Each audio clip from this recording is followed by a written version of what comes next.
Good morning. Let's jump in, I guess. We're almost done. It feels weird.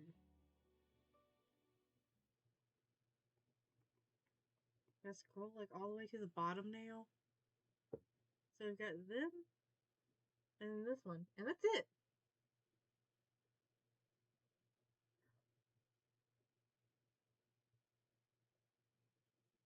Ah yes. This is it, fellas. Another night of laughter and camaraderie. Another night of joy and communion with some totally normal teens who would never Just kidding, idiot. You're still on Alternia. You just know one of these miserable chuckle fucks is around here somewhere, waiting for the exact right moment to end. The fuck is that working? God, I just started. I feel like I've already looked this one up too.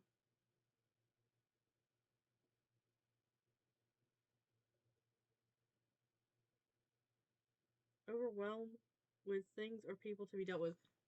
You know what? That makes sense. Waiting for the exact right moment to inundate you with another disgusting dose of friendship. Who is going to be the author of your destruction on this accursed evening?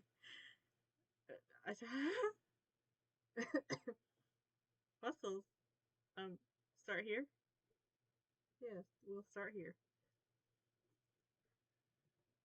Your fuck words. Your feet drag as you walk, every limb heavy and slow.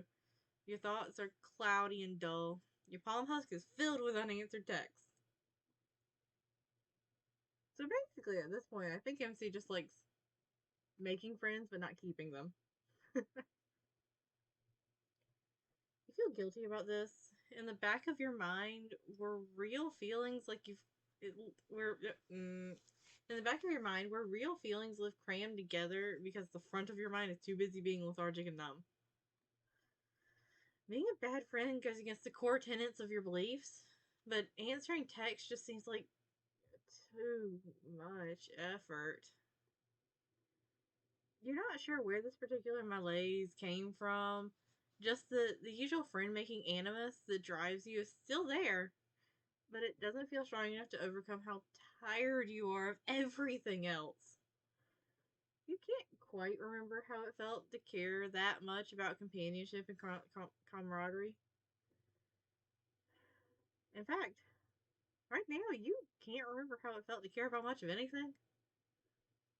Your thoughts drift to fantasies of driving your car into the uninhabited Alternian desert until you run out of fuel. And perhaps letting the sun have its way with you. It could be part of that feeling that you've almost made all the friends there are to make, and that there's little left for you to do on this planet. It could be weeks of trauma catching up to you and sinking into depression to protect you from thinking about it all. Either way, it just feels like so much effort to do anything. You'd sort of welcome oblivion if it showed up right now to offer its sweet embrace. Your listless walking has taken you into a familiar neighborhood. The cerulean part of town. You smile as you reminisce, sweet memories peeking through like beams of sunlight through the fog of your apathy. Not far from here is Malik's Hive, with all its hacky equipment and charming upper middle class atmosphere of entitlement and complacence mixed with vaguely socially aware concern. And though you've only seen pictures of it on Chitter, you know that Remele's hipster art studio slash hive is also in the neighborhood. And one block over is Ardata's place, which gave you your gruesome and troubling introduction to Alternian social mores. One taught you love, one taught you patience, one taught you pain. Or something like that. Oh, the music's a bit loud. Maybe? It'll be fine. I assume. The hive you're closest to is actually Elward's, and as you shamble closer, you realize that a lot of other trolls seem to be converging here too. Oh, it's getting louder. What?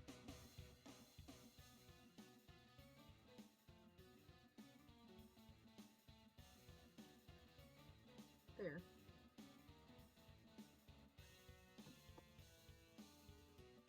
Fishing out your palm husk, you see that the unread message from Elward is an invitation to a party at her place. Oh, sweet! Looking around you, you feel a flame of your old desire to meet and greet rekindling in your heart. There are plenty of trolls here you haven't met yet. Plenty of opportunities for friendship. The now roaring fire in your belly feels a little artificial, like someone just injected you with friend-making hormone to flood out your regular human melancholy. But you're not going to complain because this is vastly preferable. As you're walking briskly towards Elward's hive, you spot a troll lurking in the shadows by Elward's back door. Curious, you approach, and when you get closer, you can spot the jade green in her outfit. Although there's not much of her blood color in comparison to what most other trolls seem to sport, because she's mostly wearing black, and spikes, and black spikes.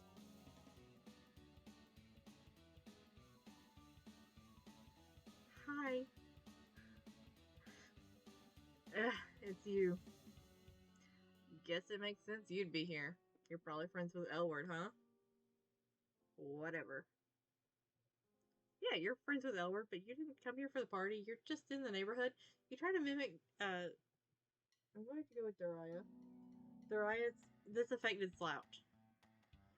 It's not hard, as you can just channel the you from about 60 seconds ago, who was very disaffected indeed. From the approving arch of Dariah's eyebrow, you think you're doing a pretty good job. Yeah, parties are lame. Most parties are anyway. This one might be cool. Elward's pretty cool. I mean, she seems alright. I don't think she's that cool. I just think her hair and clothes and personality don't completely suck is all. I would think that means you think she's cool, huh? You tactfully don't comment on the green blush to Dariah's cheeks when she's talking about Elward, nor the way she keeps glancing at the door like she's hoping someone will invite her in. She's clearly trying to sneak into this party and doesn't have an invite. When a branch snaps in the bushes, Dariah startles and looks around shiftily. You wonder if she's supposed to be out on her own this far from the caverns at all.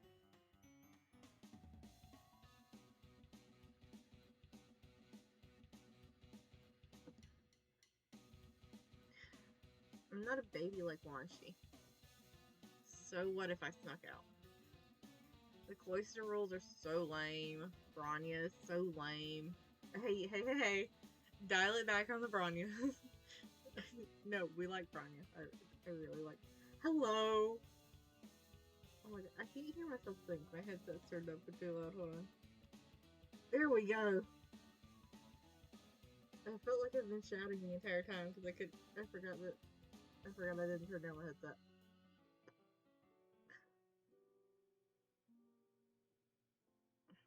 I can't believe Elward used to hang out with her.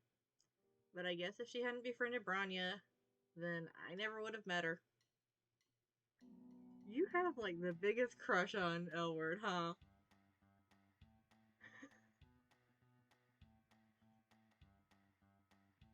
It's hard to meet non-Jade Bloods in the caverns. All the time you're underground with nothing but Lucii and grubs and the same stupid Jades every day. It sucks down there. Dariah's imitation grubhorn bracelet slunk.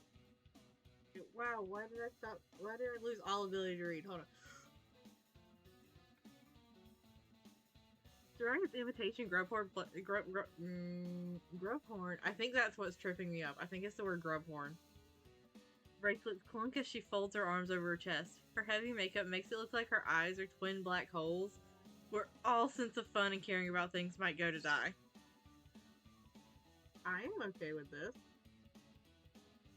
She's giving you a marked contrast from how Bronya talked about the caverns, with the peace and quiet and safety they offered compared to Alternia and Surface.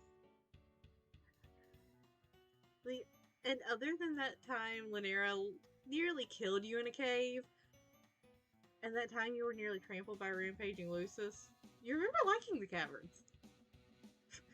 You would think that. Don't know why I thought you might be cool. You might be friends with L-Word, but you're also friends with Rania and Llanera. They're the two most boring trolls on this planet. I don't know. Have you seen Llanera's Shrine of Bronya? That might pique some interest there, because that might be some, like, soap, like, level stuff.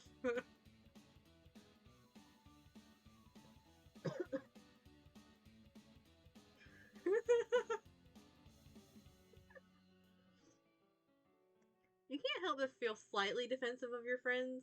Sure, Llanera is, well, Llanera. But you wouldn't call her boring. Oh, I certainly would not call her boring. Oh, that's a long one. Hold on. And Bronya is very fond of rules, it's true, but she can hang. Darius theme. Trollkind cannot gain anything without first giving something in return. Oh. Oh, I didn't. I read, like, the first, like, 4 words of that and didn't actually have to go further.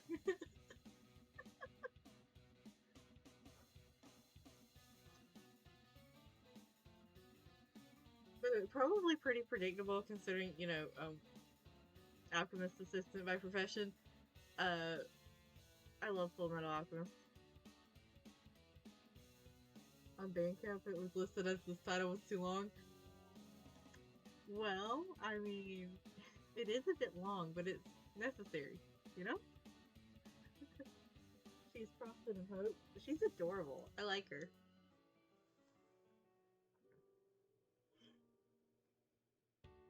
Ugh, whatever. This conversation is dumb. I don't care if you can't get me into the party. Nothing matters anyway. Just make your stupid choice and get on with it. I can finally get rid of that save file that has the like armpit option. Hallelujah. We partying hard, motherfucker. It would be a lot cooler if I didn't punctuate that with a call. Yeah, what the hell? It's not your job to keep anyone in line. And it's not like you have a great understanding of why even the older J-Bloods need to stay underground. Anyway. If Daria wants to sneak into parties and get in trouble, who are you to say no? Traumatized me too. I discovered that I for sure do not have that kind of armpit kink.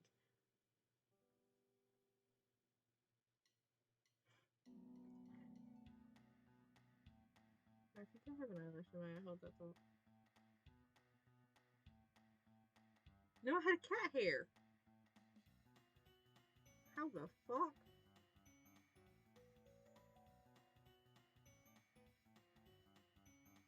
Anyways. Okay, I just looked at the screen and I love that sprite. I feel like I should put it out there that I really like the I like goth girls.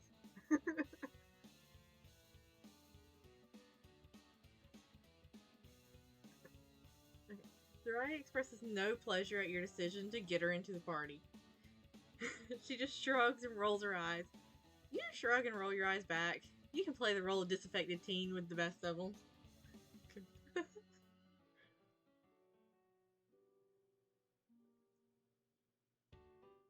I mean, to be fair, goth girls are more likely to be wearing boots that,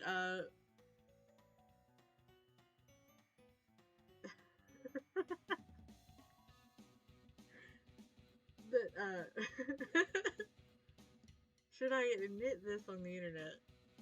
Probably not, but I'm going to anyway. Goth girls usually are the ones that wear the boots that I want to step on me the most. So, that gives me bonus points.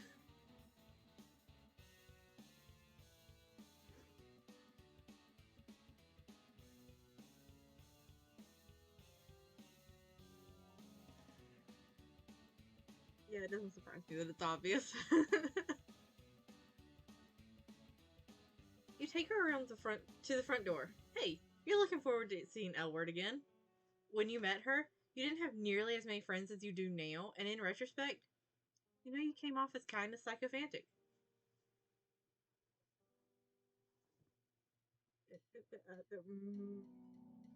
Actually, I really like her for I really liked her for her personality, but the boots were also a help.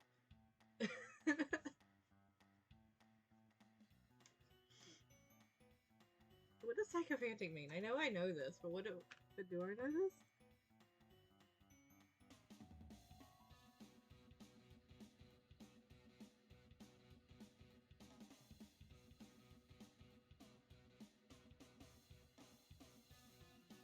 How dare you use a word I don't know in a definition for something that I think I know? The definition is behaving or done in an up, up, up, up. I don't even know how to say this. Hold on. In order to gain advantage. That's the rest of it. I'll come back to the word I can't pronounce.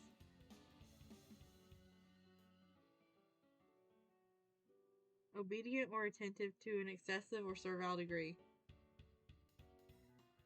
How do you say this? How loud is my volume turned up before I hit this button? Okay. Obsequious. There we go.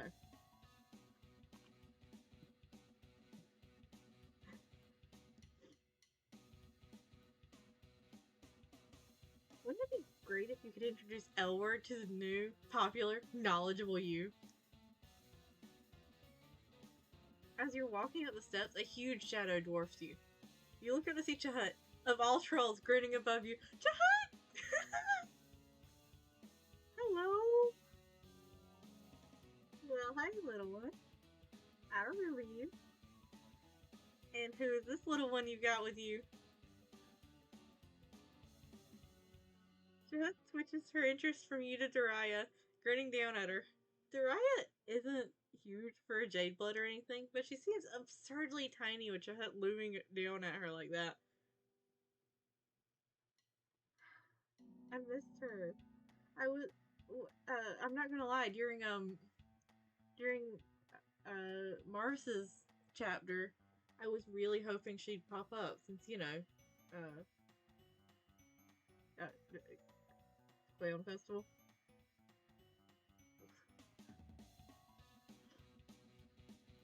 I was really disappointed that it was Zebra who took us to that, and not Chahut showing up and being like, "Hey, you want to go with me here?" I don't know. It'll kind of all depend on how much energy I have by the end of the first one.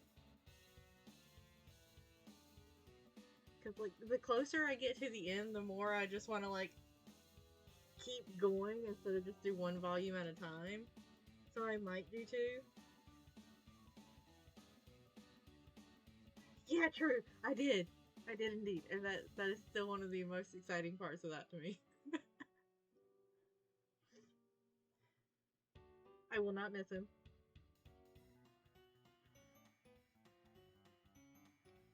Her face remains impassive and bored, but she scuffs one of her big black boots on the ground and twists one of her spiky fuck words. One of her spiky bracelets around her wrist. Cute.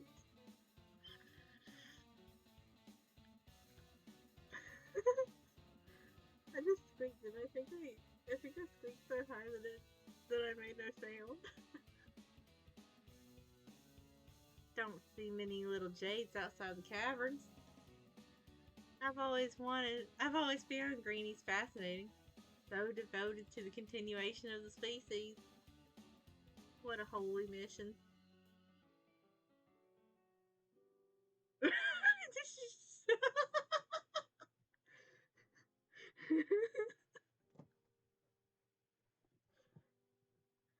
Jet moves slow and lazily, like she has all the time in the world and no conceivable reason to rush, and reaches out to pat Dariah's shoulder. She lets a hand linger, one claw resting against Dariah's neck. Ow, fuck. Oh, it's not pushing for you.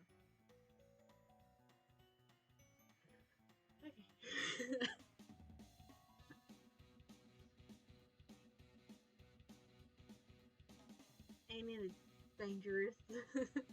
The scare sprite is great.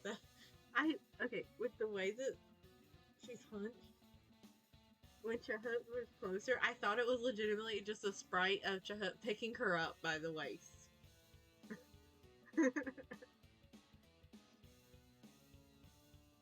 Ain't it a dangerous proposition to be so far away from your green brothers and sisters? Unless you're hiding something in those pretty veins.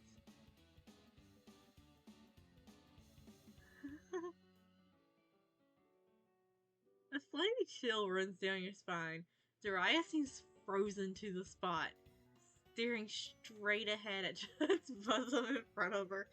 You think Chahut is joking, but it can be hard to tell with clowns. Their humor is just so much more highbrow than everyone else's. It really is. That is exactly what it is. To be fair, that is also the exact same face and expression I would make. Like, face and body language and everything that I would make if Chahut had done that to me.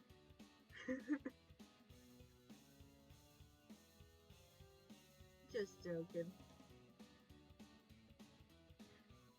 This looks like a good party, even if L word is too blasphemous for my taste sometimes. Define blasphemous, ma'am.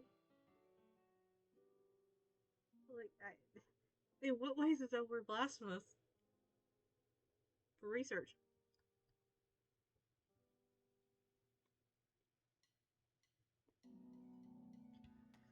See both of you little ones inside. I think I lost 90% of the accent that I was doing there.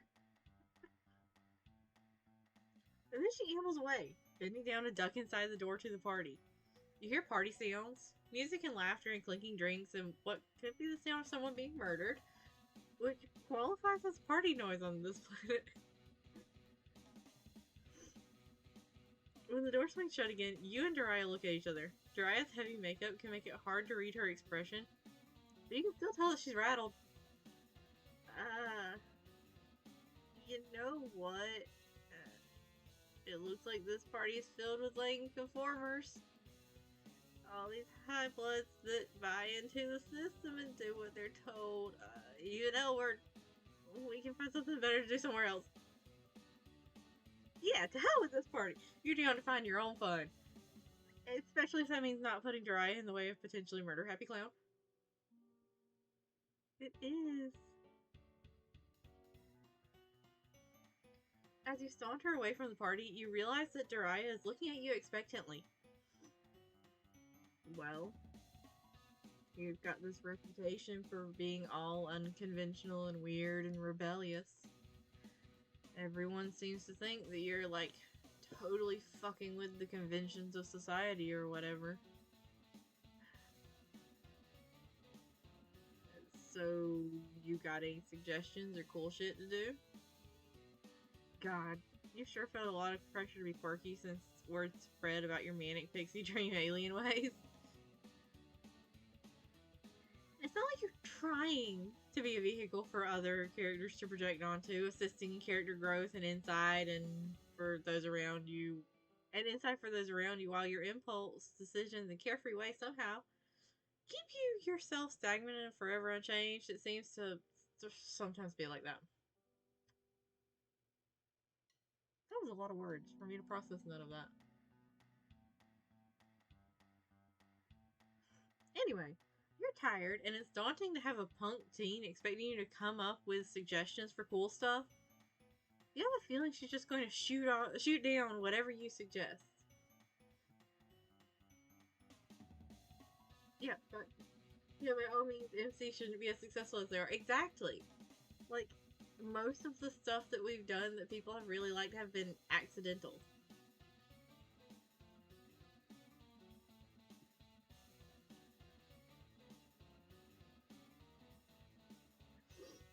You rack your brain trying to think of anywhere from your many adventures that Dariah might like.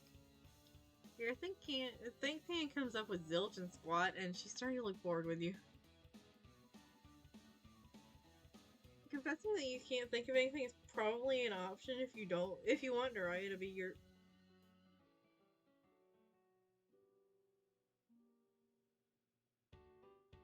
What? Confessing that you can't think of anything is probably an option if you want Daria to be your friend. And as exhausted and disillusioned as you feel with your socialite routine, you like her and want to bond.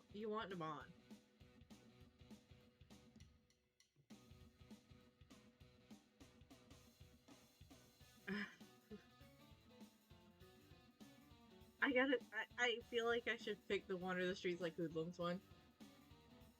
Here's the thing. Your weirdest and best adventures have happened to you when you've decided to be spontaneous and just let shit happen. Adventures and coolness are both hard things to plan. So, what you're suggesting? What are you suggesting? That we just wander? Her derisive tone makes you hesitate, but, well, yes! That's exactly what you're suggesting. Daria gives you a long, considering look. You hold your breath. Then, she shrugs. Okay, sure, whatever.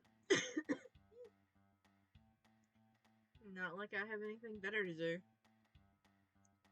Let's just go.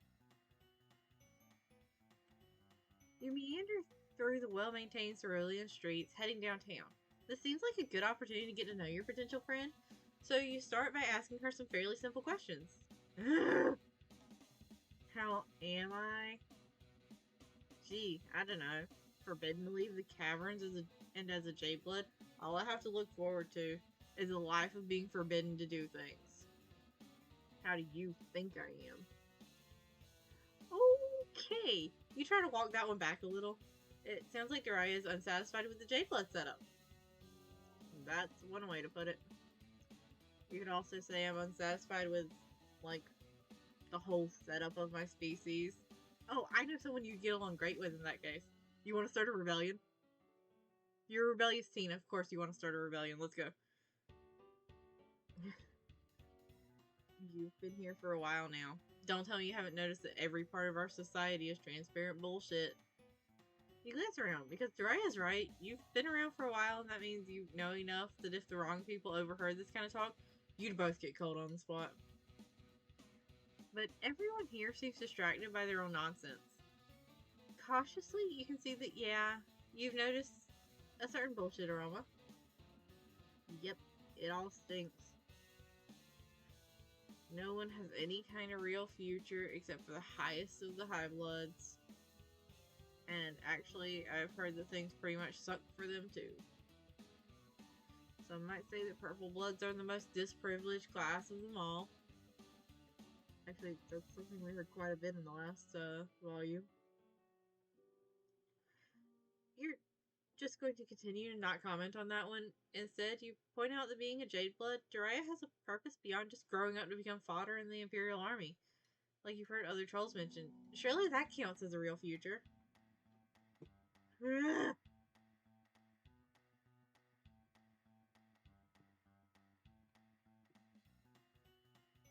in the background say shirt, grub, eat, reap, stick ball, and Luce's butt. Luce's butt?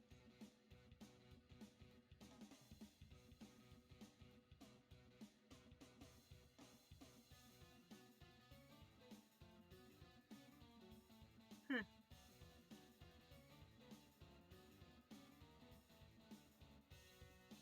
Hold on a second.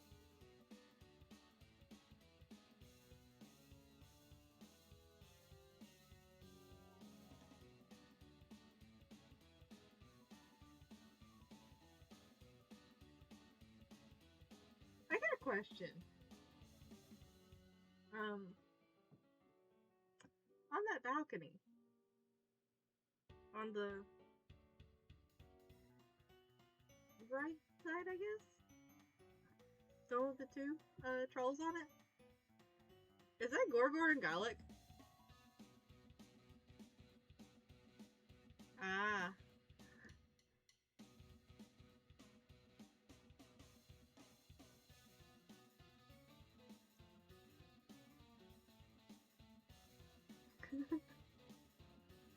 Because, like, the horn and hair shape for the one that we can fully see looks like Gorgor. And the other one's horn shape and, like, just general outline Looks like garlic.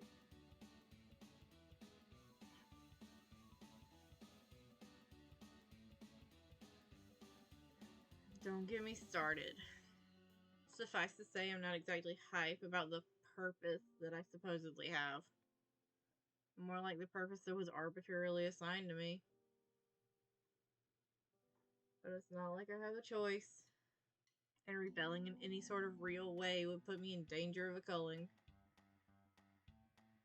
Life here is pretty much just hopeless. Damn, you wish you had some good counter argument. You want to give her some words of comfort, but what you can say? What what can you say? What can you even say? There we go. I got it. Took a little bit, but I got it. Daria's right. Shit's grim. At least you're honest. Thanks for not bullshitting me. You know, Laniera said you were good to talk to about real stuff. I guess she was right. Yeah, I guess she was.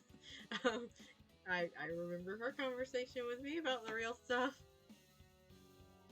You're a lot less, sharp and pointy, and I'm afraid you're gonna murder me than she was. That's... Huh? You're surprised that Laniera is going around talking about you, saying positive things even. But you're more surprised that Daria is bringing her up in a non-derisive context. You didn't know Daria and Laniera were that close.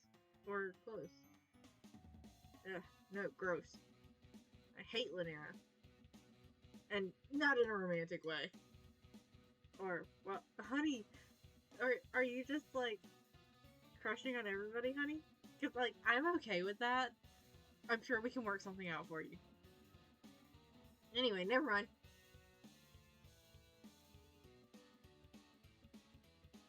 I think she's so adorable.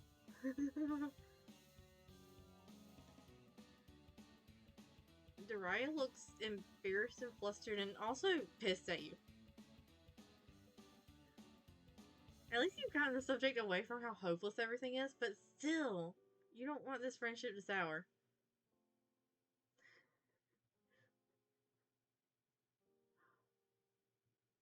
As you're using your useless brain for a tactful subject change. Oh, as you're scanning your useless... I promise I can read. I shouldn't be making that promise. I know how I trip over my words. As you're scanning your useless brain for a tactful subject change, you're saved by the footsteps of a new troll approaching.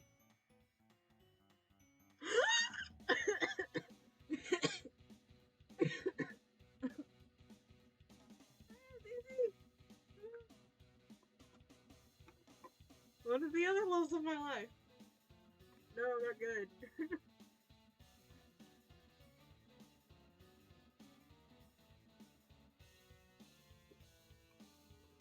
Okay, I'm drinking water, we're good. I'm gonna sip water.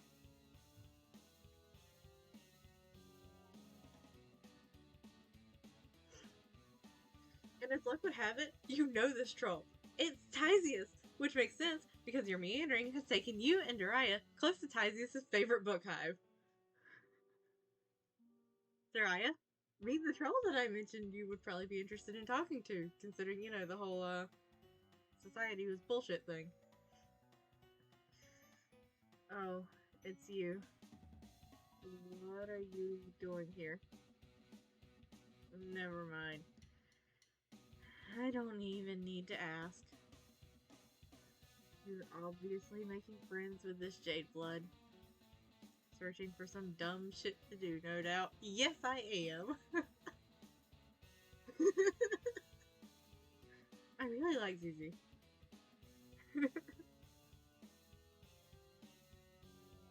Then again, to be fair, with the exception of Zebra, I really like all of them. So I guess it makes sense that I get excited. I just get especially excited over her.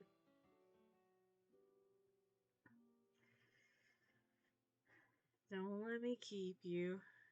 Tysius looks just as exhausted as you remember. You don't want her to go just yet because it's been a while since you've seen her and you're always eager for an opportunity to catch up with a friend, especially one of the less murderous ones.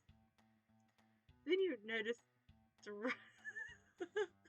Then you notice Jiraiya eyeing Tyzeus' mug of unidentifiable liquid, and an idea occurs to you. You get excited, bouncing a little on the balls of your feet as you introduce Tyzeus and Jiraiya to each other. You explain to Tyzeus, with a meaningful look, that you hope she'll interpret correctly, that you and Jiraiya were just conversing about the more unjust aspects of alternative society and how hopeless everything seems to be. Oh, I didn't realize that this was actually going to be like the path we took. That I was just going to be like, hey, I got an idea. Why don't you talk with this other person who wants to who wants to rebel against society and see what we can do.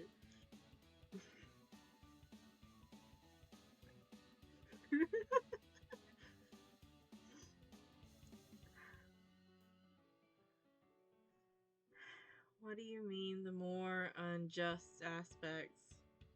Does alternative society have aspects that are not unjust? Oh, she got a point.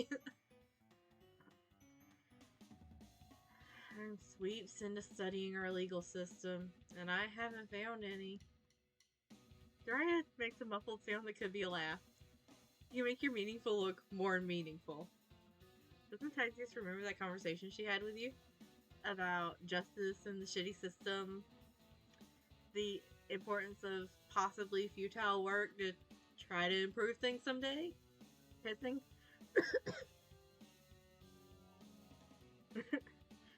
Tyzeus squints at you and then takes a long slurp from her mug. I would make the sound effect for that, but I do not have a cup in here. All I have is bottles with straws.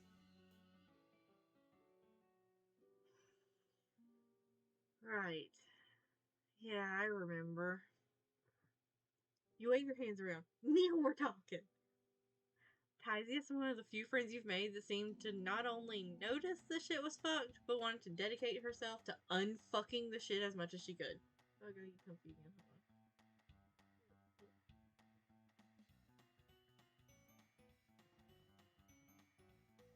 Also, I think more trolls need black lipstick. Just saying.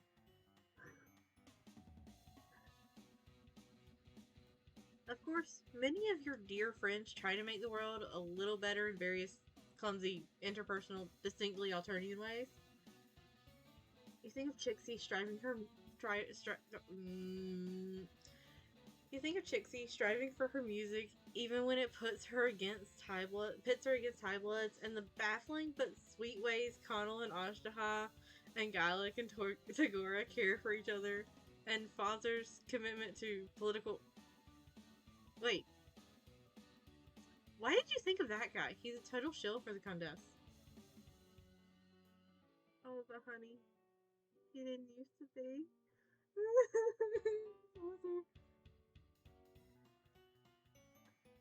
Anyway, Tyzeus has a big picture mentality and a cause that she believes in. And the simple fact that she hasn't yet completely given up is inspiring. Yeah, MC almost remembered. Try a little harder, MC. I got faith in you. Jiraiya is struggling with feelings of despair, so maybe Tyzeus could talk to her about the work that she's been doing. What? No, I'm not struggling. It's whatever. I don't even care. Jiraiya kicks on the ground sulkily. Tyzeus looks over her. Tyzeus looks her over. Her eyes lingering on the jade symbol on her shirt and the spiky black words and her spiky black jewelry, then sighs. Sure, you don't care. I went through a phase of telling myself that too. I thought it would make it easier to deal, but nah. Tyzeus pauses for another mug slurp, and you think she might be enjoying the opportunity to monologue a little bit. Jiraiya huffs. The only thing that helps, and I'm not even sure that helps is the right word for it, is finding something to work on in your own little corner to try and make it a little less but there's nothing I can do in my corner. It's pointless to pretend otherwise. And that goes for everyone. Like, the whole system is designed to help high blood stamp out dissent in every corner. One troll can't do anything against something like that. His eyebrow twitches as she stares at Daria, clearly peeved at being interrupted.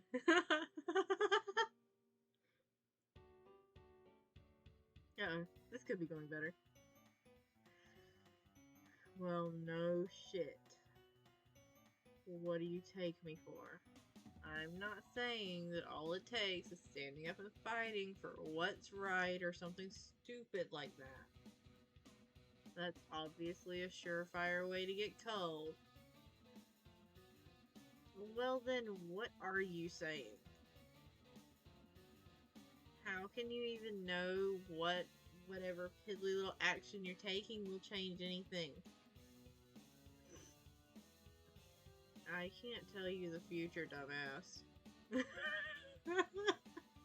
You know what? Anytime someone questions a decision of mine from now on, I'm just gonna look them in the face and go, I can't tell the future, dumbass.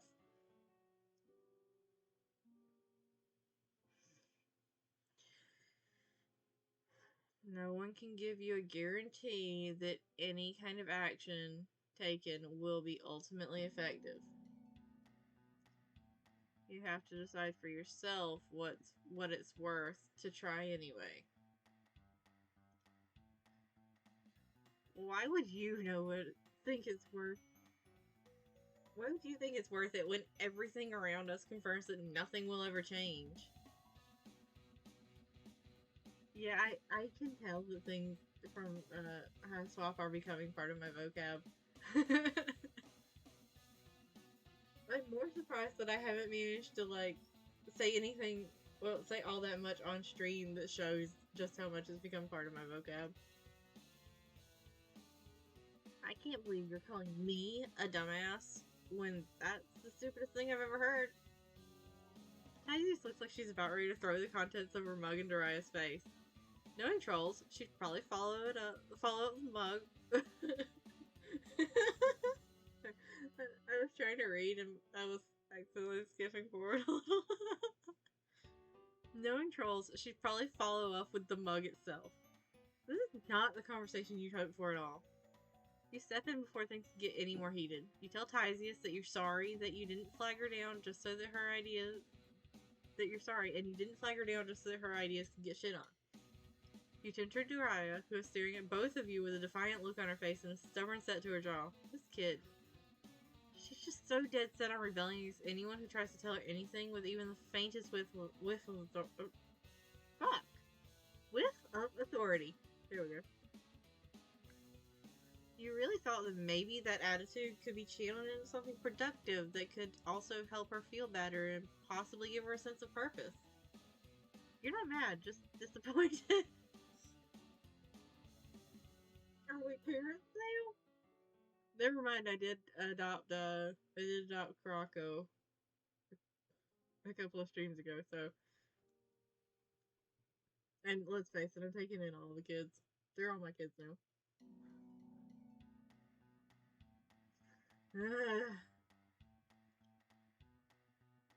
Don't give me that look, okay? I was just stating my opinion. But I guess I could have been less of a bone bulge about it. You're pleasantly surprised that Daria more or less apologized. Tysius looks mollified too.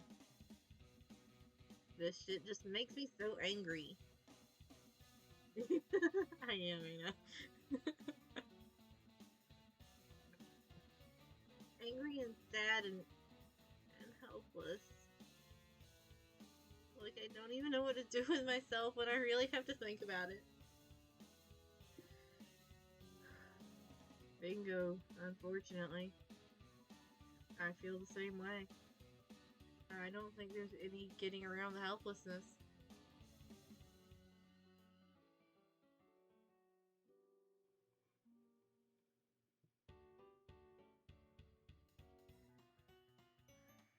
But what I was trying to say is that working on something that might help fix things someday makes that feeling a little less powerful. So what you're saying is that it's just about making yourself feel better? Well, when you put it like that, it sounds bad. I believe I'm working on things that might affect change someday, even if I'm not around to see it. But also, yeah, most of the time it helps me sleep at night too.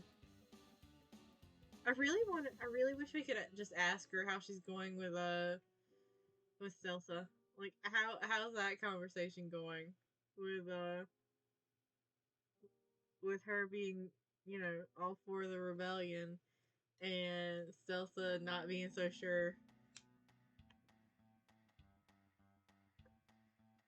You can tell Jiraiya is a bit disappointed by this. Like, she doesn't trust that political rebellion can go hand in hand with making the rebels feel good about themselves. You point out that whether or not Tyzius feels good about her work doesn't make her work itself any less effective. Yeah, in the end, the universe doesn't care about how I feel.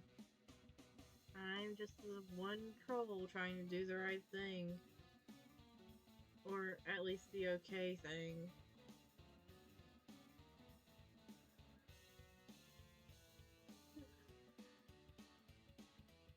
For its own sake, even if it might ultimately be futile. What the fuck else are we gonna do on this bitch of an Alternia? You've got me there. And I'm bored all the time, and there really isn't anything cool to do in the caverns. I guess during the downtime in my training, I could, I don't know, help you out maybe?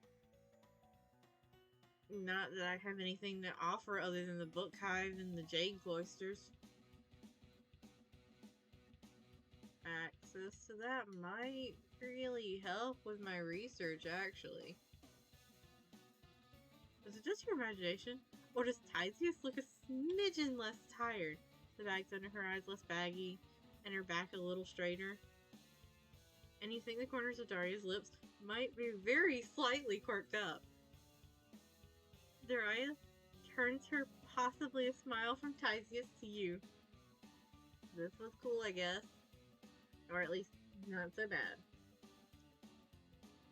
But I don't know if it counts as something cool. So I guess we could keep hanging out until more shit happens. You know Daria well enough by now to recognize this for the ringing endorsement that it is. You're about to happily agree when Tyzius pipes up. I'm just heading home from studying, but I'm not tired yet. You wanted a third wheel to drag along. Yeah!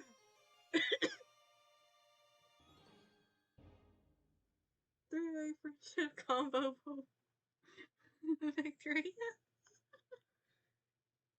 Yes! Also, are we really that short compared to the trolls? Damn.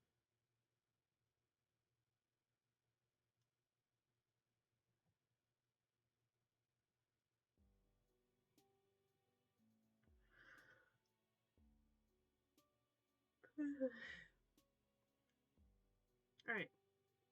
Now to get all those bad ends.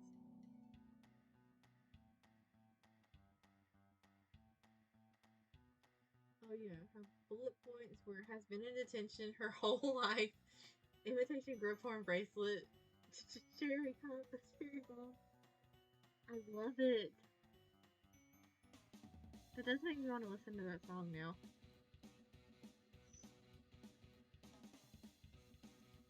Thinking about the J-Blood caverns has got you really missing them. The quiet monotony, the cute little grubs, the dank air and darkness. You can't think of a better place to lie down and have a depression nap. Perhaps even a depression coma. So you straighten up out of your slouch and tell Jiraiya that regardless of her opinion on Bronya and how cool and lame she is, the cloister rules probably exist for a reason, right? Maybe the two of you can both go back to the caverns together. Ugh. Fine, be a goody two-strut pot encasements. I'm gonna go somewhere where it's not so lame. Fuck. It really is the wrong thing to say to a rebellious punk teen. Okay. With the way she's drawn in this, I'm just imagining that she's got her arms crossed like in her sprite, but she's like jogging away instead of just like walking.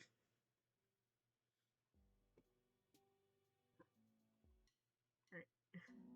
You want to get even more lame. Dunno? What do you want to do? You tell Dry you have no ideas for cool things to do because everything on this planet is lame.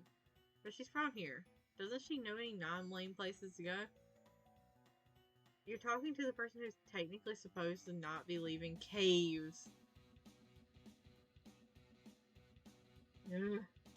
I told you, I'm stuck underground all the time. It's not my fault that I'm literally sheltered and never get to do anything fun. Oops. Maybe this was the wrong approach. She seems pissed at you. But then Dariah sighs loudly and uncrosses her arms from her chest. I do know one place that's pretty alright, I guess. Better than here, anyway. It's far, though. No problem, you've got wheels. You were walking around the neighborhood because, well, you felt lifeless and glum and your car needs alien fuel, which you've been reluctant to ask someone how to get because you don't want to be told it runs on grub grease or something like that. But now you have a purpose again, and you're more than willing to provide transportation in service of your new friendship goal. You take Taraya to your car parked a few blocks away, and she directs you where to go. You drive through neighborhood after neighborhood through the yellow blood slums where you met Follicle and Cuprum, and the busy urban sector where you had adventures with Tagora, the the austere indigo blood enclave where Gallic lives.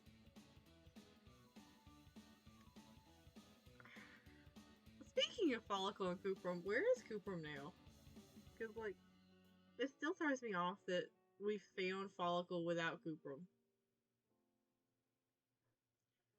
Eventually, the buildings get sparse, and you think about how you were yearning to drive out into the barren landscape and not die, maybe, but stop. Just let it all in.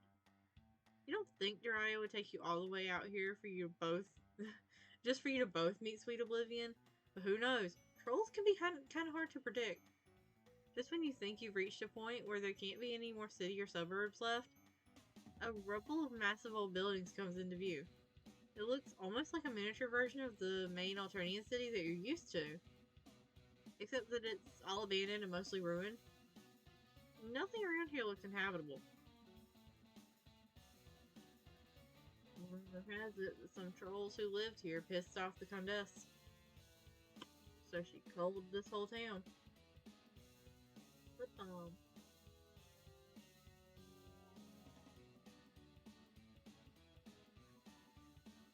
I still can't get over the fact that this is supposed to be Earl Grey flavored, but it certainly tastes more like lemon tea. And I'm also still slightly mad that I lost my peach flavored one.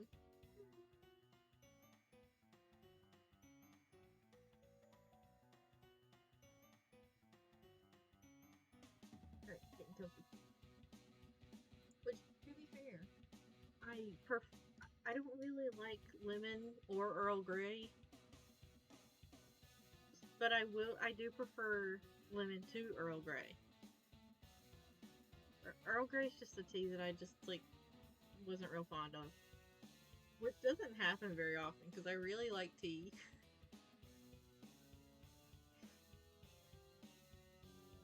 And that would have been way back in the day.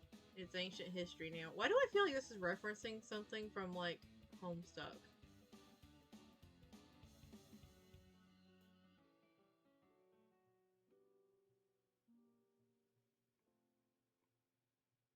Like, I feel like this is referencing a specific event.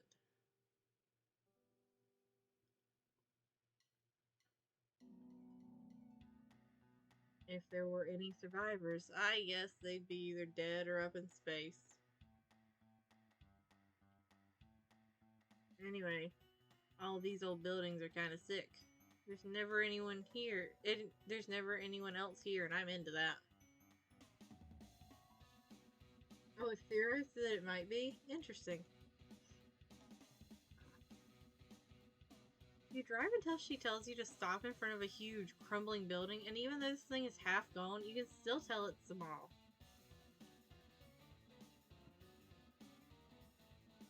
It seems a bit different from the mall you visited with Philippa. Even aside from the fact that it's totally dark and there's no one inside it, it seems more old-fashioned. A lot more like one of the malls you're familiar. What?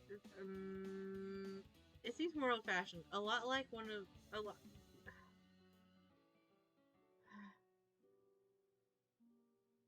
It seems old-fashioned. A lot more like one of your familiar Earth malls. There we go.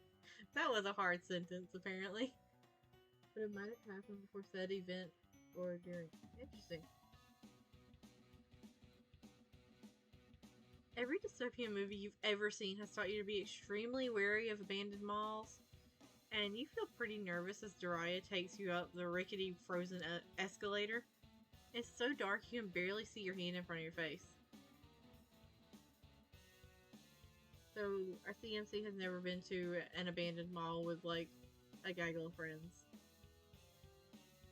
Which, to be fair, I haven't either, because at the time there wasn't an abandoned mall to go to.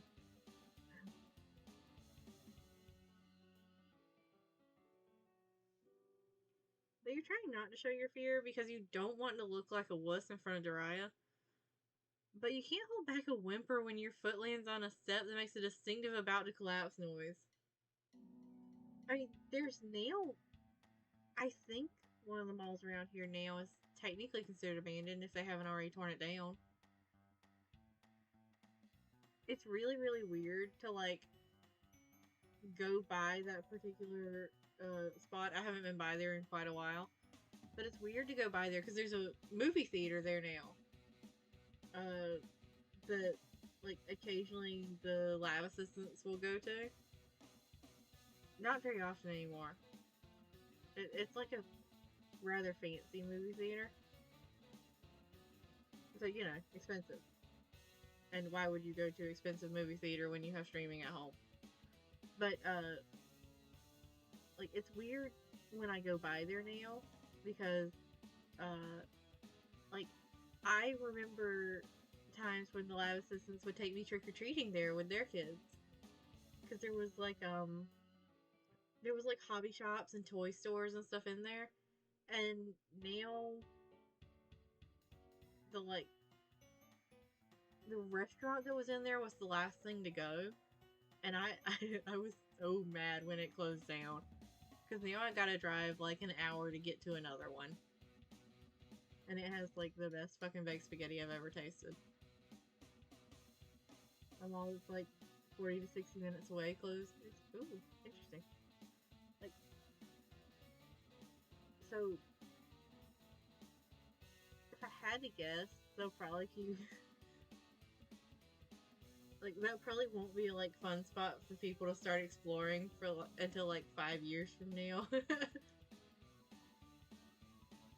But yeah, last I heard, the mall that is near me that I think technically is abandoned, they were talking about tearing it down to build more stuff there.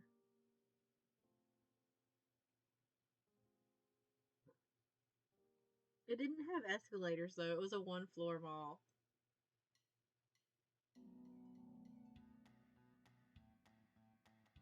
Don't be scared. It's okay. I've climbed all over this place 1,000 times, and anything that isn't already disintegrated is sturdy enough.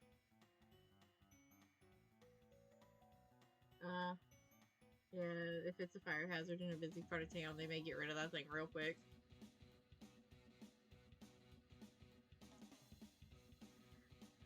And there's no risk of culling out here because, well, everyone's already been culled.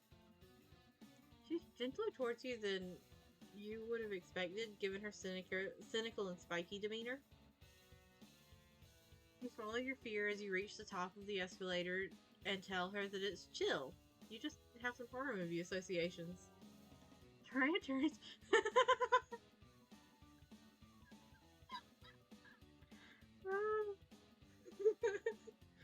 Soraya turns and pats you stiffly on the arm. You would never tell her this, but her reassuring manner once she's noticed someone is in distress kind of reminds you of Branya. Ah. Yeah, they might get rid of that thing quickly, if that's the reason why it closed. But the mental image of her, like, reaching out very stiffly to pat you on the arm is just hilarious.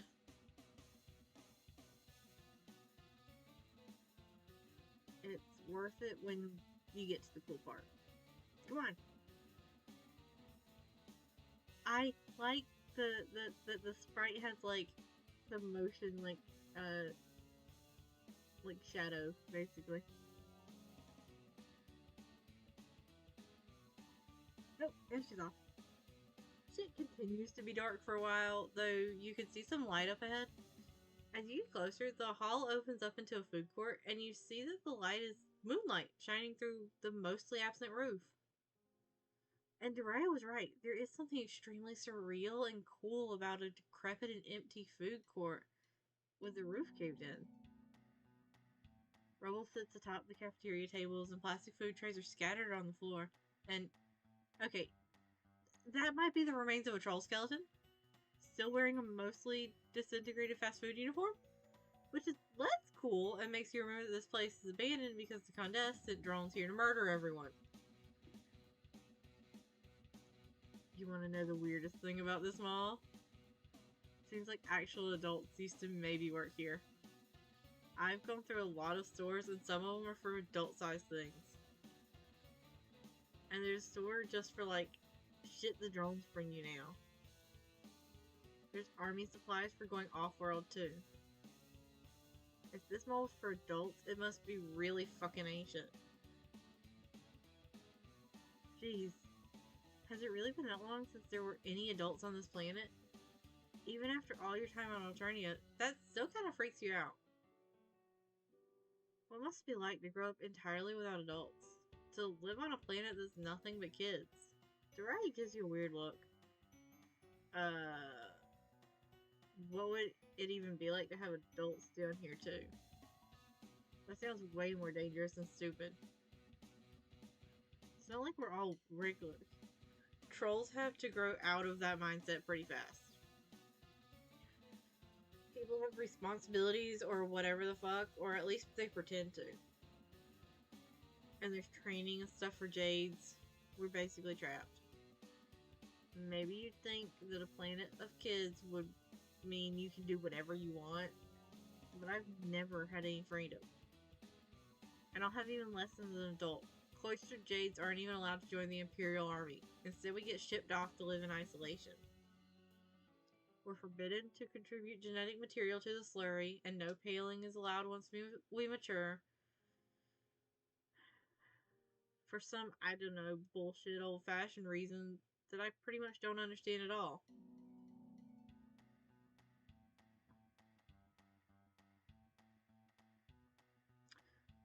So, this is probably going to be something that's supposed to be pretty obvious, but I just did realize that, like, the Jades are basically cloistered nuns.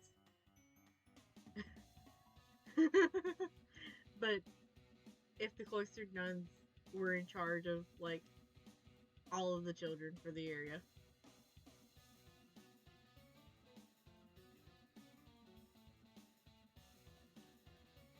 This probably should have been, like, pretty obvious, like, when we met Branya.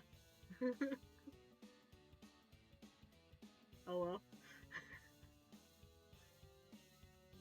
It's only taken meeting, what, 3?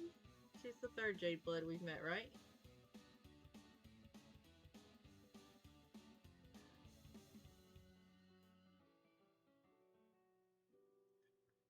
On Alternia, your whole future's decided the second you're hatched. People tell me all the time that I have it lucky as a Jade Blood, but I don't feel lucky at all.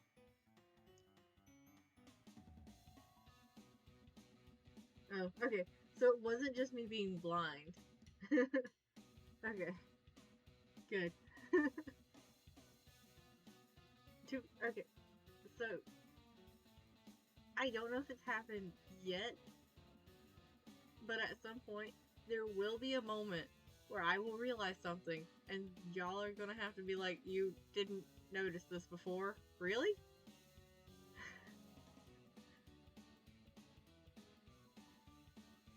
Oh, yeah, you agree with Jiraiya about the future she's described sounds bleak as hell,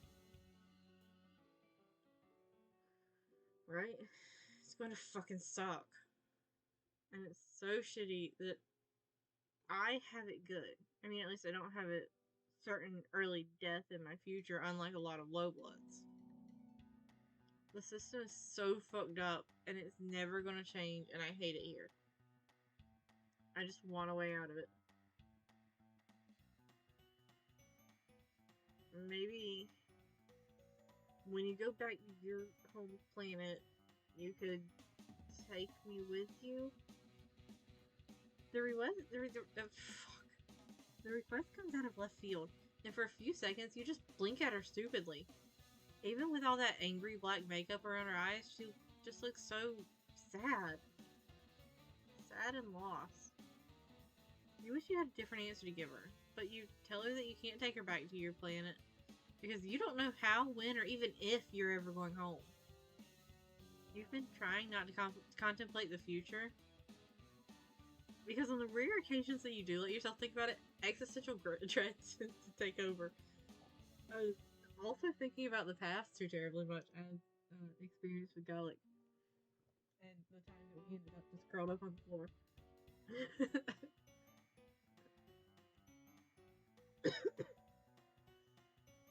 Dread. Yeah, that's the word for it.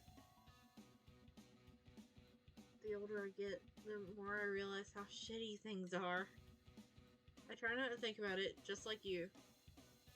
But it still hits home sometimes, and when it does, I don't feel like angry or rebellious. Instead, I feel completely fucking paralyzed. This, too, is a familiar emotion to you. You feel for Jiraiya, who has wandered over to the middle of the food court and is staring up through the cave-in at the moons.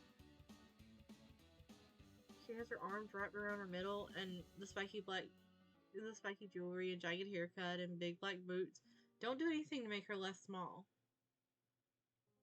Look less small. You wish you knew what to say to make her feel better. You've done a decent job at cheering up dejected trolls in the past, but it's hard when you're feeling so crappy about your own situation. You mutter something about how things could still get better. You never know what the future holds. Yada yada yada. And she looks at you like she knows just how hollow your words are. Yeah, you sound just like Branya. Next, are you going to tell me how important Jade Bloods are and what honor all this responsibility is? Give me a break. Optimism is for chumps and losers.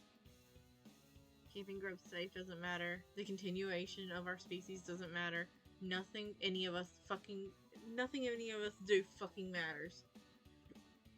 You feel your blood getting hot to match the steel that's now in her voice. Oh, there's the hiccup. A sick part of you finds this train of thought a lot more viscerally satisfying than trying to cheer her up. Which wasn't working anyway. You stamp your feet, and so does she.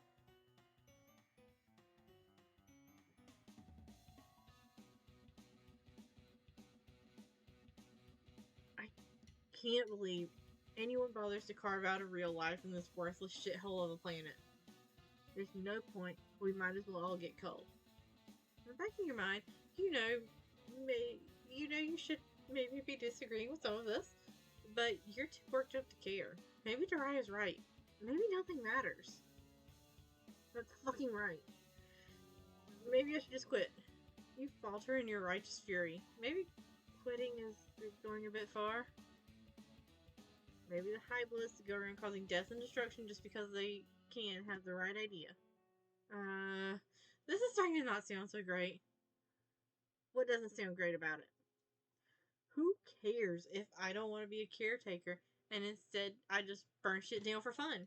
There's no point in anything, so what does it matter? Who cares? Daria's hands are balled into fists and her teeth are bared, and she glares at you. You open your mouth, maybe tell her that you care, even though you probably sound trite, but no words come out. She scoffs and turns away from you and jumps up on a crumbly looking cafeteria table. You know what? Fuck this. Friendship is as pointless as everything else. She picks up one of the chairs, and you really need to stop being surprised at the strength of even the scrawniest looking trolls, and hurls it at the nearest fast food stall. I thought she was going to hurl it at me. You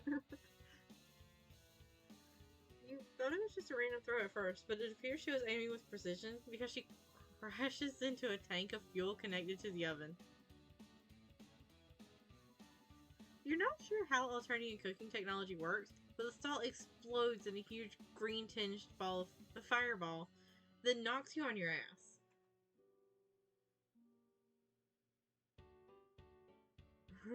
I like this sprite. We're gonna die, but I'm gonna die happy. You watch in horror from your ass-level vantage point as the flames lick into the restaurants on either side, explosions happening around the food court like dominoes. Jiraiya stands on her table in the middle of it, unmoving even as fire threatens to envelop her. This is probably the only place I actually like on this whole planet. It's a good riddance. It's gone. One less thing to care about. With all the dust and debris, the small is coming down fast around you. You desperately want to get Jiraiya out of here, but you desperately want to save yourself more, and Jiraiya doesn't look like she wants to be saved. You make a feeble attempt, going over to her and trying to grab her around the waist and get her out of here, but she kicks you hard in the chest. Yeah, extremely downward spiral, you are right. Oof. Her steel-toed combat boots send you flying. And once again, it's 0 days since you last broke your ribs. Yeah, we're gonna die, but I am for sure happy about it. As used to this pain as you are, it still takes you a second of lying on the floor in agony before you can push yourself up and look back at the food court. A wall of fire now separates you from the tables inside. You can't even see Jiraiya anymore.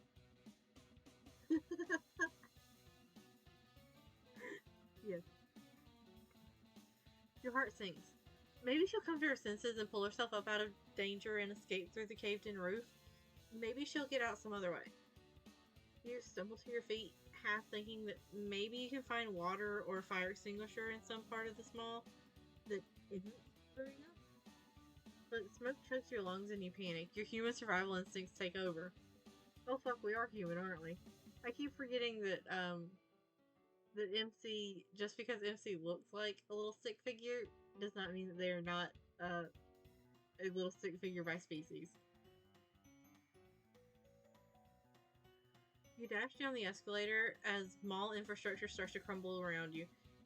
And you don't want to abandon Jiraiya, but it's all you can do to get your own sorry self out of there alive. Oh god, how do we explain this to Branya? Oh no. Oh no, Branya's gonna kill us. Oh, hello, Sushi.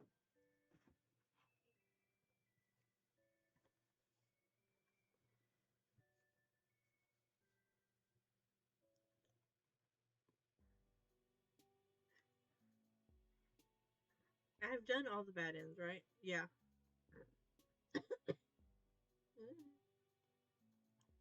Well, let us begin again.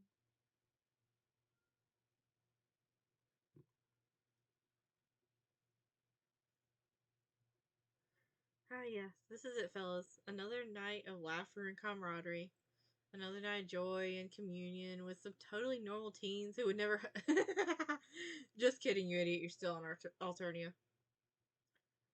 You just know one of these miserable chuckle fucks is around here somewhere, waiting for the exact right moment to inundate you with another disgusting dose of friendship.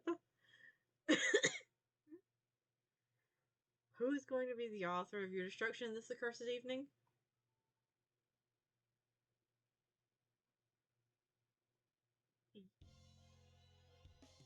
Oh, this is an interesting thing to start with.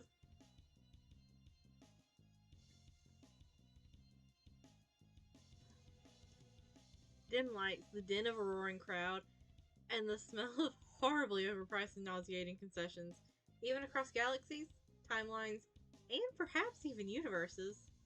There's still something deeply familiar about a sporting arena. I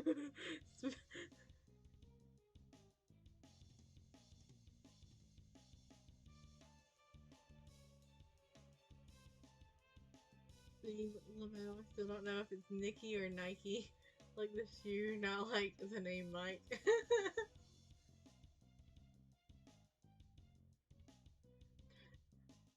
Turns out it's like the shoe. That's what my guess was going to be, that it's Nike. Smash your mother honking face in. There is also something deeply familiar about sports fans. Ugh. Such a shame having seats next to the purples. They'd be so crude and boorish. Don't you agree? Aren't you friends with Chahut? Which, to be fair, she's like a very put together clown. Chahut wouldn't be nearly as loud. Oh, never mind. Usually, you find yourself here attending a wrestling show or display of muscular theater, to use the troll terminology, thanks to the benevolence of one Amicia Airden. She won the tickets in a raffle and excitedly invited you to come along. You agreed, with some reservation that you quickly expressed. So we said yeah. We were like, yeah, but am I gonna die in this? She was quite disappointed, but eventually agreed not to kidnap you and keep you locked up as a living paint jar, since you're buddies and all that. What a sweet friend. You have to admit though, muscular theater isn't really your thing. It's as over the top and ridiculous as human wrestling, which makes it perfectly entertaining enough, but it's also, well, a lot more violent. Participants aren't expected to die, as far as you can tell, but you've already seen a few get wheeled off on futuristic hover stretchers with injuries you're not sure they could survive. Ooh, gosh, she nearly got impaled there. Every match tonight is taking place within a chain link cage. Spikes surrounded on both the outside and inside and jut out occasionally from the places where the wires cross. She is so excited. She wants to see new paints. The overall design, in addition to ensuring maximum bloodshed, seems to keep both the wrestlers inside and the audience out. Ironically, it might be safer this way. The current combatants are some olive blood named the Huntress and a purple blood calling himself Culpits. Interestingly to you, there's nothing clown-like about him at all. Wait, I feel like I've heard the name the Huntress.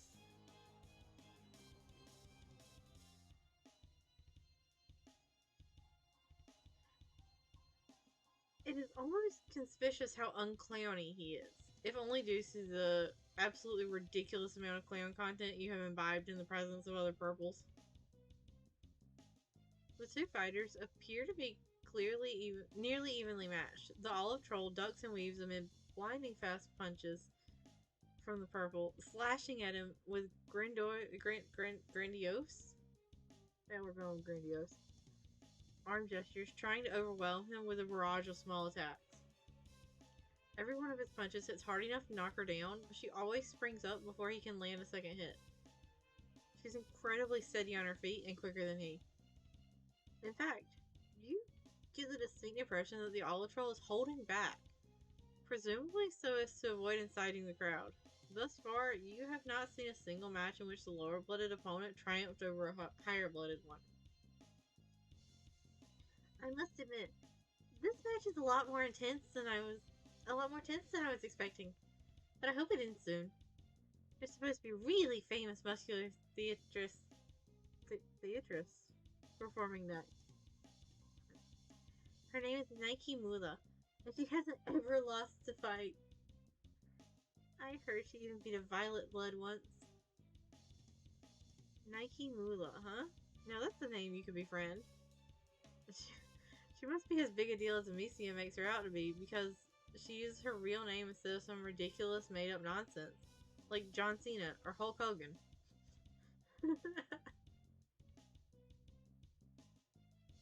I do have to say, only MC would come to a sporting event like this, hear about one of the future competitors, and go, yeah, I want to friend that one. Like, how are you planning to get backstage to friend them? Because you ain't going to friend them on stage. Oh, look, look! He got her, he got her!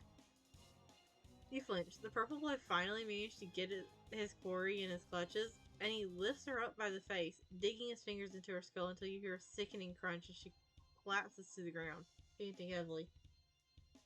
She can't bring herself back up to her feet, and the announcer calls the match to uproarious applause from the audience. Two trolls enter the cage and start dragging her out, while the winner basks in the audience's affection. The olive blood looks like she'll probably live, but she's got a dent in her face that probably isn't coming out ever. Ugh. All of a sudden, you think you really need to go get a bathroom. You mean use a snack? You mean you'll be right back. She'll be fine. It's just flesh wound.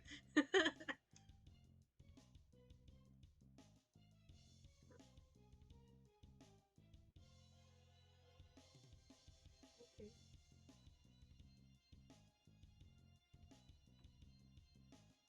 Okay, come back soon.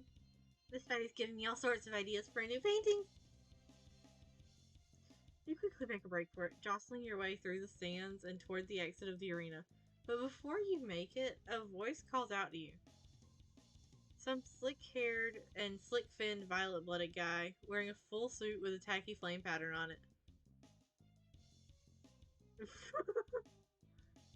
Wait, this isn't by any chance one of the high bloods that we encounter with Karako, is it?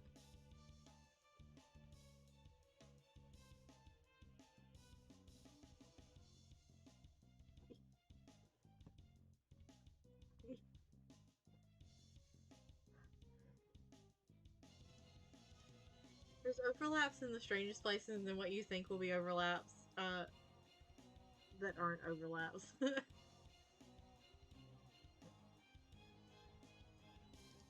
Hey, you, alien. Me? You ask, pointing to yourself nervously. No, the other alien. You swing your head around wildly, looking for the other alien. This bit plays out predictably for a while before you both get on the same page. Which is that you are the alien whose attention he wants.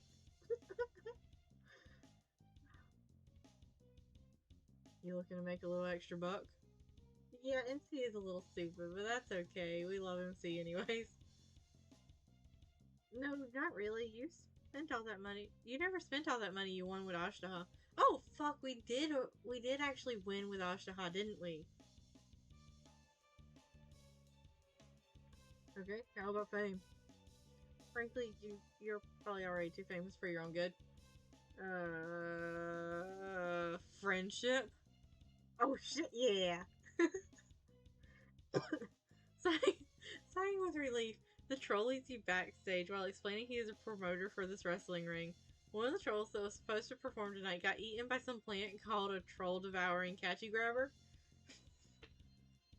As such, famed muscular theatress Nike Mula has been left with nobody to fight. You will be that nobody, somebody. An alien will bring all sorts of media attention and controversy, which of course means big bucks for him, and friendship for you. Nikki is so friendly, he says, in a tone so insincere that even your friendship-addled brain refuses to believe it. It's okay, you've met worse.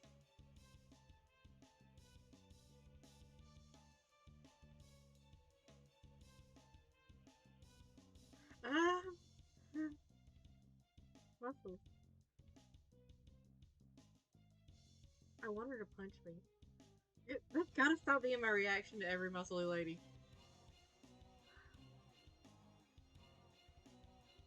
He takes you to a back room, which seems to be... yeah. See, the dude even tried to compensate him. Yeah.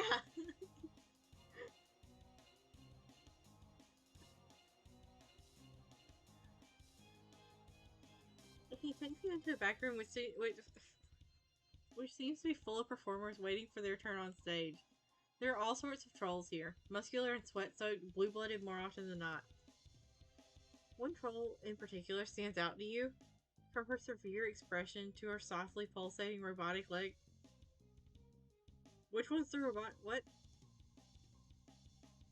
Robotic leg? To the fact that she's the only troll with a fully illustrated sprite.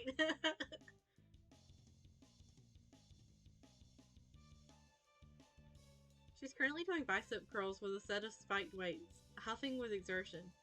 When the promoter approaches, she looks up with a scowl. Oh, robotic leg.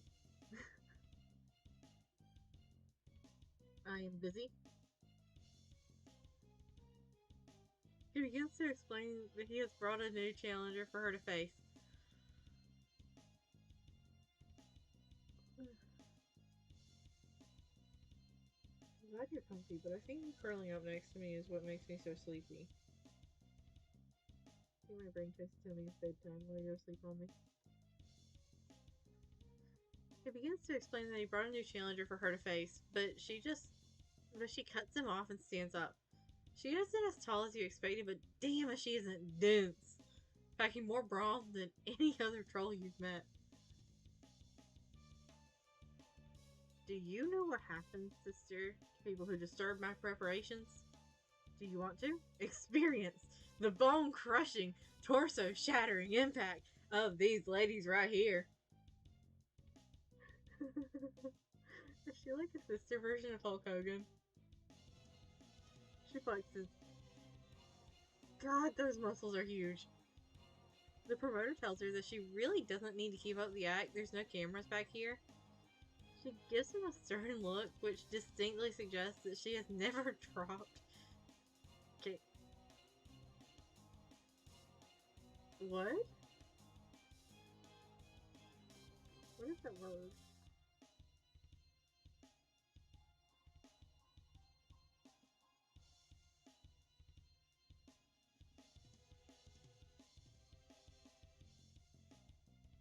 Kayfabe? The actor convention of presenting stage performances as genuine or authentic. Ah. See, I don't watch wrestling.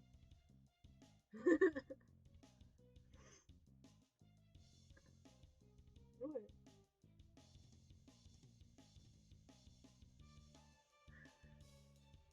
Apparently, that's a wrestling word, kayfabe. She gives him a stern look, which distinctly suggests that she has never dropped kayfabe in her life and has no intention of starting now. Make it quick. The promoter makes it quick. So, let me get this straight. You expect me, to perform with this thing? She is frosted in rage. Ooh. She seems less than impressed, which you find reasonable. Magnificent legs aside, you don't really look like the wrestling type. Don't you dare insult me, sister. I'd rather you pulled a Rusty from the audience and subjected me to this humiliation.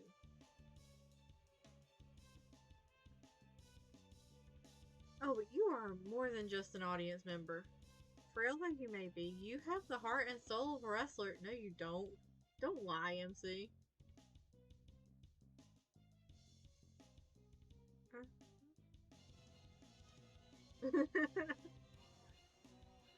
You have much longer than about 5 minutes, you thoroughly assure her. You waited for an opening such as this, to reveal your true passion to the world, to come alive on stage and grapple and tumble with the best of them. For eons, you have thirsted for the chance to sing the song of Sinu, the hem of heft, the melody of muscle. Would that you... What you doing? Are you... Okay. I'm getting down.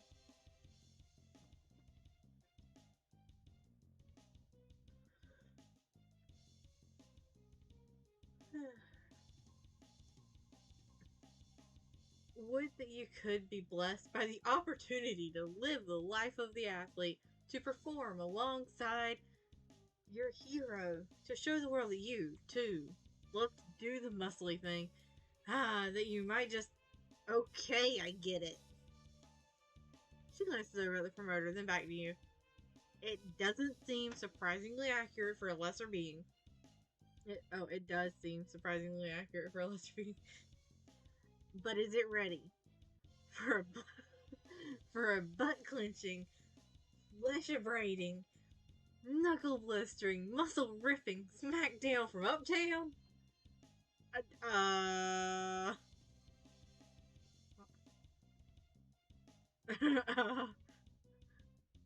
Actually, this is starting to sound a little much for you.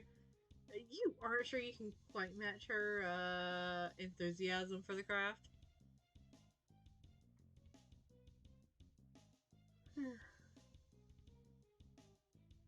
Who do you think you are, sister? You, who has the globe to step up to me. You come into my dressing room with those flimsy, stringy, insultingly puny arms of yours. Look me in my eyes, challenge me to a match, beg for the chance to spar with me, and then cluck out like the pathetic alien whelp you are.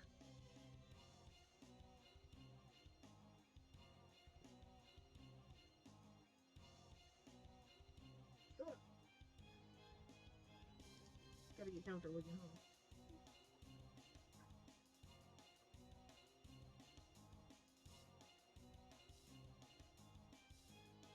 Alright. I can hear you over there. Get out of my sight.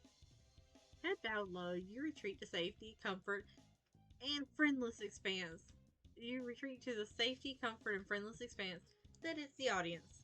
You can't even bear to look at Nike when she goes out and performs. You're so saddened by the loss of a potential chum. You say friendless like Amici is not in the crowd waiting for you. Well, that and it's kind of grisly watching her pull low blood challengers from the audience and smash their face into the spikes. Damn. Damn. Okay, time to go for the correct option, I guess. Yes! You nod your head confidently.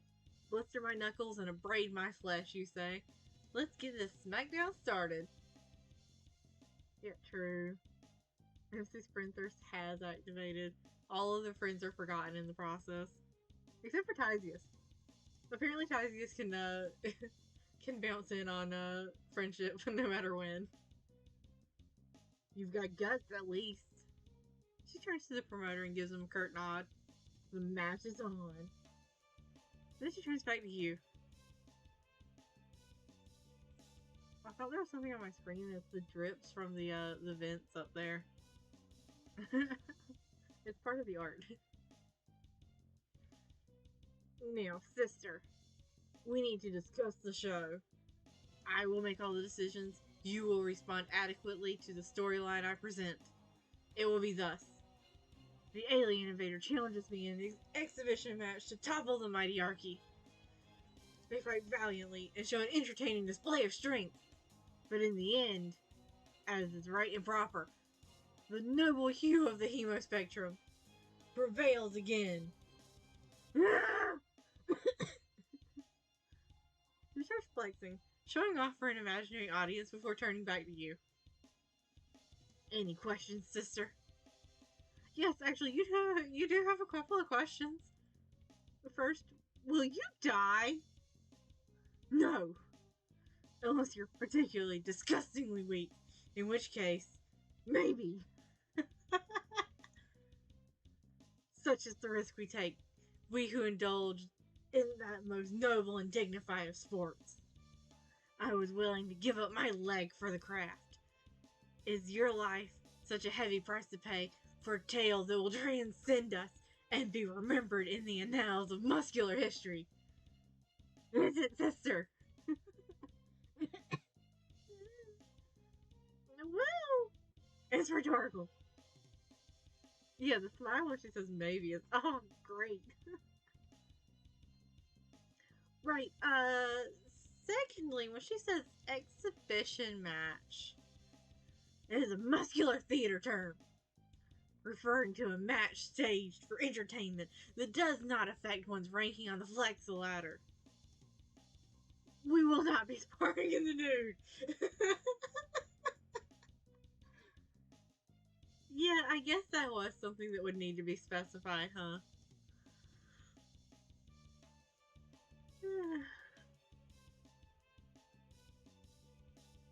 Such glorious displays of raw, chiseled physique are reserved for intergalactic Troll Olympics.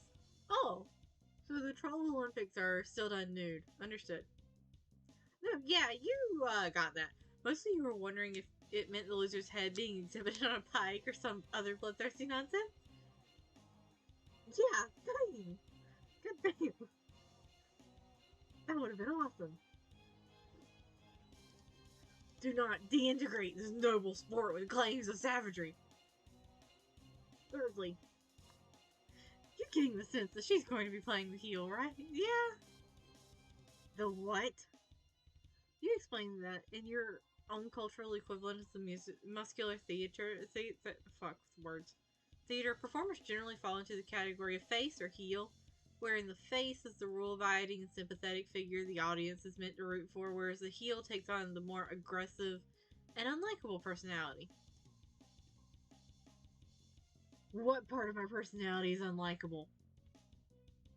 Do you dare suggest, sister, that the audience won't be roaring in thunderous applause and admiration as I conquer yet another pitiful foe? Oh.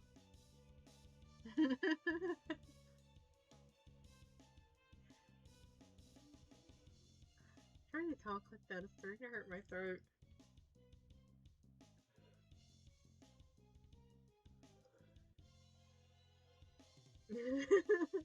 Your MC is the heel on Alternia. You tell her, you know what? She can be both the face and the heel, and you'll just be subjugated under my heel. Roof my throat, yeah. Oh well, that'll be something tomorrow me deals with. Yes, exactly. Hey, Moolah, chatting time's over. You're up. Wait, no, come back. You're muscly. She jerks her head back at you and silently marches out of the room. You begin to follow, and the promoter directs you to your entrance on the other side of the arena. You wait nervously for your cue to enter. I just realized that, like, while this is happening, Amicia is, like, waiting for us to come back from the bathroom or snack stand or wherever she thinks we've gone.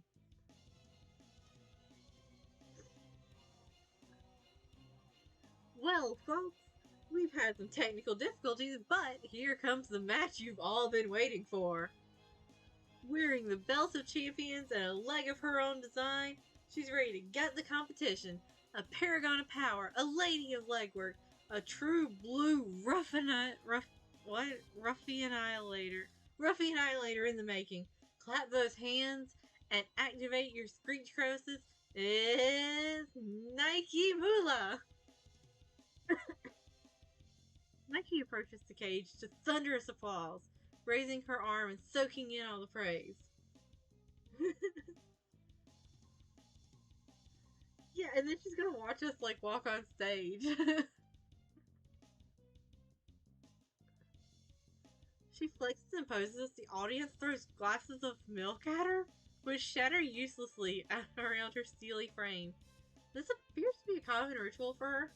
Is that what the moo part of moolah means? Because I thought it was like moolah as in money.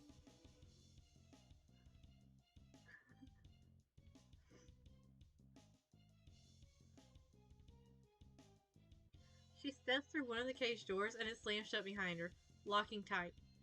With her arms crossed and her teeth firmly gritted, she awaits you. As the announcer begins a new intro speech, you step forward. And in the other corner, frail in stature, weak in knees, wearing a perpetual look of befuddlement, we have some messed up low blood alien. Also, we do look as constantly confused as we seem to be. Good to know. Wait, is it? Have we not? So the milk thing doesn't really show up except for here in HIVESWAP, I'm guessing, because I don't remember anything about milk before.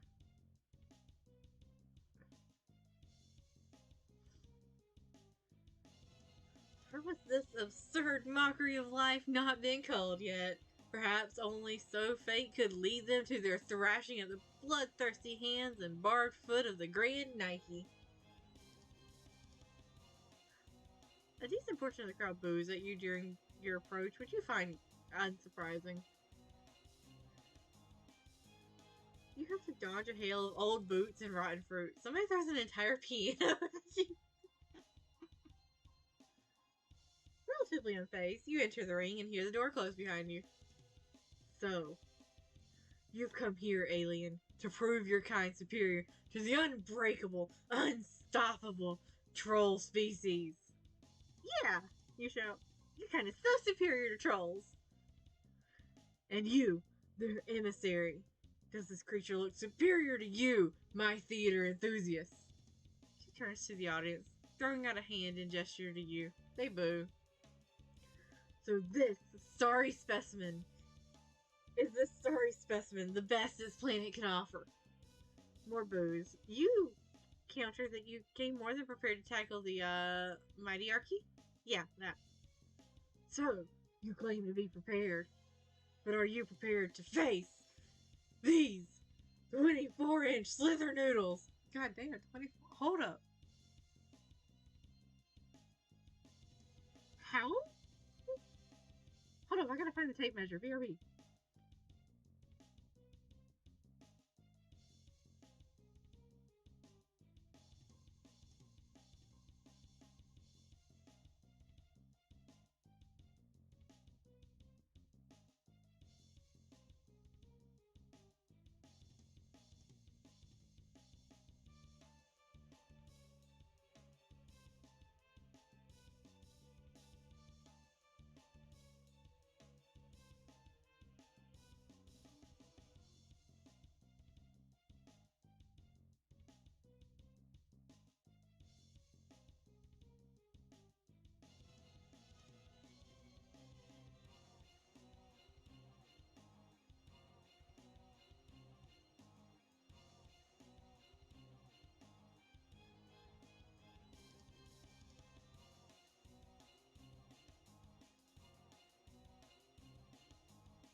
Her arms are bigger around than my thighs.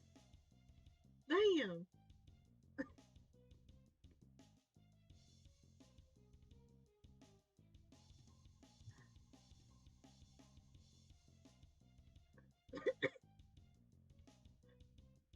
Continuing on. She flexes so hard the she flexes so hard the announcer's sleeves explode. But it might be a reference to one of the Homestuck trolls. Huh. I'm assuming when I get to that part of Homestuck, I'm just gonna be like, oh, I get this. So be it. I'll crush you in a single blow.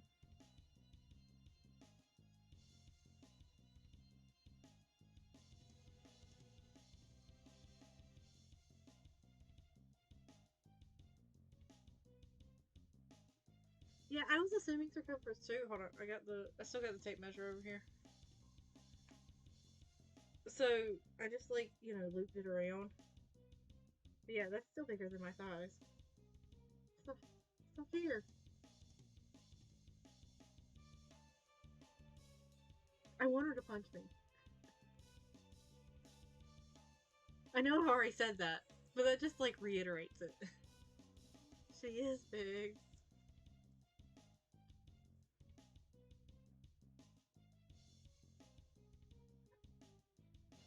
I would shatter into dust. It's bad enough that if I don't moisturize, I'll start cracking. But I would absolutely shatter into dust, like, even fully moisturized. I'll crush you in a single blow. Yes, you will. You're expecting a referee to start the match, but did it occur to you that there is no referee? Somewhere in the distance, a bullhorn sounds, which is apparently the signal to begin. Without taking her eyes off you, Nike grabs the cage wall behind her and hoists herself up effortlessly, scaling it in reverse until she reaches the top. The announcer's screaming something about this move being called the Spiky Nike. One of her sprites is called Odd Flex, but okay. I am intrigued. Once she finishes her ascension, Nike deftly leaps from the edge of the cage and spins down toward you. Her body twists and writhes in multiple blindingly fast flips and before her robotic leg comes smashing at you. You spend some time admiring her dazzling form before it occurs to you that you should probably move. You duck and roll forwards, feeling the point of her leg just barely graze your scalp. The announcer shouts, "First blood!" as you feel a light trickle down the back of your neck. I've changed my mind. I don't want her to punch me. I want her to impale me with that leg. Something tells me that's probably not any better.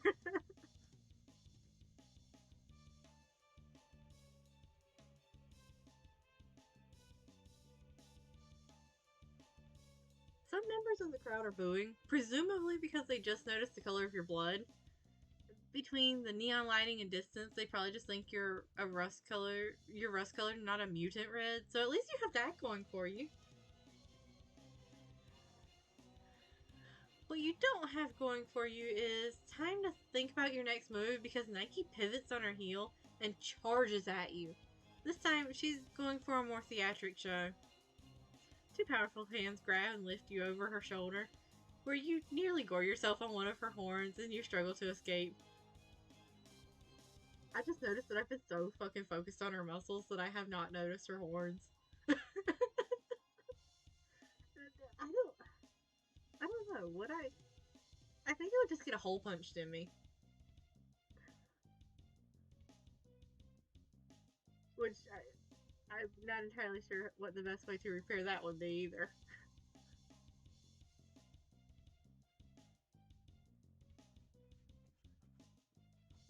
You put two hands on her back and push hard, and you are delighted to find that her grip loosens and you go tumbling over her back, landing with a clumsy stagger on your feet. You're not sure if she lets you get away with that one for the sake of the show or if you just slipped out of her sweat-soaked palm, but you're going to charitably assume the former. She turns to face you, grunting and baring her fangs. She charges, rearing back a fist, then sending it barreling towards your fragile human nose. You leap out of the way, only narrowly dodging it. Yeah, MC's not completely helpless. MC got the sense of balance somehow. And, like, the ability to follow vague instructions. All you've done is avoid me, coward. Where's your killer instinct? Do I scare you? I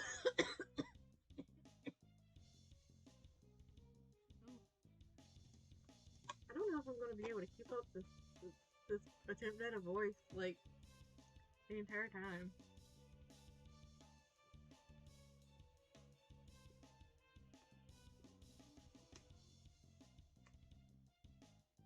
Are you loath to face my true blue muscle-bound beauty? You take the Setsuki to attack, and instead you run full tilt away from her. It isn't fear carrying you. You swear. Fool! There is no running or hiding from Nike Moolah. Yeah, just about every time I speak, when I'm reading her lines, I feel like I'm going to start coughing up a lung because it starts scratching at my throat. Stand and fight! She sprints towards you as you flee. The crowd is on tenterhooks. Nobody knows what you're doing, least of all you. But you think you can pull something cool out of this. You leap at the cage wall, barely dodging the spikes that line it, and use the slight amount to give in the chain link fence wires, or chain link wires, to springboard off. With an exuberant grin, you go flying toward her, arm held out for a classic clothesline maneuver. And then you collide with her own arm and whoop. Oh shit, nice room.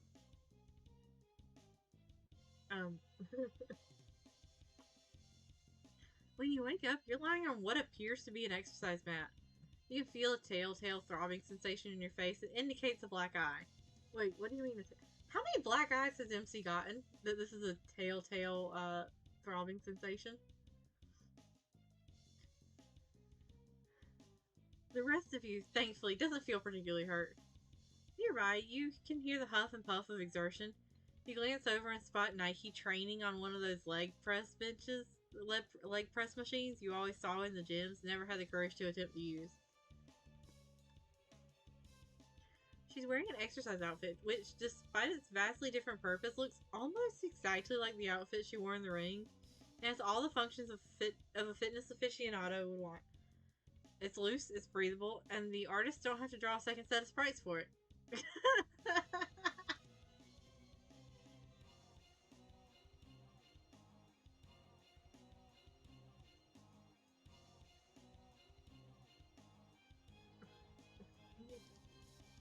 As soon as she notices you're awake, she turns to speak to you. She doesn't even stop her workout. You're finally awake, sister. Welcome to my hive. That's your hive? You knocked me out and you just carried me home? I mean, I'm not opposed to it. Why is there so much other colored blood on your machines? I have spent so much time, so much precious, valuable time, waiting for you to open your eyes. Oh god, how long have you been out? About 40 minutes. Huh, that's not so bad, is it? Perhaps, but only when compared to your abysmal performance in the ring. Amicia must be so confused, because not only did we disappear, we, and just, take forever reappearing from wherever we say we're going. When we do reappear, it's in the cage. And then we get knocked out. And the person she's here to see just carries us off.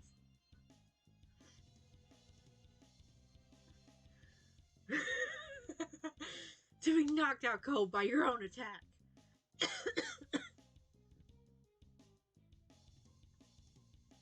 Wretched. I am an impossible foe to conquer, and yet even a Rusty has towed me longer in the realm of mortal combat.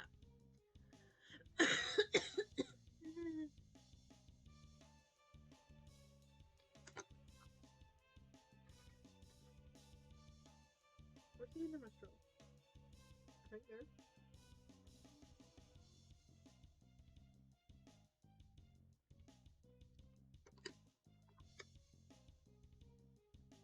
You are weak, sister.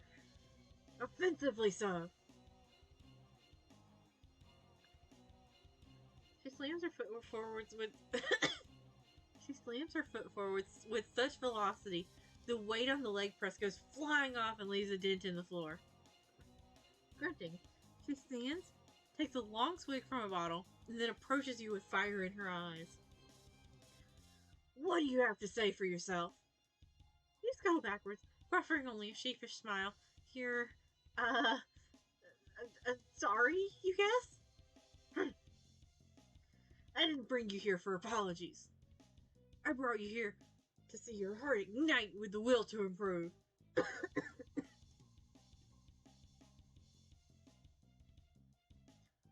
Something tells me that it might have been like a smarter idea to do this after I got completely over my cough. But oh well. You are not a worthless being.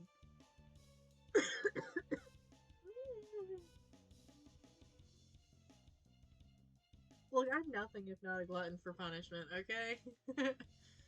I will do the dumb shit. You have a flair for the theatrics, an appreciation of the sport, and a shining soul filled of only the most intractable determination. You can be so much more than you are, sister. I could make you so much more. Cast your gaze around you and behold, the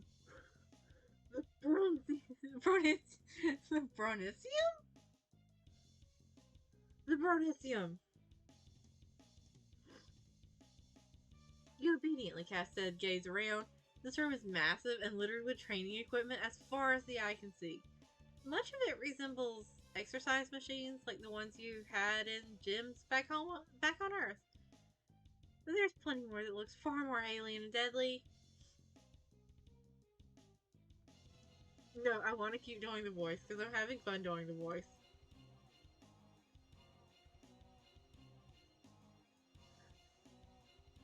So the reason why there's all the different colors of blood is because she just like grabs everybody that she knocks out and takes them here if she thinks they've got potential, I'm guessing.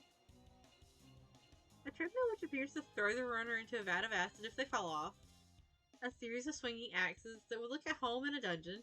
3 different varieties of Iron Maiden, each more horrific than the last. This is presumably Nike's personal workout studio, but you could easily mistake it for a torture chamber. You wonder if Ardata has ever considered a job as a personal trainer? Maybe you should bring it up with her. There are some who may be worthy of my expertise. It is here that I can forge them, just as I forged myself, into beings of adamantine strength. The journey will be harsh. You are made of weaker stuff than I believe. You will perish in agony. But if your core is strong, and your will of iron, yours will be an unquenchable might. She extends a hand to you, her jaw set. Such a nice sprite. Join me, sister, and we shall ascend to tumescent heights of muscular perfection. There's a look in her eyes that you have never seen before. One of hope, of faith. Her arm vibrates, muscles quaking. Do you take it? Just gonna... Also, yes. You take her hand, staring into those hopeful eyes. Oh, to see that deep sapphire blue filled with the glow of friendship. She squeezes your hand so tightly you feel your fingers fracturing. Excellent! I knew you had the spark. Now to make the flame, to grind and crush and pummel the flint. Until it bursts into a roaring blaze of strength. Today, I shall begin testing your limits. Come. She leads you to the treadmill, and the deep, bubbling pit of acid directly behind it. You nervously step on. By the way, just so you know, this was the type of, like, voice I almost tried for Sakura. But I thought she seemed too sweet to, like, do this kind of voice.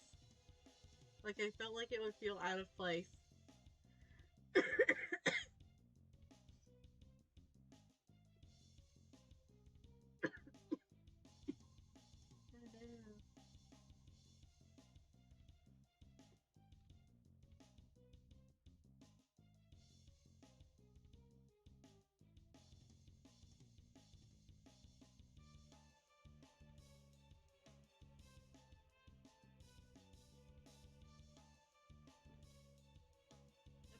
die because I wanted such a hot lady.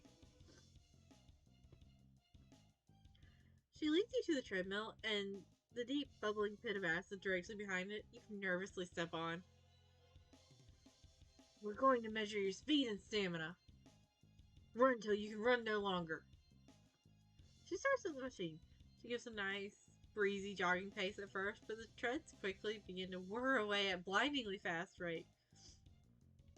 You're sprinting as hard as you can to keep up, holding desperately onto the arms of the treadmill. Come on, sister! Grit your teeth!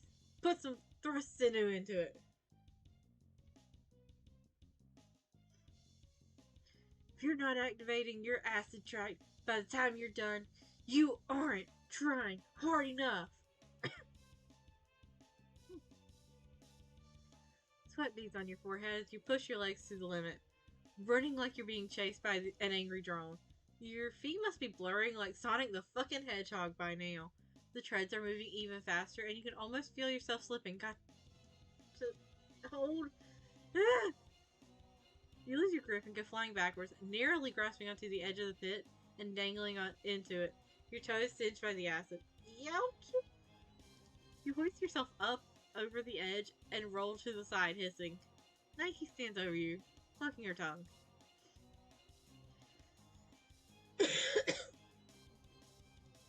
Top speed, 12 miles per hour. That's good, right? For a bronze blood. Next test. She takes you from machine to machine in quick succession, each time commenting on your skill level. Your biceps are as terrible as Rusty's, your lungs are gold at best, your legs an unexpected cerulean. All while taunting you, encouraging you to push yourself further. I do like that our legs are, like, highest rated. Like, obviously they would be, because, you know, head of the clown church fucking complimented them. That's the word I'm looking for.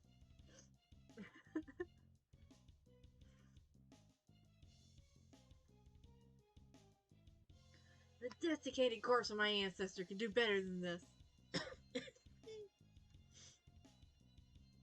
You struggle to deadlift a giant barbell made of dead monster skulls. Yeah, MC had to have never skipped leg day. You are right. Are you going to eject this May fluid all night long, or are you going to warm it up? You go toe to toe with a punching bag that shoots sonic blasts at you whenever you hit it.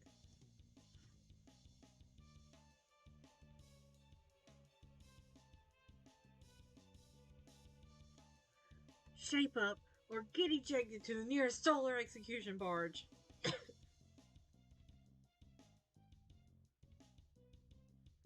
You saw, but she forces you to do 30 minutes of freeform jazzercise. Is jazzercise a real thing? Is freeform jazzercise a real thing?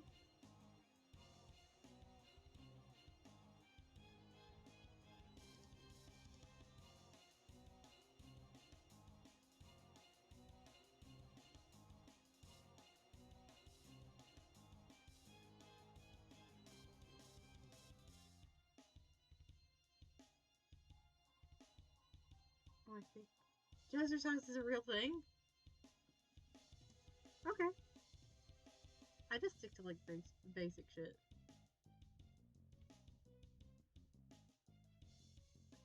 Like, I pedal on my little stationary bike and, you know, really pathetic push-ups and that kind of thing. For somebody who's not good at push-ups, I have, like, a surprising amount of arm strength, and I'm not sure where it comes from.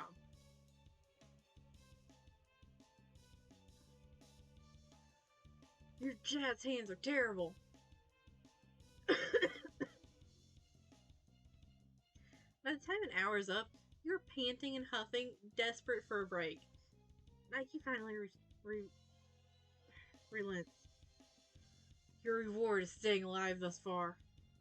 Stay hydrated, sister. She tosses you one of those protein shaker bottles the gym buffs are always chugging from. You regard the mixture within curiously for a moment before throwing caution to the wind and gulping some down. When has imbibing alien substances ever hurt you before? But when the flavor hits your taste buds, you almost retch. Is this Gatorade mixed with milk? Oh, that sounds, oh, that sounds like something. Nutritious and delicious. You keep chugging it. You need the liquids, foul as they may be. Alright, lactose break over. Let's continue. She next leads you over to one of those Iron Maidens. This one doesn't actually look spiked. It is just a, it just has a blunt, bumpy surface on the inside. Get in. What? Get in, sister. You reluctantly step inside the Iron Maiden, and the doors clamp shut around you. This thing is far, far too tight for you, and the bumps are pressing into you from all sides, threatening to squeeze you away into nothing. You groan and push back against the walls, desperately trying to keep them from crushing you into a little human waffle. Just when you think your strength is about to give out, the Maiden opens. Pressure resistance, about olive level. These results are surprisingly adequate. Your potential continues to shine. Good work. This halfway point seems to mark a change in her attitude as you continue to, just barely, persevere through everything she throws at you. Like a shake weight so powerful it leaves you shuddering intermittently through the next few exercises. I'm not gonna lie, I kind of want to... Do they make shake weights anymore? I've been tempted to... Once upon a time I was tempted to buy one, but I don't know if they actually make them. I don't know if they're actually useful.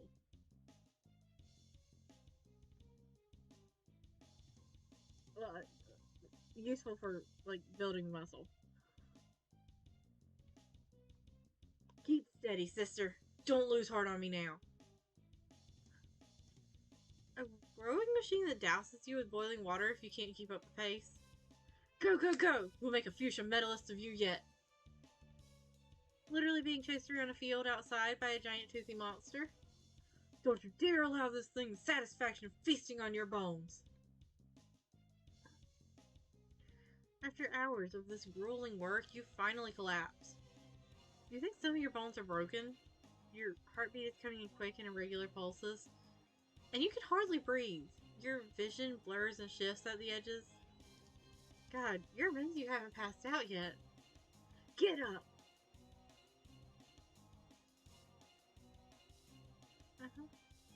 You glance weakly up at Nike, expecting her to be looking down at you with disdain, but instead you see her crouching down and offering you her hand. You take her hand and she pulls you up to your feet. Oh, that is the cutest smile. The look on her face now resembles pride, and when she claps the palm down on your shoulder, it only kind of hurts. You've done well, sister. I threw everything I had at you, and you soldiered on, with head held high, even as your body broke beneath the weight. I have never seen such commitment, such strength of heart and soul, such dedication to the craft, such appreciation for the most righteous of pursuits.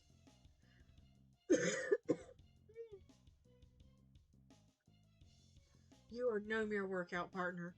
You are a workout friend. A light blossoms inside you like the neighing of a horse. This feeling of power, of strength, of the bond between warriors, this is real and true. And this light will never, ever leave you. As you bask here in the satisfied and sweaty glow of a good workout, you realize that planets, universes, dimensions, realities, powers, principalities, and cosmos come and go. But being swole as fuck is forever. Aww.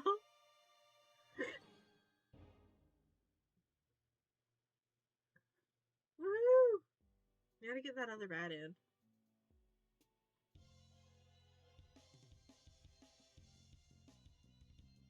Oopsie, definitely going for the brawn. You begin to offer your hand, but under her steely gaze, your resolve wavers. This all seems like a lot. Too much, even. You don't know if you're made of stuff tough enough for the training she seems to be offering.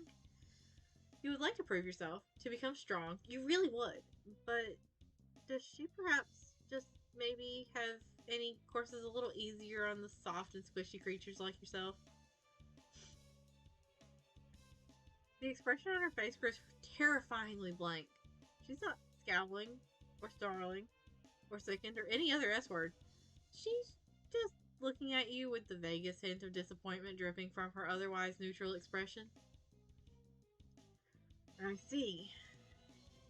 You're like all the rest, aren't you? Unworthy to receive my gifts. Unwilling to reach your full potential. A pathetic, simpering thing, playing at dreams of muscular greatness it can never achieve, because it doesn't have the will for it. You're an insult to my art. You spit on my passion. Get the fuck out of my face and do not ever dare to return. Shrinking under her steely gaze, you quickly flee her hive. Is this it for you? Is the screen going to fade to black, replaced by a goofy, cartoonish end card and some somber game over music composed by artistic genius James Roach? No, you refuse. You are not yet ready to call this friendship kaput. You'll show her and her draconian methods up, damn it. It's time to get ripped! You're going to do it your own way, and then return, and she will be so utterly impressed by your muscular growth that she will have no choice but to admit that you are friend material. Sadly, you do not know any other blue bloods characterized by an absurd love of muscles and bodybuilding. They're basically all total nerds, actually. But perhaps you can think of someone from a nearby hue who can help you. Oh, that's not who I was expecting. Her door swings open with gusto, and you're greeted by a familiar smiling face. That sprite is not smiling, though. Oh, what an unexpected surprise! You really should have called. Or texted, or literally anything else to alert me to the fact that you wanted to visit me on such short notice when my schedule is so terribly packed. But that's alright, I can squeeze in a meeting, I'm sure. Do come in, do come in. I like that Tysius is present for both parts of this volume. You step past the threshold of the door and into her office/living room. Tysius is sprawled across the couch, lazily holding up a book to her face.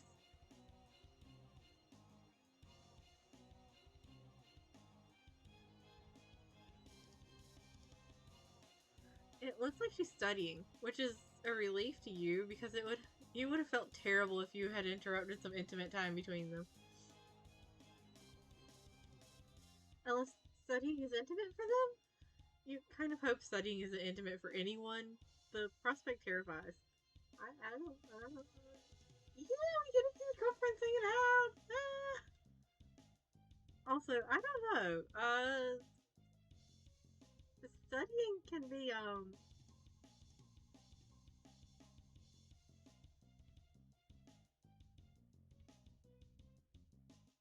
no, I'm gonna say it. Studying can be sexy when done right. It can be intimate.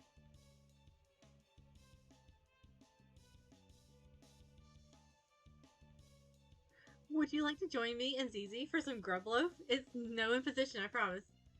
You absolutely would. You didn't know Stelsa was a cook on top of everything else she does. Where does she fit a fucking kitchen in this place? Oh, no. I could never. There simply isn't enough time. I'm just ordering from Door Smash. It's excellent stuff, really it is. Zizi has some very colorful words for the taste. Does that mean that it's good? Yeah. Oh, I love you, Tysius. It's pretty bitchin'. Yes, it is certainly. That, pencil Pencil a good friend here in for a dinner date, can you, darling? They're literally right here already. We don't need to do that.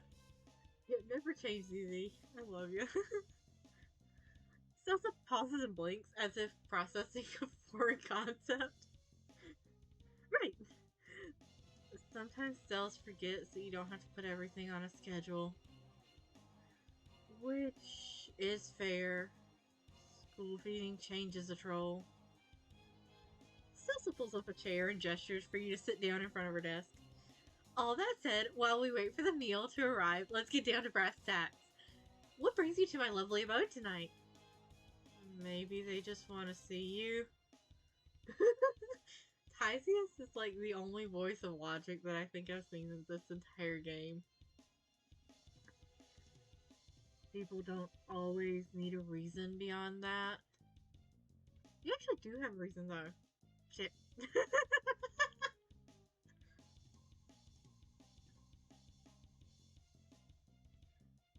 Tysius is just like, damn it, you just ruined my entire attempt at teaching her that you don't have to have a reason to visit people. Sometimes you just want to see them.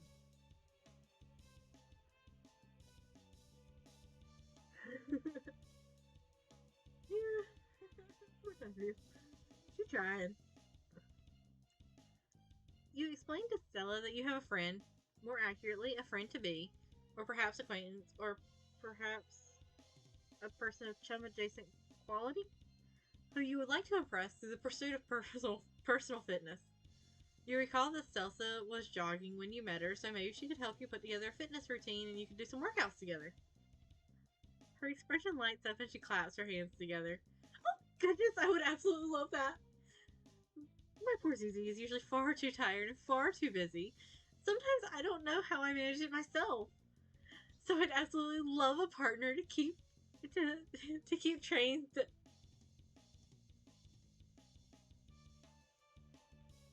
I forgot what's their last name.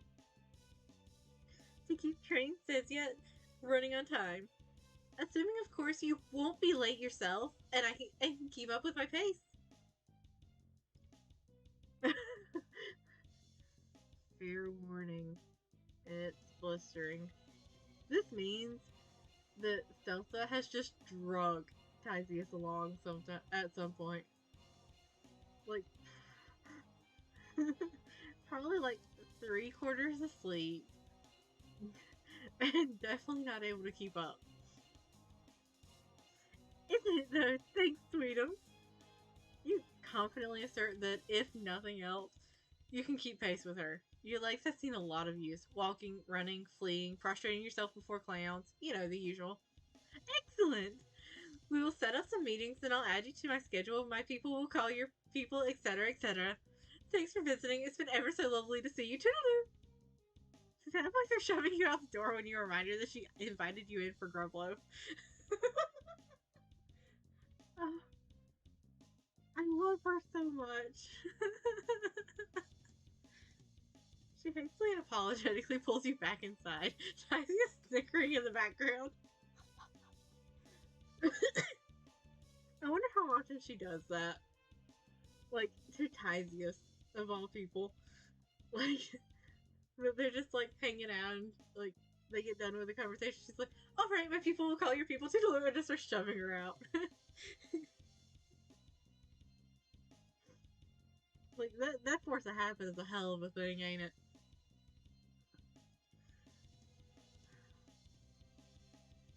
Don't know what I'd do if I didn't have cells.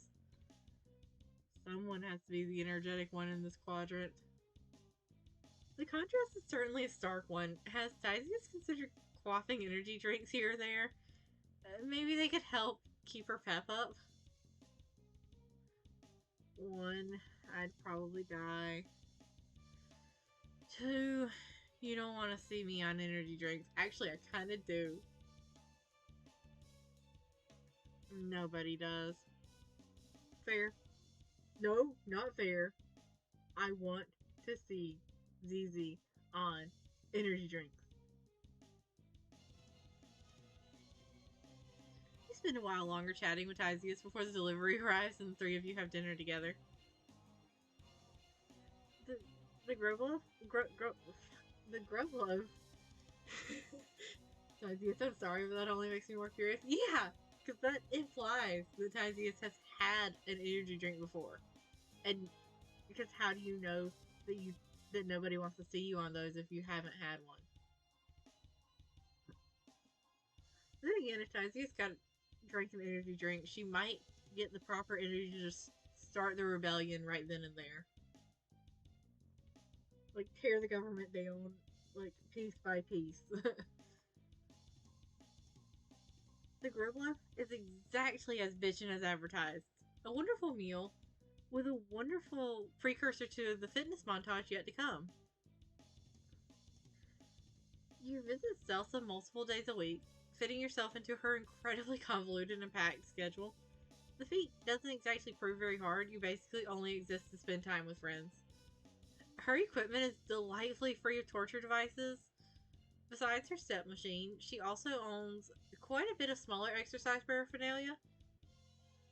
Aerobics doodads and thingamajigs, yoga mats, jogging outfits. I wonder if she's one of the people who doesn't exactly get more energy, just more jittery and anxious. You know what? That seems like it would be about right, actually. As much as I would like to see Jazz stuff, ZZ, she'd probably just be more anxious than anything. Wait, jogging outfits. Are we about to get a new outfit? Every one of those huge bouncy, even one of those huge bouncy exercise balls, which she bans you from using after you accidentally send it careening into a carefully organized stack of books. Delta carries herself for. Were we still on the exercise bouncy ball when it went careening into the stack of books? Smart move. Yeah, it was a smart move. Celsa carries herself forward with a peppy, always-on sense of gusto that can be difficult to keep up with, but her bright smile and encouraging attitude do wonders to keep you invested, to convince you that you really can acquire the swolehood you've dreamed of. By the end of the perigee, you are, well, you wouldn't exactly call yourself ripped, but your muscles are definitely toned in a way they previously were not.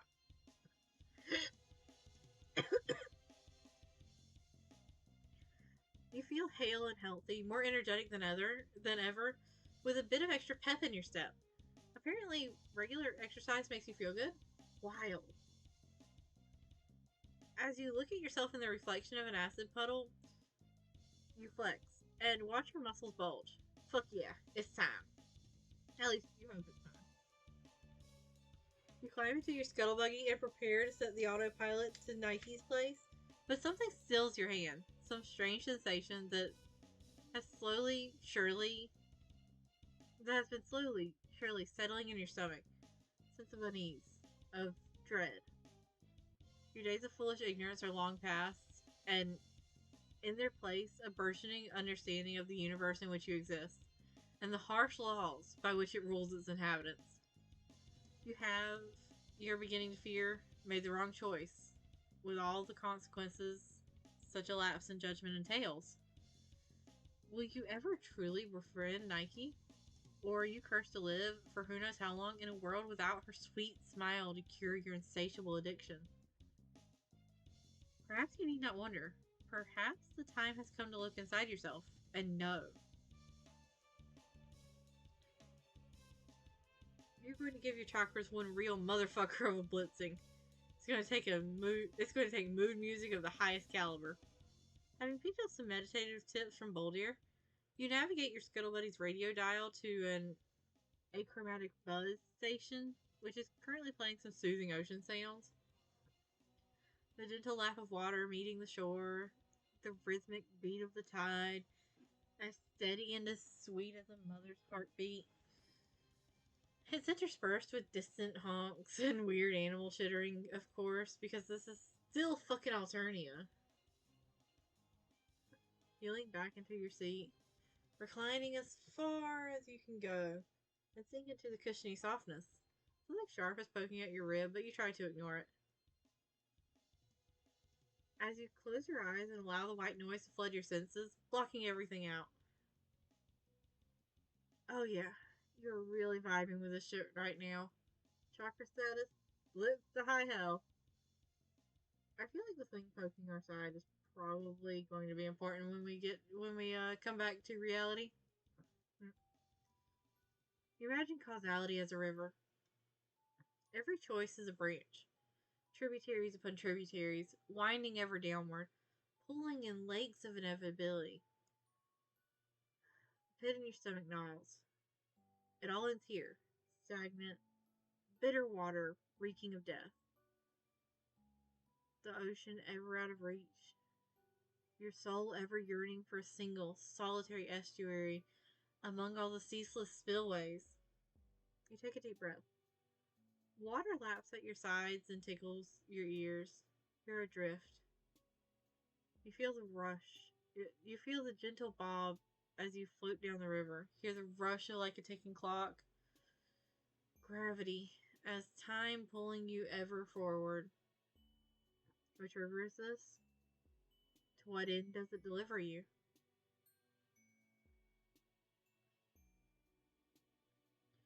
Your breathing slows, then shudders. You feel the rapids approach. The rivers blur, then shift. Your heart rewinds, misses a beat. A surge of emotion, water streaking down the curve of your cheek. Your lungs ache.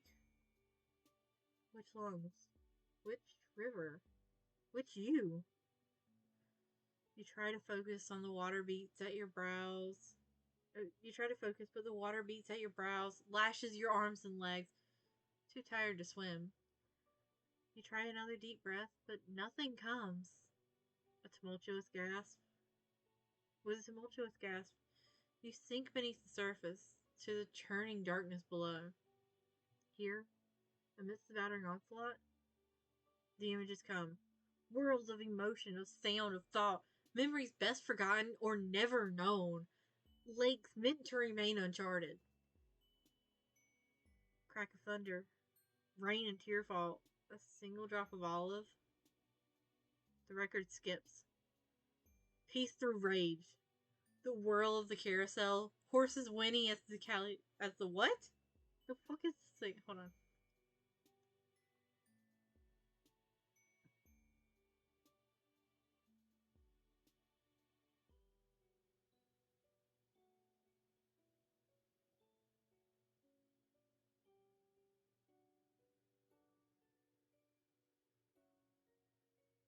A keyboard musical instrument resembling an organ, consisting of a series of whistles sounded by steam or compressed air. How do you say this?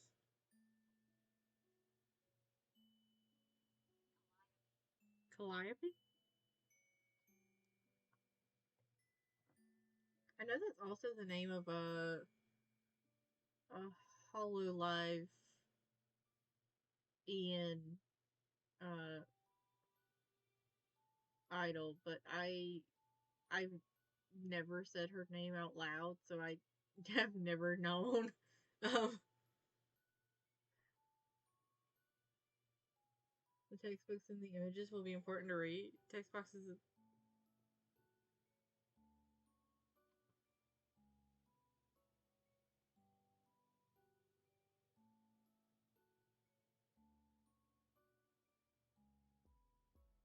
Huh. Are the images getting fainter, or are my eyes tricking me?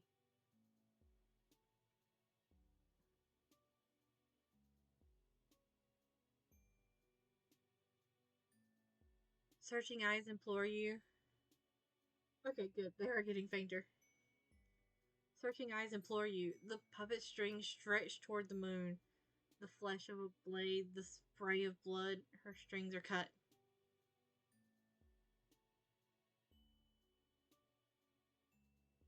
A crackle of energy. The world gone grayscale. Eyes deeper than the deepest pit. A shuddering final breath.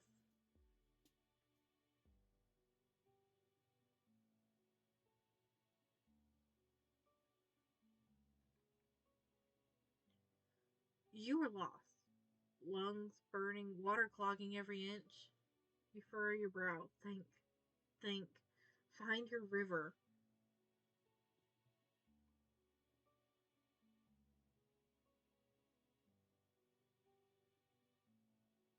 Coughing, wheezing, a final rattling gasp.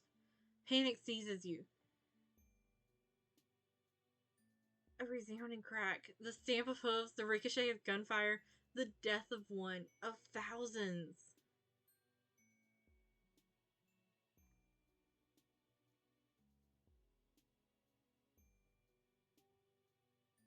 A low, sinister honk.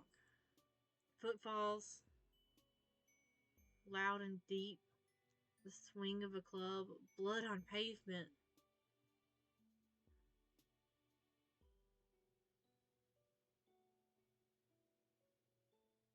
Dark, acrid smoke. Indistinct voices and crackling intercom.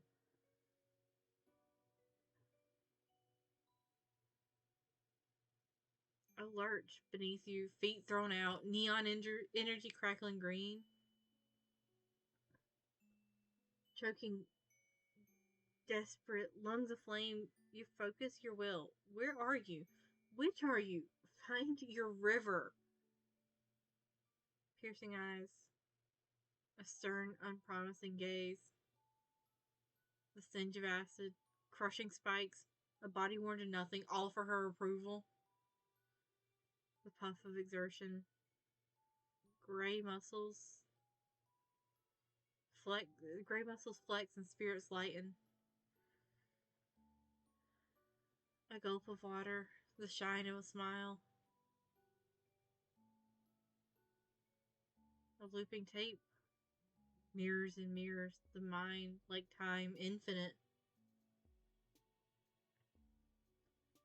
The tributary splits and you, finally, drift down your chosen route. Freshwater visions as you float toward the surface. A carefree decision. Scuttling legs in the thrum of an engine. Cityscapes passing by. Stern anger. A fist tightly clenched. Shaking barely restrained. Hope crushed under a rigid foot.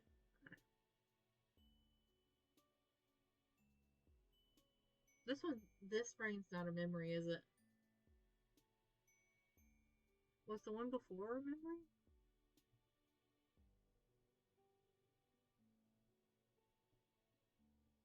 No, that one's also a new one. You shrug and start the vehicle, punching in Nike's address and leaning back into your seat as the familiar sensation of the autopilot takes hold and the buggy begins to scuttle.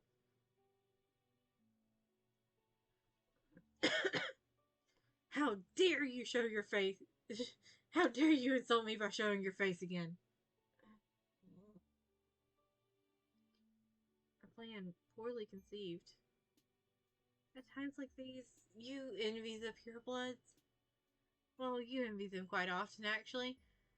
They've got amazing strength, unbelievably beautiful rap gods, and honestly, Fago's starting to grow on you. But right now, you just wish you were a contortionist. These vents are way too tight. Desperation, madness, friendship at all costs. See, look how strong you are. You can lift these weights with ease. You could lift something bigger. You would be happy to demonstrate if she would stop advancing on you with intent to full Nelson your sorry ass.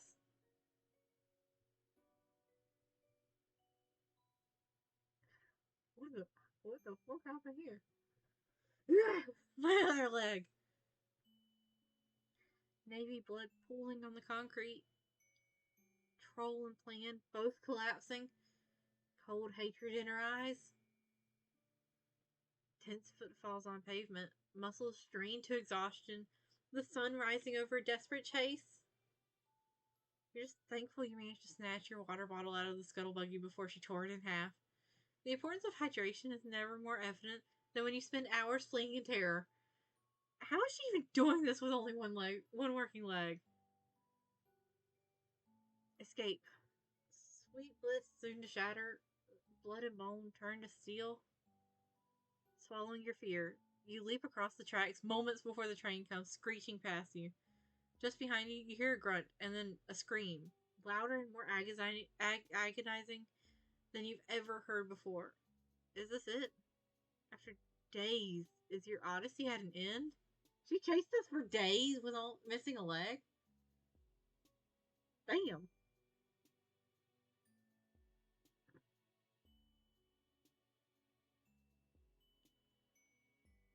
Fruitless assistance.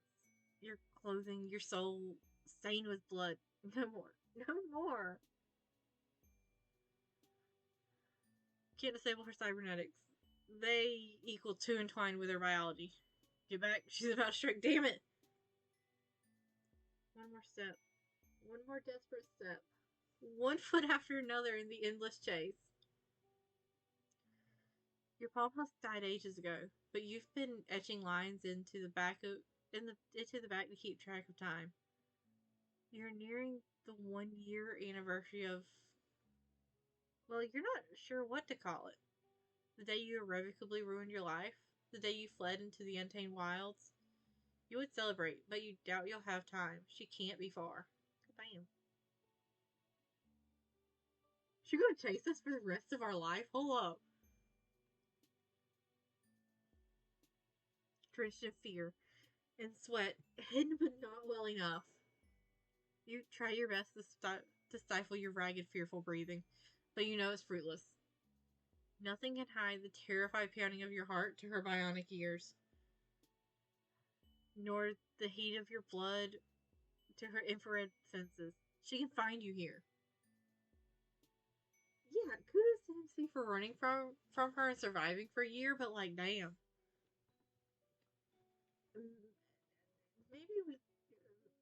Maybe this was a bad plan. The curtains fall.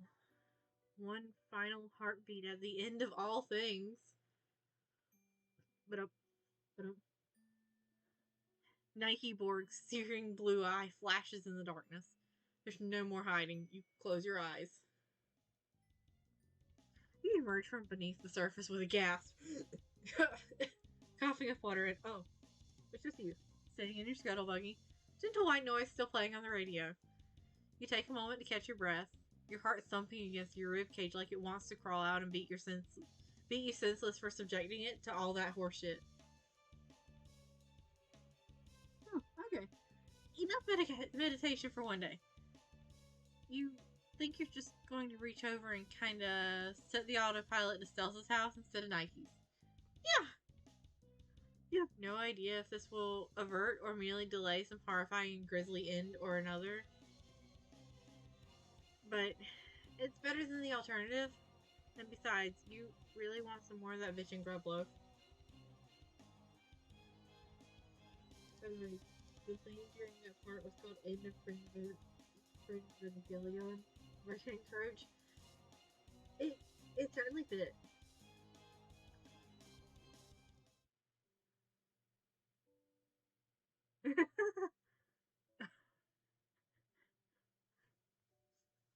Yeah, those are about the expressions I would get if my little alien friend showed up on my doorstep without calling ahead for a meeting before once again, and then tells me the story of what they saw while meditating, and it was that.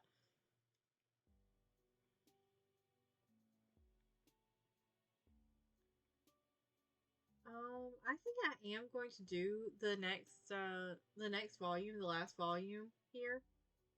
But I am going to go do something real quick, and I will be right back. It should only be a couple of minutes.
Alright, I'm back. Since they meditated so hard they remember the different timelines and saw the future.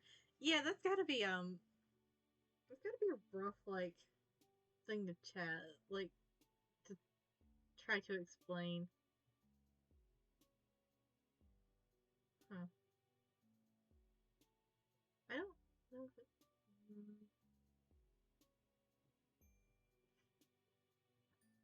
I can't tell if it's showing the, like, chats up there anymore.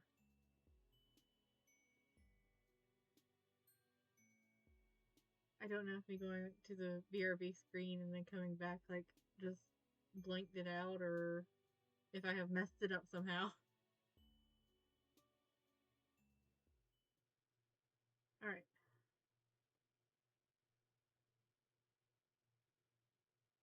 This is it. The last volume.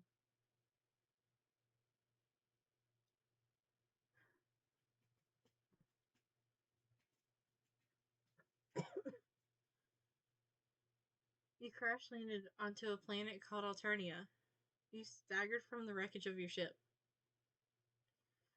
You were desperate for information, for provisions, and possibly a bit of medical attention. Oh, hello. Oh, good. That also answered my question about what I did to my chat when I went to the BRB screen. It just apparently like wipes it out. Up there above my head.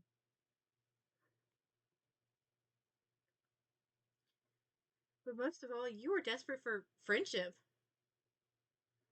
It's what you could say if you were written by a bunch of hacks who cared about the Aristotelian ideal of narrative unity. Possibly you can make some reference to a circle being complete in a thoughtless and imbecilic manner. But we're all in this together, right?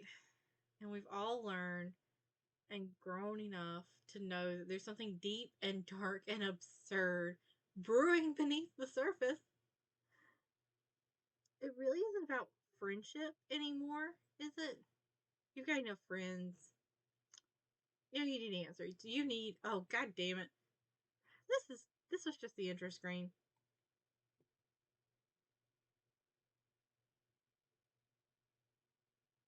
Oh, hello. We're gonna start over here this time.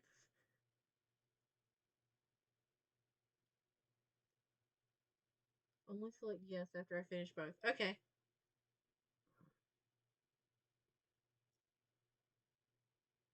Alright. You've gotten pretty good at the old friend making game by now. But even an old hand at palling around like you, a real platonic Lothario, has bad nights sometimes. Tonight was one of those nights. It's getting close to morning, and not a new friend in sight. You'd met new people, sure, but none of your conversations had panned out the way you'd wanted them to.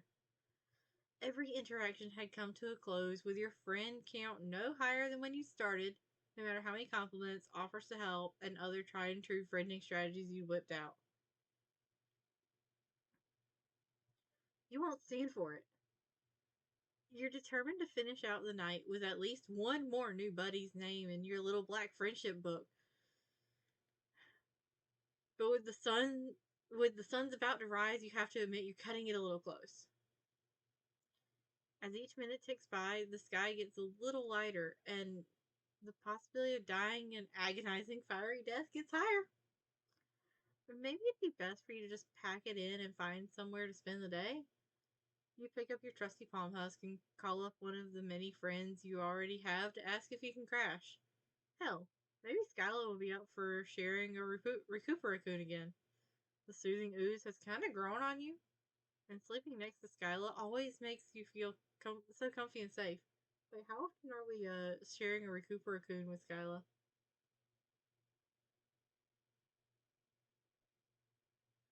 Turns out Skyla is more than down to you coming over. Time to make tracks. You turn tail and hurry in the direction of Skyla's digs, but it's not long until you run into a distraction. Oh, okay. I love this place.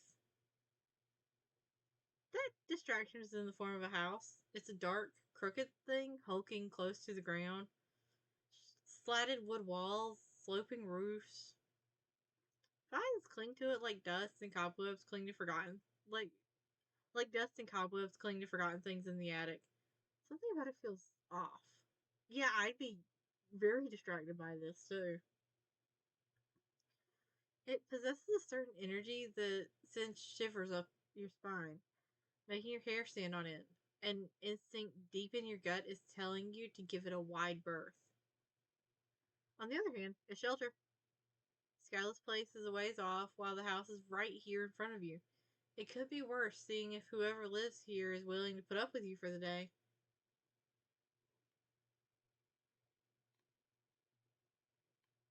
We are going in the house. No, wait. We should probably start with the one that would be the bad end. Wait. I don't know which one would be the bad end here. I'm going in the house. There's nothing else for it. You make your way towards the house. Even though everything inside you is screaming at you to stay away.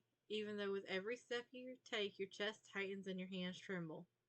By the time you reach the door, you're shaking like a leaf. Adrenaline zings through you. You could choke on it. You want to run, but you force yourself to keep moving forward.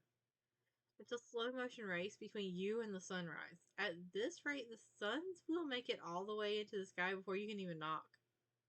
Yeah, we definitely wouldn't have made it to Skyla's place.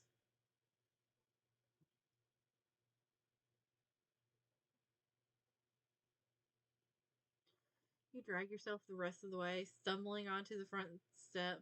The door knocker is an intricate yet grotesque thing, an undulating tongue rolling out of a set of sharp teeth all in cast iron. You grab the lumpy end of the tongue and bang it against the door. Nothing. Fuck. Maybe you'll get lucky and the door will be open. Out of options, you reach out and turn the doorknob. You can feel the first licks of sunlight against your back and against the back of your neck. Is it just you, or is your skin already starting to blister? But today's your lucky day. The door opens. You should feel overjoyed at your life being spared. Instead, your focus is fully on how the roiling in your belly has bloomed fully into nausea. In the distance, inexplicably, is the peal of sirens, an insistent whining noise that only continues getting louder. You shouldn't have come here, but it's not like you had another choice. You might as well see what awaits you inside, but as soon as you cross the threshold, the world lurches and you pass out. Oh, that's probably not good.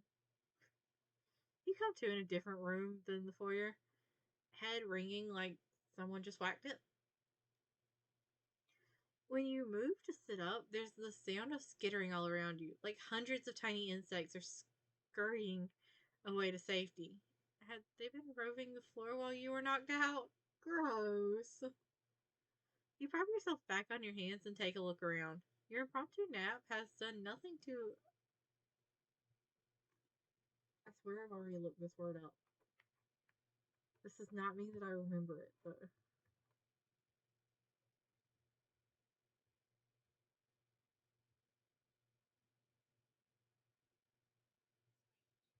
Assuage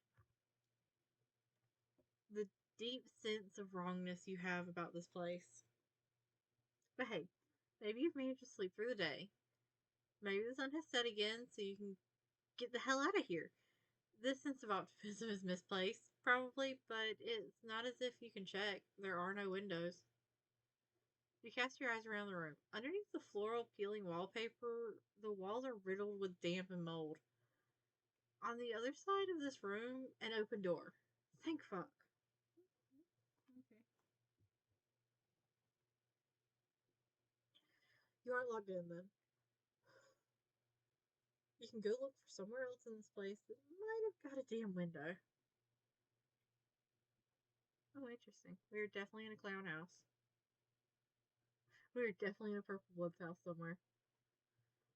You step into a long, winding corridor. It's so cramped that you feel almost as though the walls are closing in. While it had been warm enough outside, in here a deep chill settles over you, sinking deeper into your bones. You're half convinced you'll never be warm again. Emanating from somewhere you can't see is music, tinny and rhythmic. It's soon interrupted by a crackling noise, like someone trying to tune in to the correct station on a radio. That smile scares me, but it in a good way. I appreciate it, even though I know that some tomfuckery is about to happen. Then one of the picture frames lights up. Looks like it was actually some sort of TV screen. Welcome, welcome. We're glad you're awake. And I feel like I should be doing the flipped around with this being the like very excited voice. And that you came to visit us. We've been really, really, really, really bored in this stinky old house. It really sucked. We could have just died from how boring it was. Being the final countdown by James Wright. I love it. It feels like this one is way, way quieter than the others. I'm going to turn it up. Something tells me that I'm going to regret turning it up though. Two voices. One monotonous and so quiet you can barely hear it. The other shrill, dramatic, like its owner never learned the meaning of the words indoor voice. Catching what the quieter person is saying isn't made any easier by the high-pitched giggling that starts up in the background whenever they start speaking. So hurry up and find us! We want to play a game. Gee, why do those words give you such a profound sense of deja vu? Wait, how does that give us a sense of deja vu? What is happening? The line goes dead. At the same time, a door pops open at the other end of the corridor. You're meant to go through it, you guess? Oh, I was trying to figure out what I could hear, and it's Sushi playing with her toy, but she's on one side of the bed sheet and the toy is on the other. So I'm hearing like the sounds of her scrabbling around in the fabric and catching the toy.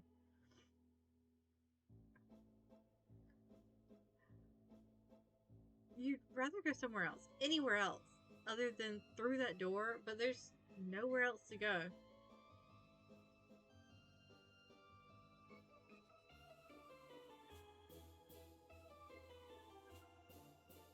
Oh, it's getting loud again. Louder.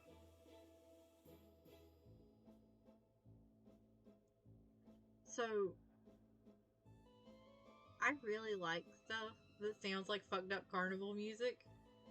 So honestly, I'm not even kidding. I think this might be my favorite theme of the whole game. Huh. Interesting. Or is there?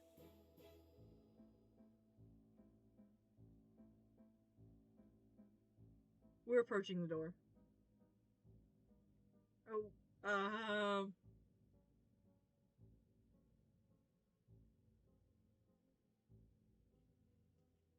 aha!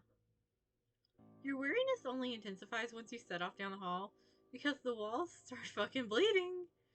You've seen enough troll blood at this point to be able to recognize it.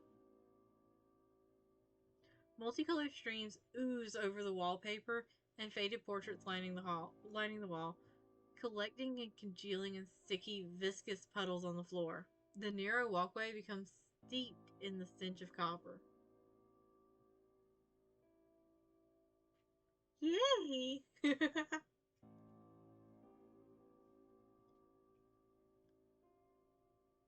I do remember asking ages ago if there was one that I like shared that kind of stuff with.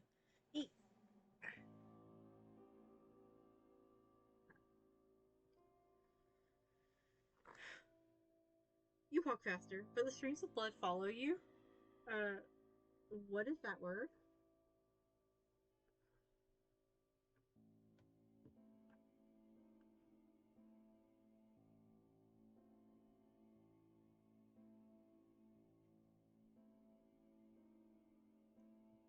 Wash your rinse Oh, pour, flow, or shower freely. Okay.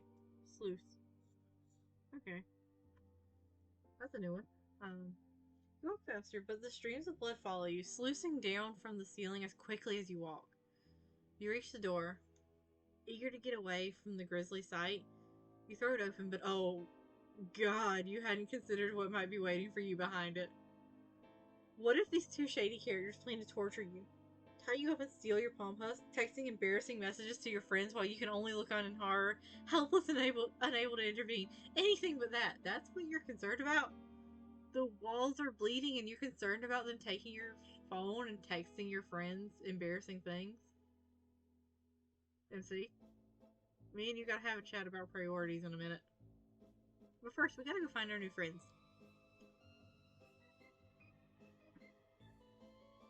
It's too dark to see anything. All you can do is fumble and feel around with your hands. Getting out of the room again is a no-go. The door swung shut behind you as soon as you stepped inside.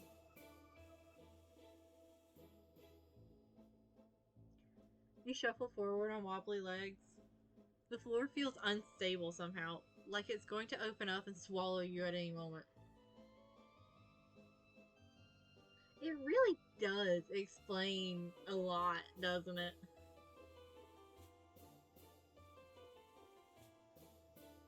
Why would it be a good idea to call out to see if anyone's here? You need to people. Hello? Your voice echoes. Soft laughter reverberates back in response. You catch a glimpse of something from the corner of your eye. A flash of purple. There's a sensation of eyes on the back of your neck watching you, but you can't discern where the other presence in the room is, if there even is one. You kind of hate this. Of all the shitty welcomes you've received, this one takes the cake. You have to get out of here. I don't know. For the fact that we technically B&E'd this place, even though it was unlocked, uh, this is a rather tame welcome.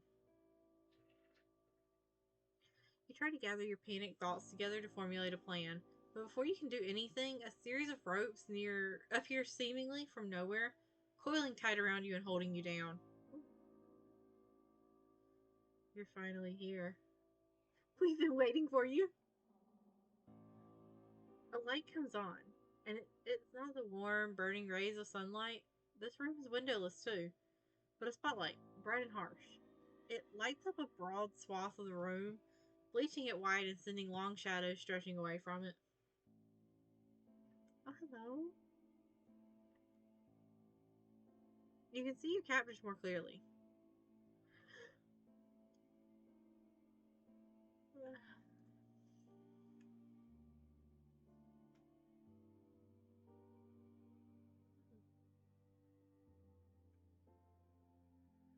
You can see your captors more clearly now. Two purple blood kids. Aside from their expressions, they look exactly the same.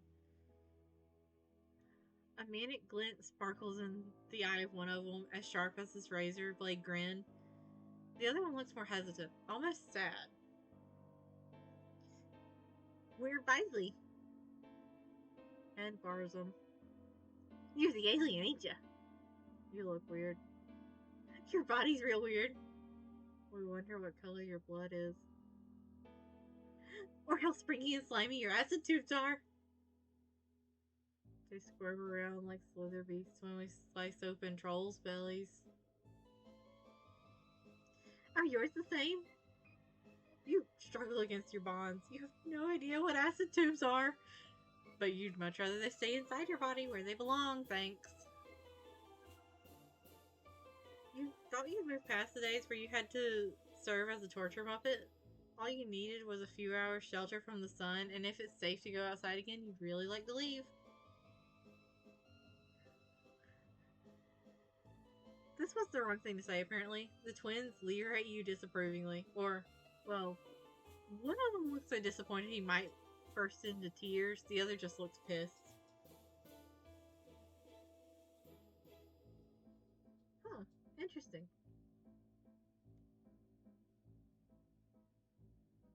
No way. We told you. We've been so bored. know what it's like to be all alone with no one else to play with. For wipes, we might have each other. We're never truly alone. That's what makes being us so great. It's a little difficult to play pranks on someone who always knows what you're thinking and feeling. Wait, you thought Barson was the quiet one and Bisley was the loud one? But it looks like you were mistaken? Or did they switch? If you were faced with the prospect of having your innards yanked down and played with by bloodthirsty children, you might be more puzzled by their statement. As it stands, you have more pressing problems on your mind right now, so their words more or less fly over your head. You squirm harder, even though it doesn't do any good. In fact, it just seems to make the twins madder. Sadder? You said once madder. Stop trying to get away. It's always like this. Nobody ever wants to play with us. We hate it. Now hold still. You look at them beseechingly, trying to appear as small and helpless as possible. Maybe it's a little pathetic giving puppy dog eyes to literal children, but you lost track of your own dignity a long time ago. They're not really going to do this, right?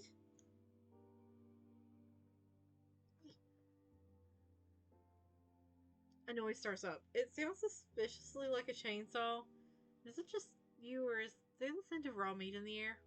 Where the hell is it coming from?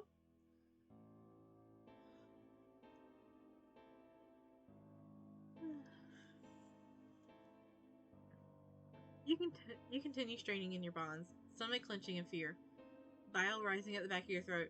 They're not actually going to hurt you, right? Oh god, oh god, oh god, oh. You wake up, gasping, but you aren't strapped down anymore. You're in the same room that you were in at the beginning. What happened? The room hasn't changed since you've been gone. There's still only one way out. You really, really don't want to step through the door again, but what else can you do? You step through the door. There's that radio crackling again. Welcome. Welcome! We're glad you're awake. Their little greeting goes on just like it had before. A pre-recorded message, maybe? Your heart pounds as you step through the second door. You're hoping you'll be able to sidestep the ropes this time, but instead of getting tied up, you trip forward into a vat of what feels like glue? You are lucky enough to have turned your face away from the stickiness, so your nose is still above the surface, so you can breathe. For now, anyway. But you can't move. You're finally here. We've been waiting for you. They're acting like it was the first time all over again. What is this fuckery? Are they messing with you? You met already, mere minutes ago. No, we would have remembered. Media weirdo like you. Stop trying to trick us. Then everything goes black for a third time. And here you are again. Welcome. Welcome? Are you for real? This time you get shoved into a box. You're pretty sure you pass out while you're in the middle of getting buried alive. You come to in the room you're beginning to think of as yours, yet again. You pass out 5 times, 10, you begin to lose count. You never pass out at the same point during the twins' shenanigans, but it inevitably happens. And you always end up right back where you started. The worst part is that while your conversation with the twins stays the same, the way they trap you changes. You get trussed up upside down from the ceiling, dunked into a water tank, scrabbling to get out while your lungs begin to burn from lack of air. Every time you black out before you can die, but you've almost died dozens of times by now, and it's really beginning to stress you out. So you have to be stuck in some sort of time loop. You see this sort of thing in movies all the time, and everyone knows that movies are the best points of reference for one's actual life. The hero wakes up to the strains of an old pop song playing on the radio and reminisces over their childhood journals, which sends them back in time, where they have to stop a crime before it happens. Or maybe you were thinking of a different movie? Anyway, your point is that you have to find a way out of the loop. Hopefully you won't have to do anything too wild, like stab your past self and then throw your own bloodied corpse out of the window. That would really, really blow. Unfortunately, you can't seem to find any clues indicating what you should do next. You always pass out. The twins are always excited to play with slash torture you. They don't seem to be aware that any of this is happening from what you can tell. After around 20 something or other, you've had it. Enough is enough. You can't take any more giggling, any more of that hard, damp floor, any more excruciating games. Quit playing with them. You might not be any closer to figuring out what to do, but you have to try something.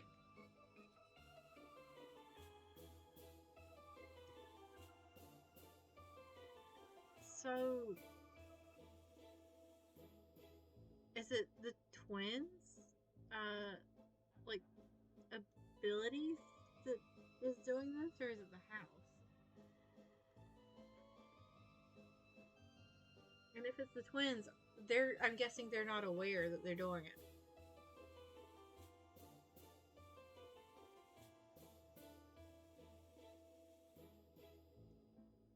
Who knows? We don't get an answer?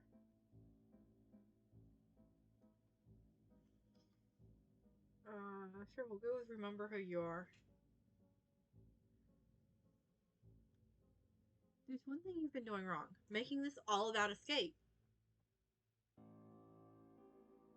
You've been so preoccupied with not getting sliced to pieces with knives and everything that you've lost track of what's truly important. The word that echoes in your heart when you rise at dusk and pulses through your bloodstream during the rest of your waking hours until it's time to go to sleep. The word that's kicked off every single narrative you've started thus far. Friendship. You'll do things differently this time. You're going to bring yourself to truly care about these creepy clown children. God damn it. Even if it's the last thing you do. And with the way things are going, it very well could be. Their MO is oddly benign this time. A tickling machine? Unfortunately, it's a little difficult for you to talk to them through all the laughter. What are those noises they're making? I think they're trying to tell us something. Miraculously, the tickling stops. You wheeze, trying to catch your breath and hoping to God you haven't peed. You manage to not wet yourself out of fear until now. It'd be just the worst thing to have it'd be just the worst thing to have broken your streak due to laughing too hard.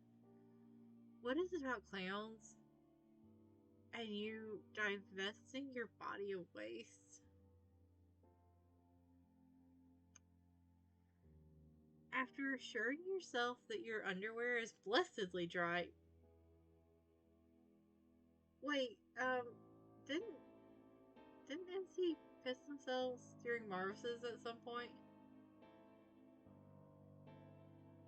Because I vaguely remember saying something about not wanting to realize that I had a piss kink on stream. But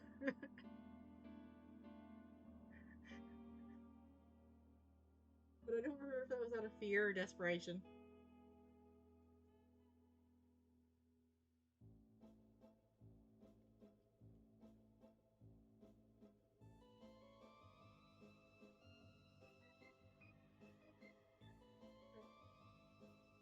Okay, I thought so. After assuring yourself that your underwear is blessedly dry, you ask, if they kill you, won't they just be alone again? How's that beneficial for anyone? They're bored and you'll be dead, which you would really rather not be. Their creeping, saccharine smiles transform into matching expressions of confusion. Barzan puts a finger to her chin, cocking her head to one side as if deep in thought. Almost like a puppy, under any other circumstances, you might even consider it cute. There was the mention of that, too.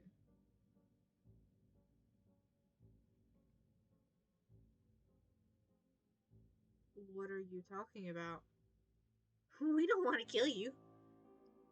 Maybe just cut you a little. You'll heal right back up again. Don't be such a wiggler.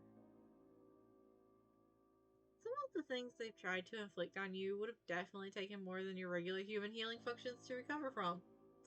But wait, you think back to Remele taking a whole ass club in her side and acting like it was no big. She said something about higher blood colors being able to take more of a beating, too. Are the twins assuming that's the case for everyone? So have they, like, grown up in this hive and just, like, not really interacted with any other trolls other than the ones they've, killed?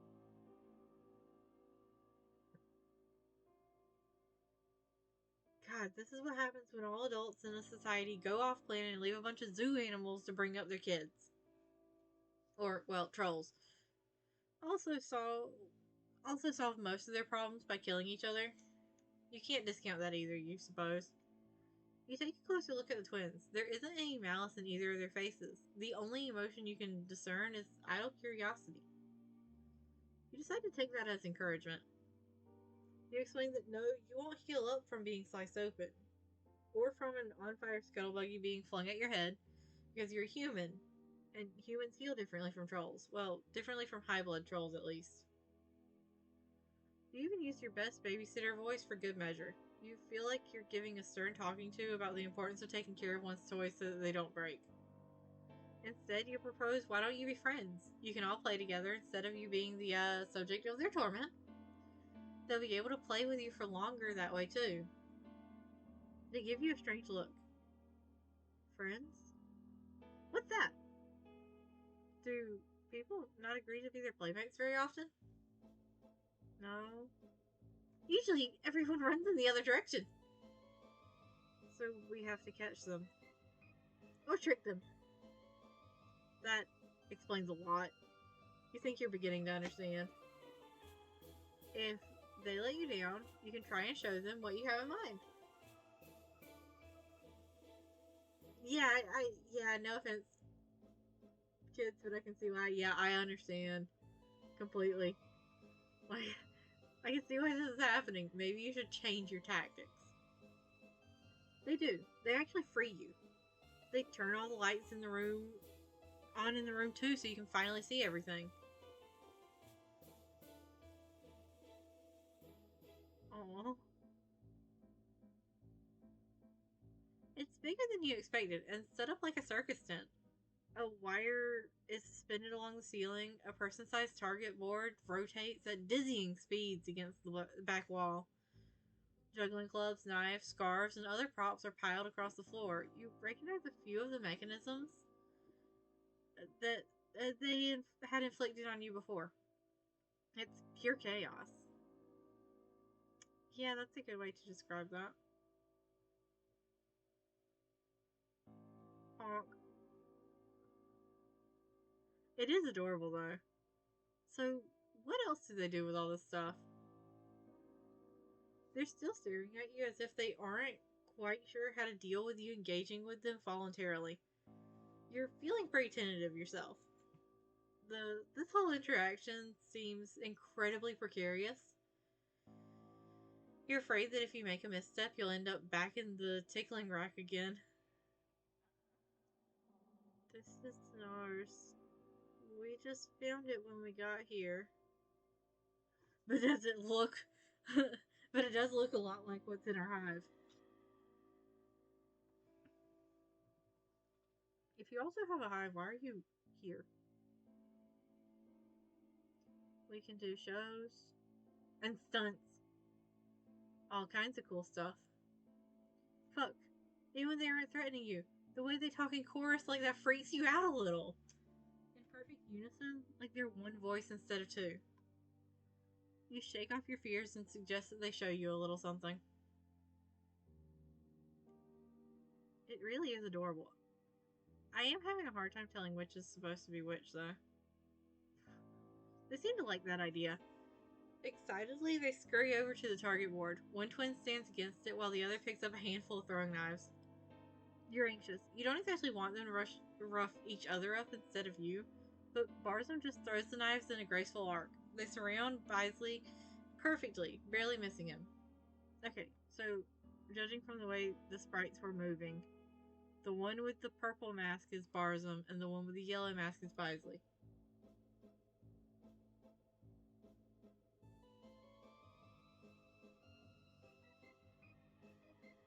I think I just got what their names are supposed to be a reference to.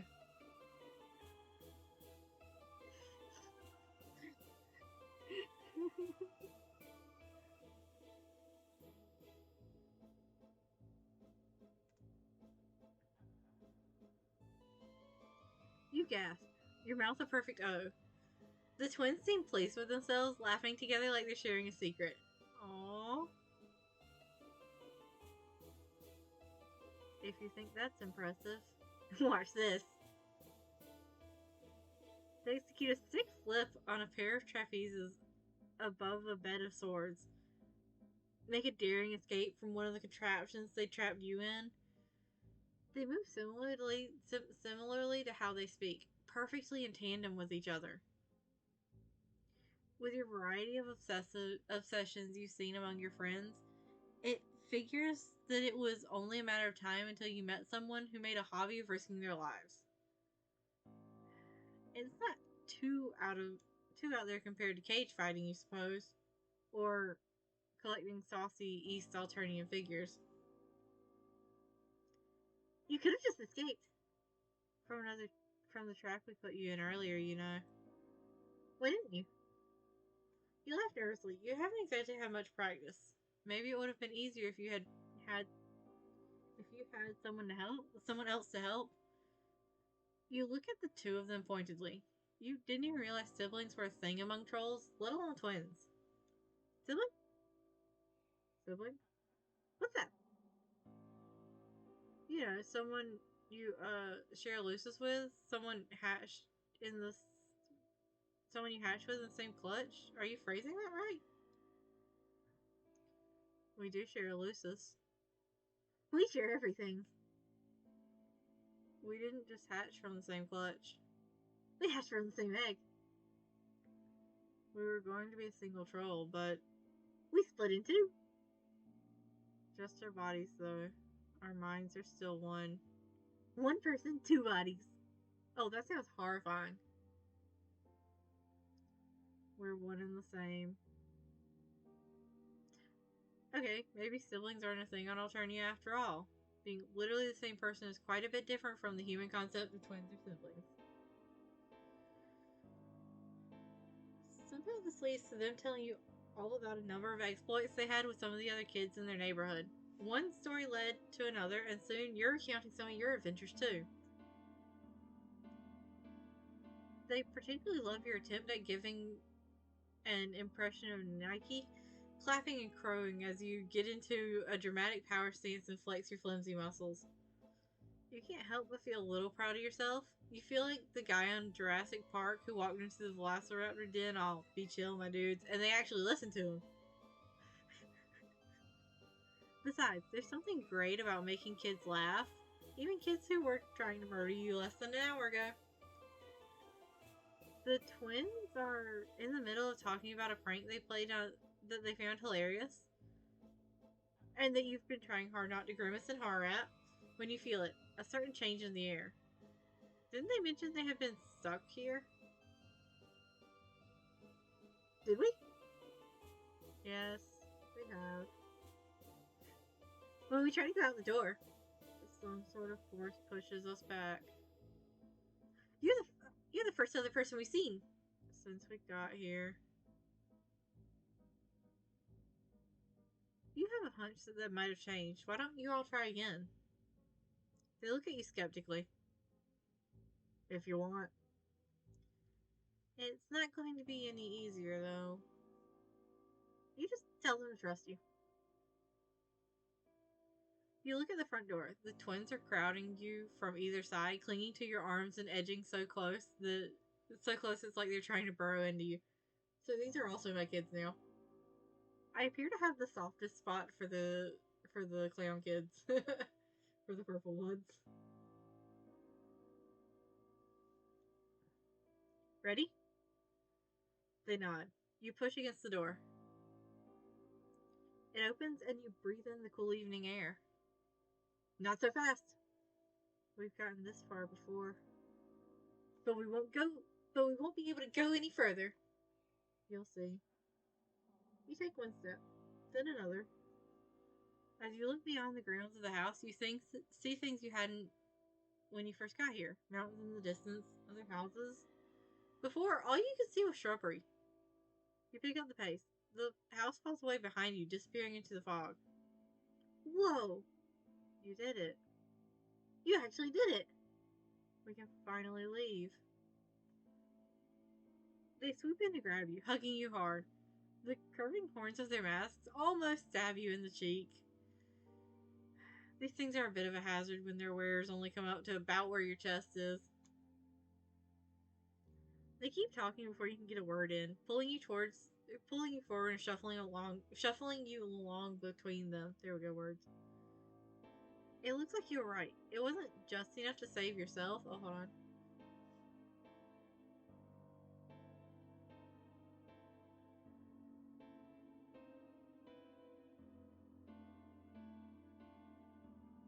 Never mind, we're good. I thought I was going to sneeze.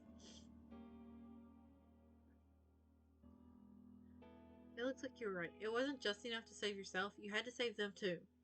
You don't know how, but the key to making this little patch of universe obey the rules of reality once more was friendship all along.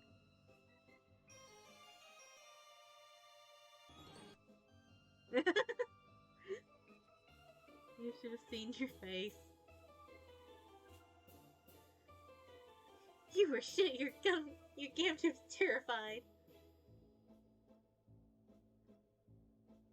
You heave a sigh at their incessant giggling.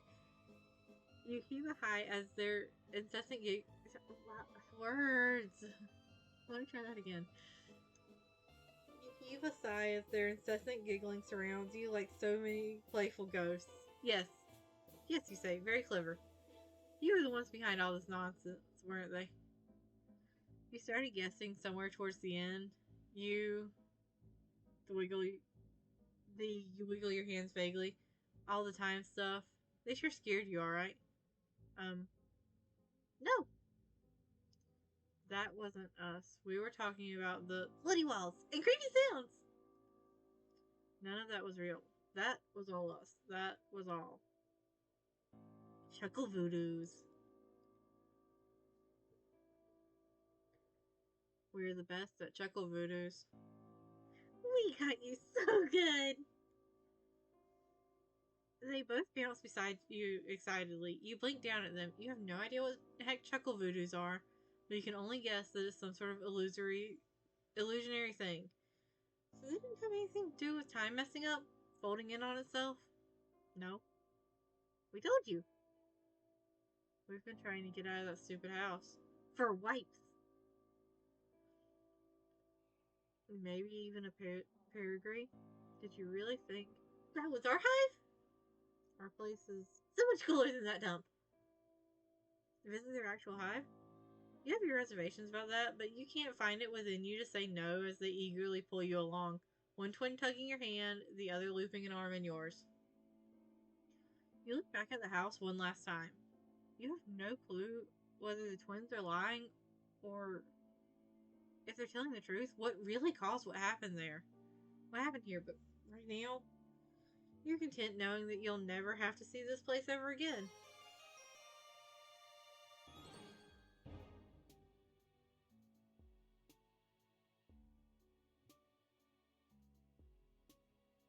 What? What just happened?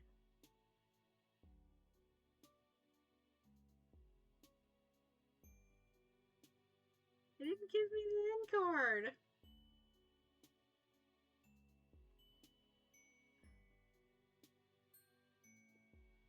Is that just like a glitch overall or like with their route specifically?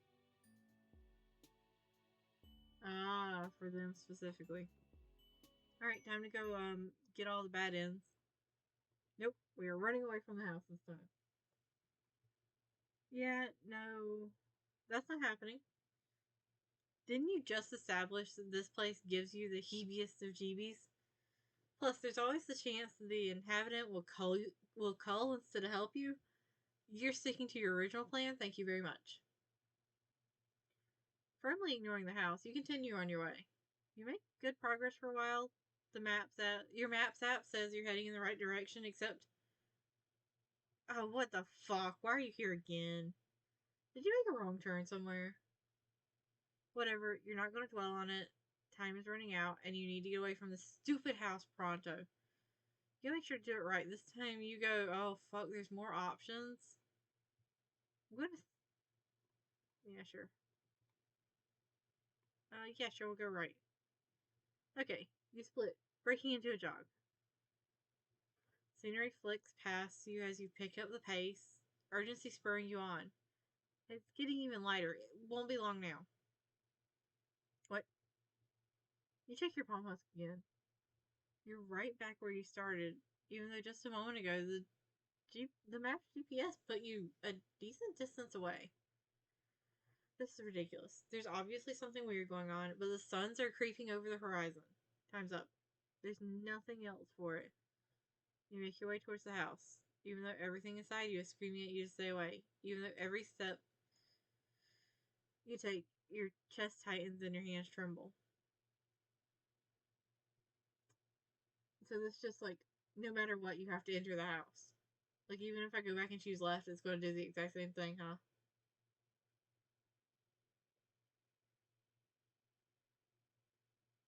Alright, in that case, I'm going to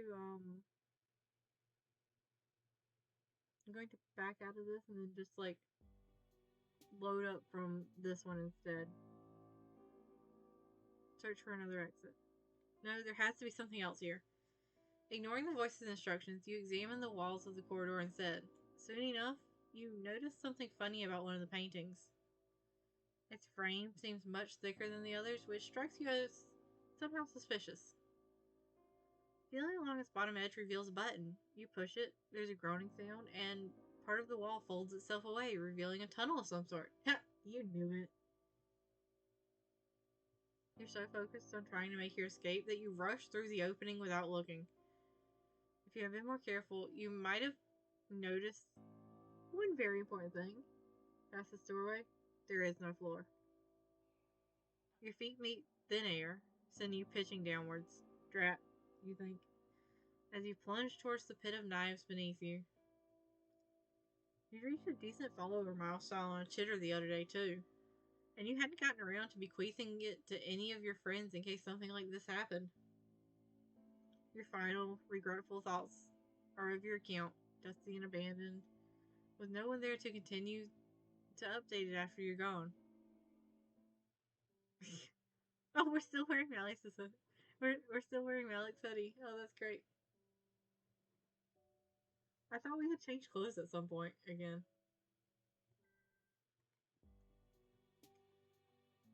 Alright, yeah, NC's got priorities. Just very confusing ones. Fuck this. There's one thing you've been doing wrong. Appealing to the twins to let you go. All they seem to care about is torturing you. Of course, simply asking them for your freedom isn't going to work. You'll do things differently this time. If you want to escape, you'll have to go on the offensive. You wake up again. Disembodied voices, bleeding walls. Game. Check, check, check. You head towards the twins' room. Stand back. You yell before they can launch into their tirade. You're a weird, scaly alien with weird, scary alien superpowers, and you're not afraid to use them. You switch on your phone's torch app, waving it around. You even attempt an intimidating roar for added effect. The only superpower you're aware of is your irresistible charm and a set of truly banging games. But they don't need to know that. Your gambit works. They don't cower in fear exactly, but they're bamboozled enough for you to look frantically around the room as much as you can with your paltry light source. There. An air vent with a loose grill. With a desperate yell, you launch yourself up towards it and crawl inside. The twins, finally aware that this is all just an elaborate ruse, start shouting after you. The twins' indignant voices start to fade as you wriggle deeper into the dusty guts of the house. You can't have very long. It's only a matter of time until the diminutive terrors climb into the vents after you. Yeah, that is a way to describe them, I guess. Or maybe they'll run ahead and cut you off via one of the other rooms the vent's connected to.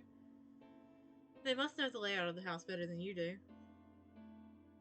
Much to your surprise, though, you re-emerge at one of the outside walls with no trouble. It's dusk, not day, for which you mutter a quick thank you to your merciful overlords. From here, it's a simple matter of picking your way down the vines until you get to the bottom. Once your feet touch the ground, you start running. When you cast one last wild glance back over your shoulder, you catch sight of them, your captors, who you've successfully hoodwinked. They're standing in the grand front doorway, screaming. You have no idea why they aren't coming after you, but you don't question it, pumping your legs until they're burning. It's a good thing you spent all that time jogging with Stelsa. You've gotten really good at running away from your problems. You stop running once you can't see the house anymore. You're a little surprised that getting away turned out to be that simple, but you know better than to look a gift to a species squawk gaper. Relief floods through you in waves. You did it. You got away. You slow down to a leisurely walking pace, pulling out your phone as you go. You have a slew of texts from Skyla, who'd been wondering what happened to you after you'd never turned up. Her invitation to come over and hang out still stands, though. Oh boy, you can't wait to finally make your way over there and chill with her. You'd never play favorites among your pals, but you have to admit that you hold a particular fondness for Skyla. Her whole thing where she always makes sure not to cause you any bodily harm, that definitely has its charms. You keep walking. After a while, your stomach starts to sink. It's been half an hour and your surroundings don't look any different. You should be closer to Skyla's neck of the woods by now. It's not until you catch sight of a weathered wall all wound with ivy that you realize what's going on. I'll be back. I have to step away for a moment.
I am so glad I don't use like actual like face webcam, or y'all would have, or y'all would have seen me like literally tripping into my chair and almost falling off the other side.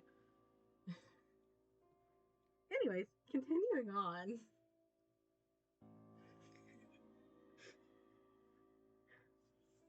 It's not until you catch sight of a weathered wall all wound with ivy that you realize what's going on.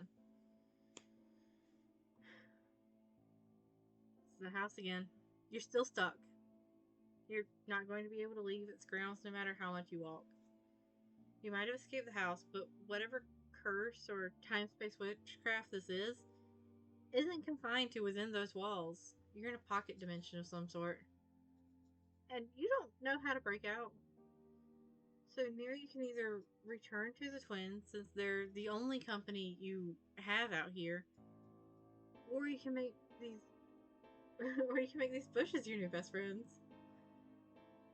You look dolefully out at the miles of scraggy underbrush before you. You'd probably best get used to gazing at nothing but this, since it's all you're going to be seeing for a long, long time. Nope, forever lost.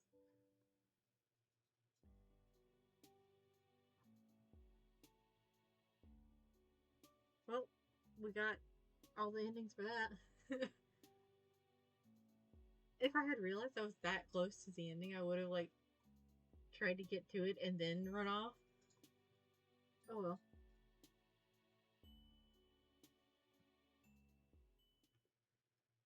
Alright. The last one.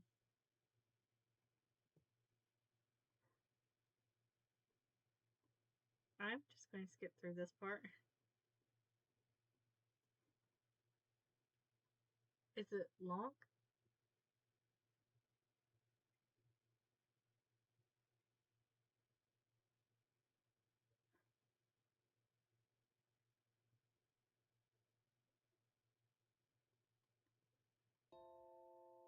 Oh, that's alright.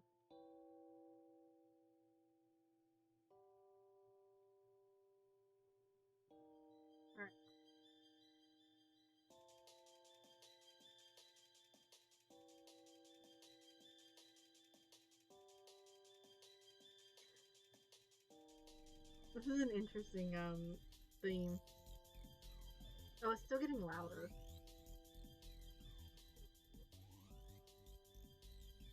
Okay.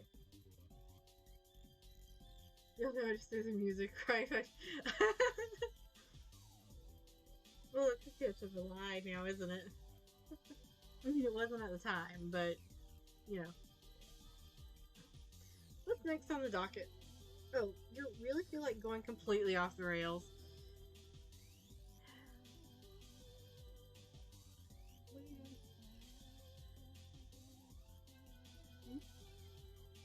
I got some good.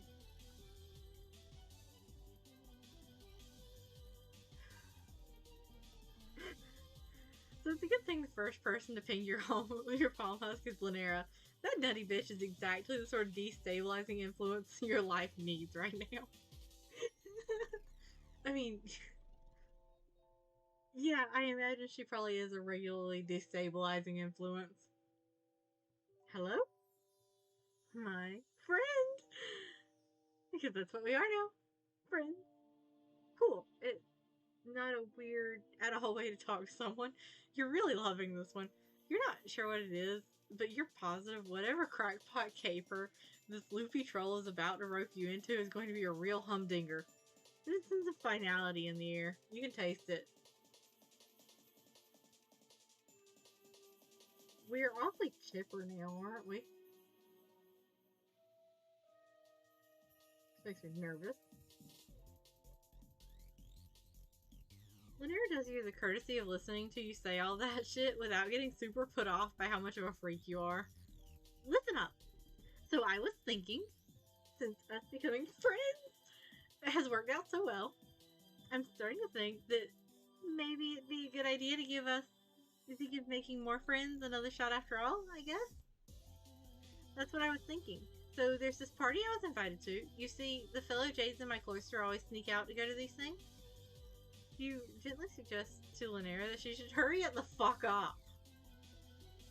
Okay, so I'm nervous to go and I want a friend to come with me, okay? Is that so crazy? No, you don't think that's crazy at all. You think that sounds fantastic, actually. You don't ask for any details because who gives a shit? Is this Elward's party?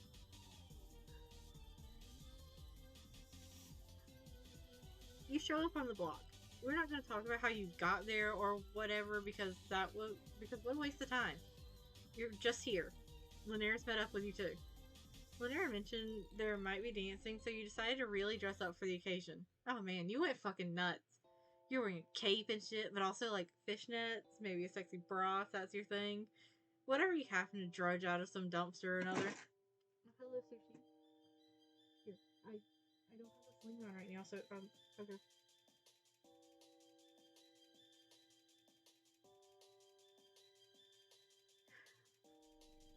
Honestly, you can imagine whatever you want here, but but no, it's complete bullshit and you look like a total slut. I mean, I'm not opposed to that. Llanera isn't wearing anything special because we would have had to pay someone to redraw all our sprites. From the looks of it, you're heading over to somebody's hive party? You're rolling up on some kind of joint that from past experience, you can now surmise is an alien domicile. It's pretty big and maybe belongs to someone on the blue end of the spectrum. Back here again. Is this block just where all the jade-blooded schoolgirls love to get down and dirty? It hits you like a bucket of ice when you realize whose hive you're walking straight towards this time. This is Ardada's hive. Damn. Oh, that's just great. Your friend Ardada. Boy, do you love Ardada. Can't wait to see her again. Ardada's having a party? Is this like a torture party?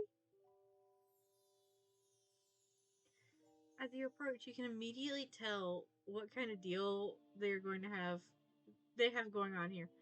You hear the tunes bumping from all the way down the block, and when you get near enough to see, there are obviously a bunch of teens passed out drunk on the lawn. This is a full-blown frat house rager. Don't ask how I figured out what that said. I got no idea. Definitely doesn't seem like Llanera's sort of scene. That's because it isn't. Oh my goodness, I can't believe I'm doing this. You kind of can't either. You're not even in the front door and you already feel the sweat pouring out of your armpits. This is going to be so much fun!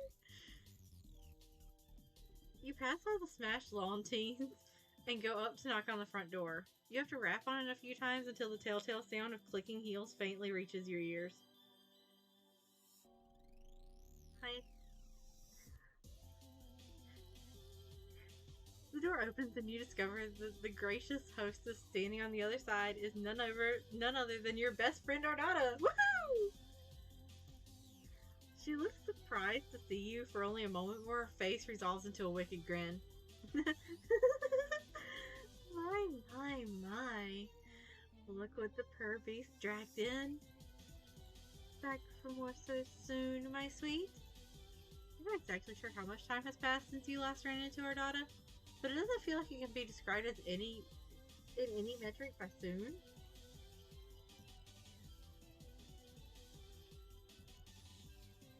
You've been physically savaged so many times since then, you're not sure what you're blocking out by. You tell Ardada you're really, really, really, really glad to see her, because you totally are. You tell her you weren't expecting her to be hosting a party, though. Oh, I don't know if I'd call it a party. More of a friendly kickback of sorts. Sort of exclusive, really. All the world's finest influencers are here. How exactly did we hear about my little shindig? While I certainly consider you to be one of my finest friends, I don't recall inviting you. You gesture vaguely to Llanera. She doesn't seem to know how to lie and immediately cracks under the pressure. One of the other Jays in my cloister told me to come. His name is Long, but I don't think he was invited either.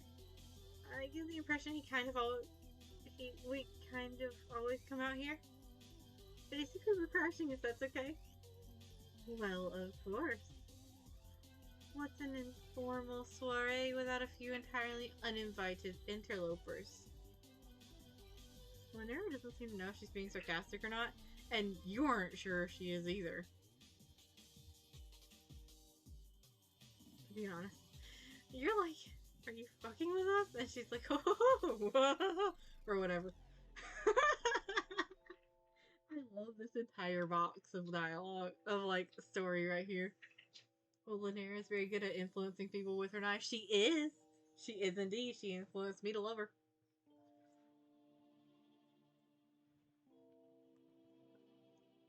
Of course not. But I just have one question for you, my dears. Our daughter beckons you near, and you obey her slavishly. Then she leans close to your ear and intones, "You hereby certify under penalty of law that you are of age to view adult content within your state of legal residence, have acknowledged the contents of this volume's accompanying mature content description, and are comfortable with the prospect of engaging with challenging or otherwise controversial fictional material." Okay then.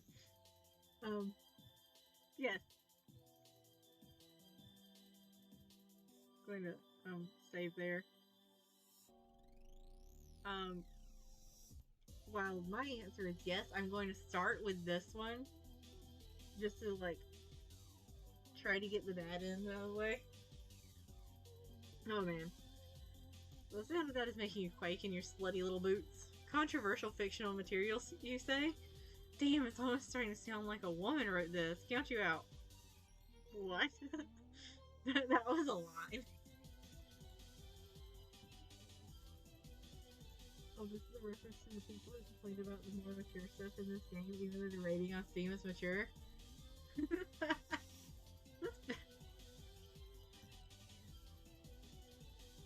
Look, I don't look at descriptions. Some people don't look at ratings. Some people don't look at reviews. You know. It is what it is. Ardata clicks her tongue.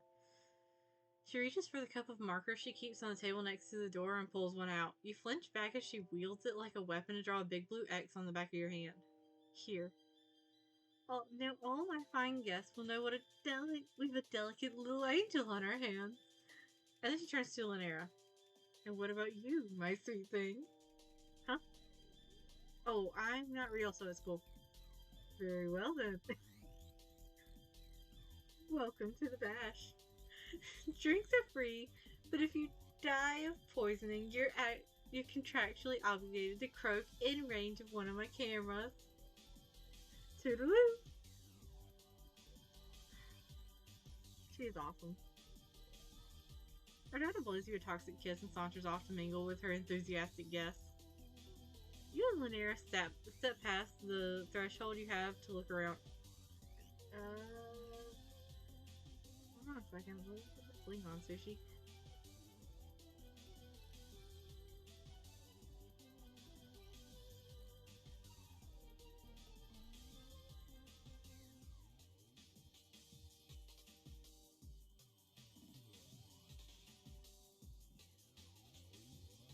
I put the sling on. She decided to hop down instead.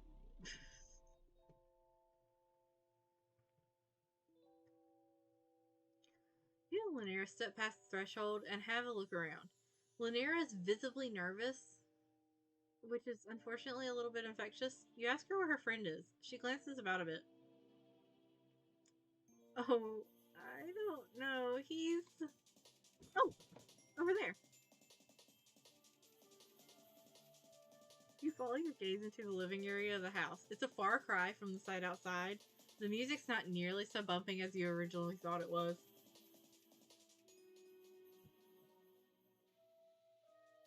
The person who wrote this route is the same person who wrote Marvis's, and is simply known as V. Oh boy.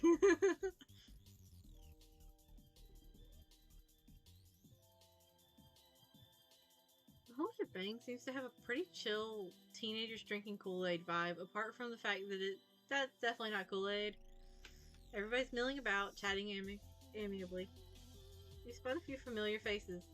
Damon flirting with roasting his Frank in the hearth. For a second I thought it was going to say that he was flirting with someone, and I was like, what? I don't know.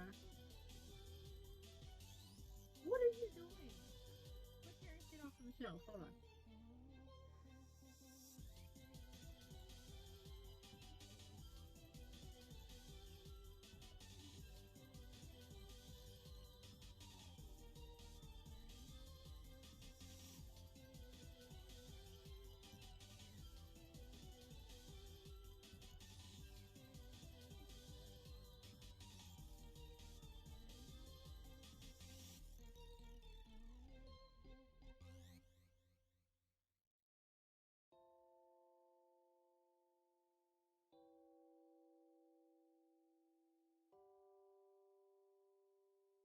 Okay.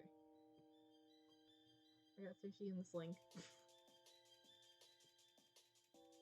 Elbert leaned casually against the doorframe to the kitchen and talking to a cute girl, Skyla recounting some enrapturing rodeo caper to a group of gathered trolls. It's a real diverse roster of friendly folks. I love this.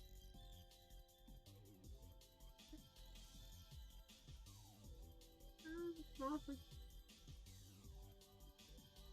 You spot who Linero is pointing to at the center of the parlor's arrangement of couches and armchairs, sat among a group of friends on the floor, the only other Jade blood in the room.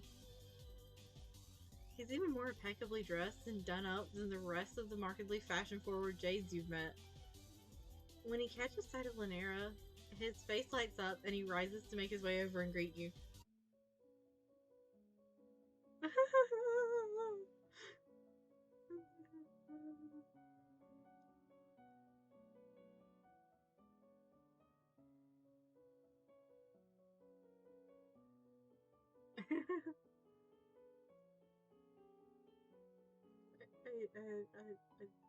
I love him. Oh, Lanera, you've made it. You made it after all. I don't know if I can do a voice of any kind right now. My brain is just... I was starting to think you weren't going to come. Well, a surprise. I didn't not come, I mean. Hi. I'm here. Well, you cringe, but Monk seems otherwise unaffected by Linera's astonishingly embarrassing display. He turns to you with a warm smile. And who's this? Yeah,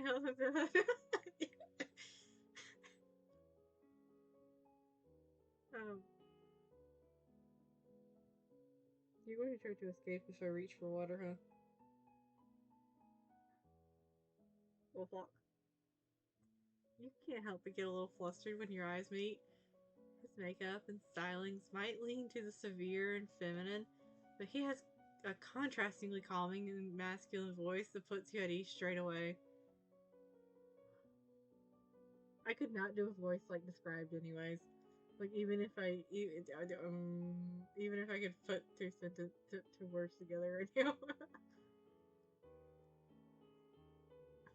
He seems to have quite the opposite effect on Linera. Before you can answer yourself, she starts blabbering a mile a minute. Oh, this is my friend. I invited them. They're an alien, and I guess I almost murdered them because I was jealous of their friendship with Branya Law. But I didn't, and we're friends now, and I'm starting to work past my self-destructive obsession with her, and they agreed to come with me because I'm socially anxious and afraid of you. Well, Lanera, I love you so much. That's awfully nice of them. Hold on, sorry. I know there was a lot at once. Let me reorganize the statement into a clear, digestible list of bullet points. You absolutely no need to do that, Linera. I've understood your points just fine. Oh, okay. Lonk looks back at you. Thank you for helping Linera feel more comfortable here.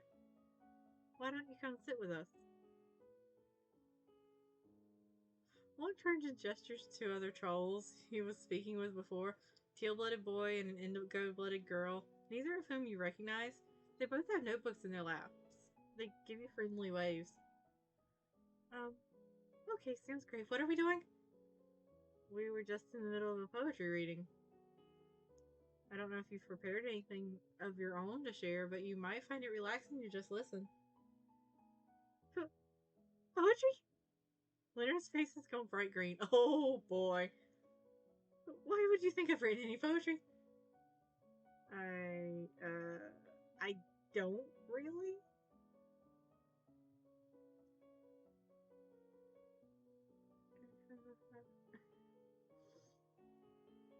It was merely a suggestion. Have you? Well, maybe.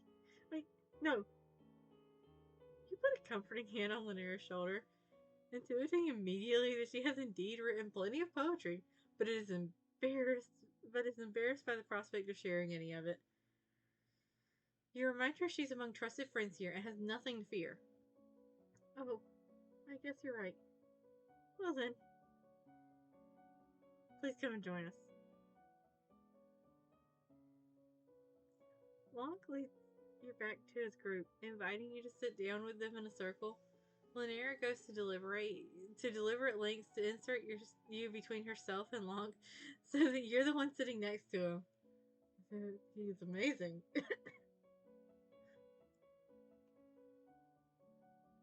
Why don't we pick back up where we left off? I was just about to read my latest piece. You said that sounds great. Lonk's two friends close their eyes and take each other's hands. You and Linera are both plenty surprised when Lonk and the indigo blood sitting next to Linera try to take yours and close the circle.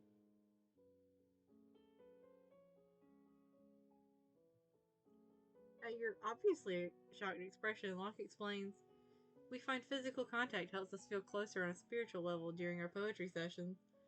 What kind of poetry sessions are these? But if you aren't comfortable with it, you're under no obligation. You feel really respected right now, so you and Linera both assent to join the circle. She who takes the initiative to hold your hand first. Lonk reaches out and takes your fingers gently in his. You don't know what it is, but you can't help yourself from blushing shyly. His hand is soft and warm in your short red nails immaculately manicured. Then let me begin. This is a short poem I've written in free verse, based on something haunting me as of late. Reflecting back on one of my most complicated and passionate past relationships. Forgive me, this might be a bit raw. It is as of yet untitled.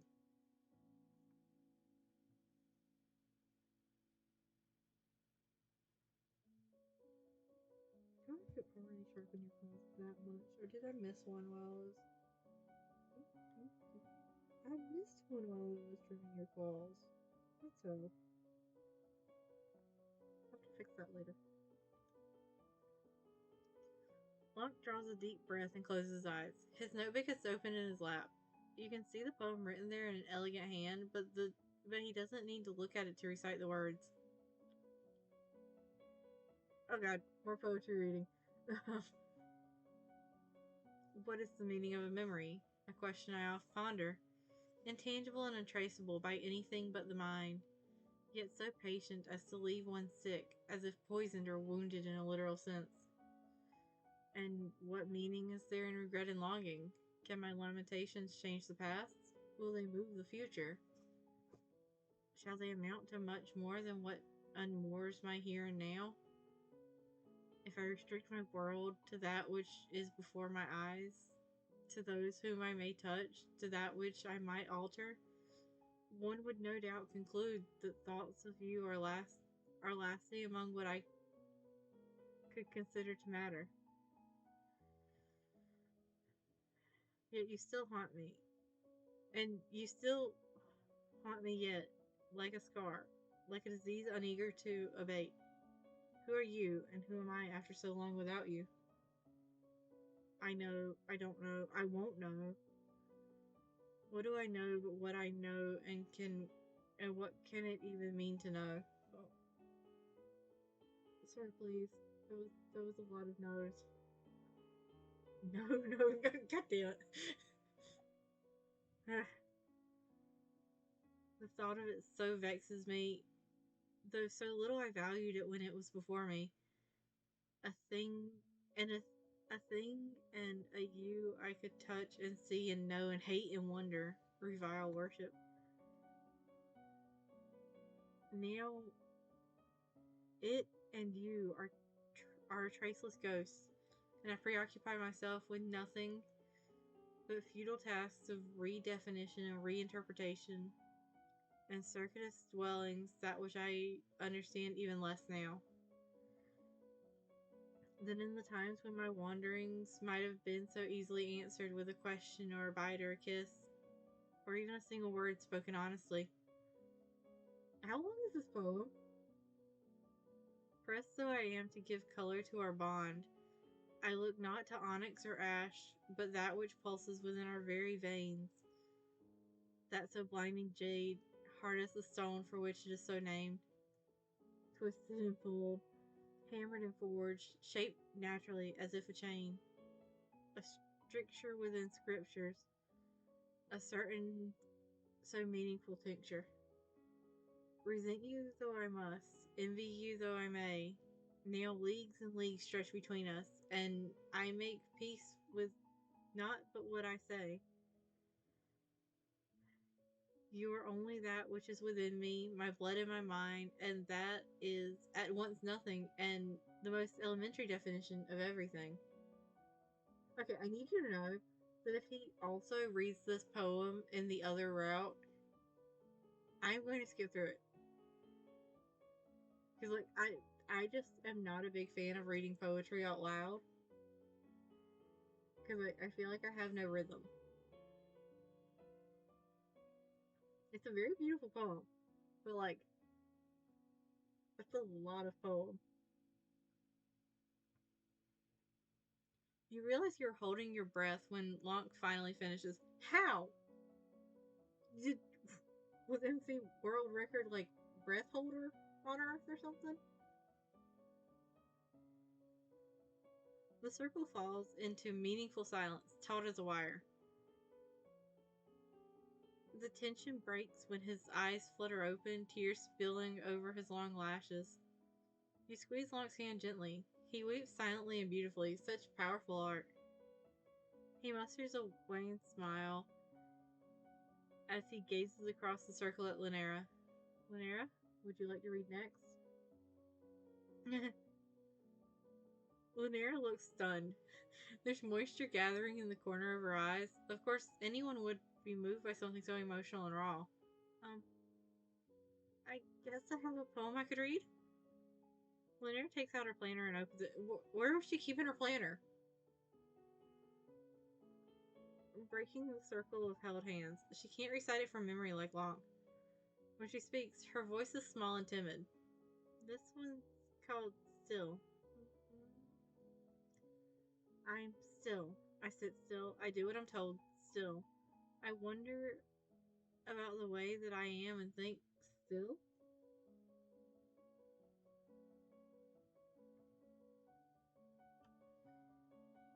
I see her every day and I still miss her. She hugs me and I still feel cold. I'm surrounded by people and I'm still alone. I'm still me. I still love her. And I still hate that. Oh, look at her sprite. Ah! Wow, you're really proud of Lynera for opening up like this. She's crying too now. You reach out and take her hand back in yours. The indigo blood beside her comfortably strokes her shoulder. Aww.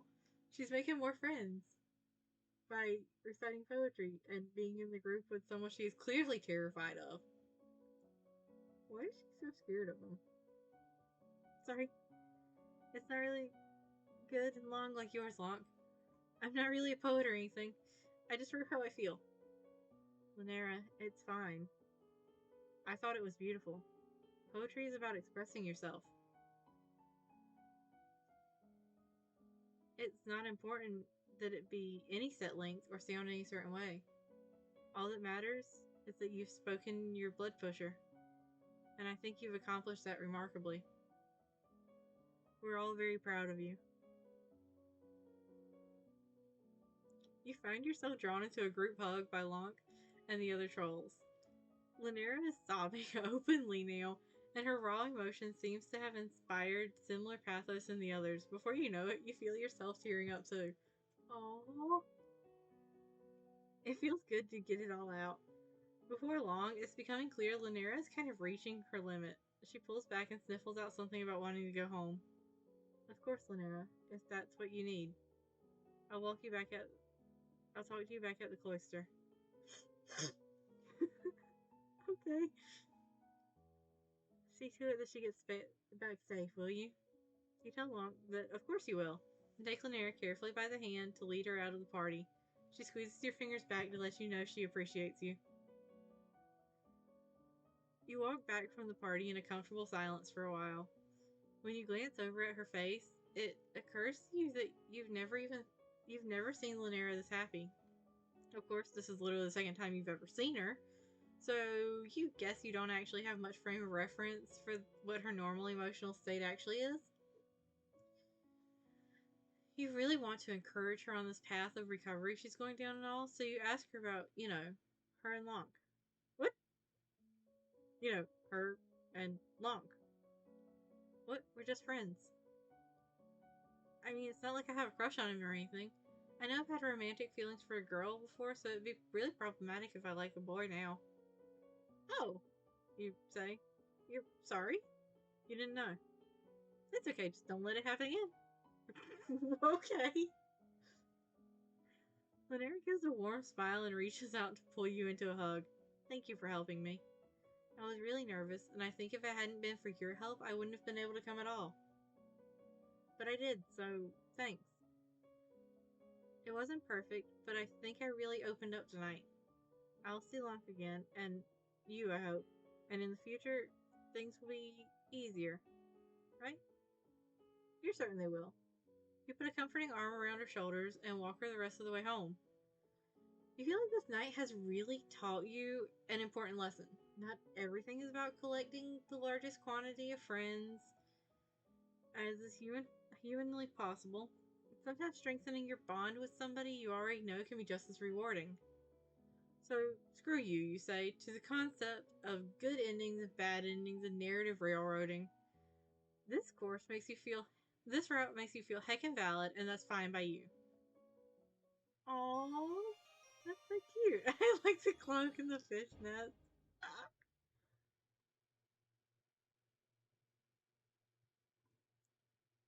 No, I do not want to understand yet. I'm not done yet, motherfucker. The theme is called that. Okay. Alright, you bet, Chief. Tell her to let you in. That's good to hear. Why don't you come right in then, my dear? I don't want to see you making any little posts online about how my party was too fucking problematic for you, though. Arnada steps back and welcomes you again into her abode with a grandiose gesture. You're very, very excited for Ardada's party, and you know definitively that you will enjoy absolutely every second of what she has in store for you.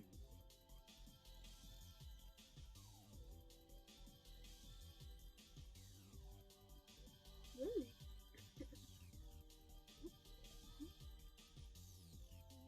You did what you did? Okay. Once you've stepped in past the threshold, Ardada blows you a toxic kiss and saunters off to mingle with her enthusiastic guests. Oh wow, this is a much, this is, so in the other one we get the calm party, and in this one we get the rager. The first thing that hits you once you're in the door is the music. It's a solid wall of bass that reverberates through your body and down to your bones.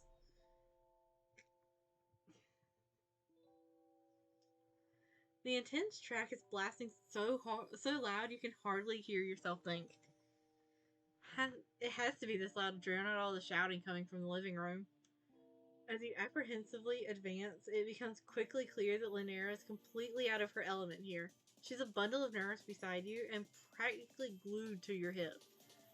When you actually step into the living room, she physically attaches herself to your arm. Wow, this is more than I was expecting. You too. It's a scene of absolute chaos. The living room of the house is filled to the brim with rowdy teens dancing rhythmlessly to the pounding music.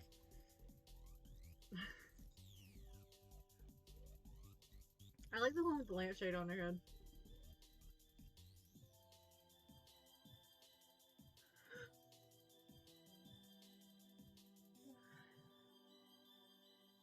The furniture has all been knocked over or otherwise destroyed, and you can make a pretty good guess what's filling all the red cups you see in everyone's hands. You're about to tell Lynera you... They're having the night of their life. You're about to tell Lynera you wouldn't blame her if she wants to dip, but you can't get the words out before you're being flagged down by a jade-blooded boy who just muscled his way out of the throng of partygoers with a few of his friends in tow. Hello. You're not wearing a flower crown this time. Lynera, you made it. Lynera all but flings herself away from your body and freezes like a scared animal as the troll approaches.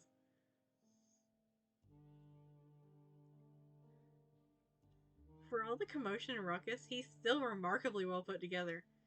The vigorous dance huddle doesn't seem to have disturbed his sharp makeup or his impeccably coiffed hair.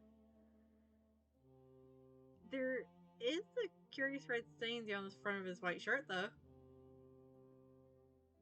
He has a slutty-looking indigo-blooded girl on his right arm, and an even sluttier-looking teal-blooded boy on his left. Yes, give me the slut boys!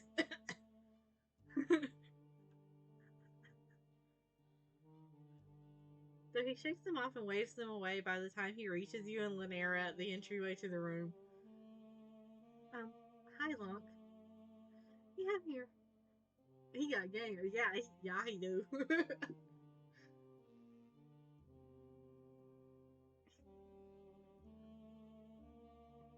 You watch with amusement as Lynera practically bursts into flame under his gaze. It only gets worse when he sidles up to give her a startlingly intimate embrace. She squeaks and tries to hug him back, but is too timid to actually touch him with her hands. You can see sweat pouring down her face. After a solid 5 seconds, it seems to include long smelling Lynera's hair. He pulls back to smile down at Lynera with a heavy gaze. Lynera's face is bright green and her eyes are bugging out of her skull from how flustered she is. Oh, but she's not into it, you don't think? It's hard to tell, but you kind of get the impression he'd be dead by now if she weren't. Either way, it's awkward. Lucky for Lynera, Lonk doesn't notice or doesn't care. He settles into a comfortable, for him, posture with his arm casually around Lynera's waist and turns to you. Oh, who's this? This is my friend. Friend? Yeah.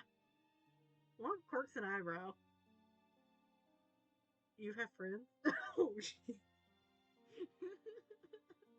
Jeez, damn. I mean, kind of an understandable question considering she really only seemed to care about Rania up until the point she met us. But, like, damn.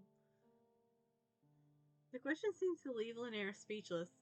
So Lonk takes the opportunity to look back at you. His eyes rake up and down your body in a way that leaves you feeling distinctly objectified. Yeah, don't worry, we're new. We're a new friend.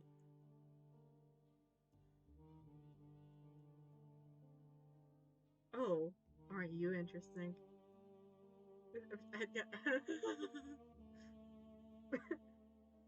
Is there a reason you look like that?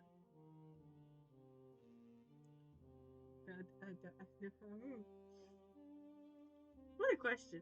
He doesn't explain what that is specifically referring to, and given both your alien status and state of dress, it could mean any number of things. You might take it as an insult if not for the way he licks his lips after he says it. He can't seem to pry his eyes off you. You look at Lynera for a cue, but she's too out of it to give you any sort of intelligible sign. Give me a moment to drink some water.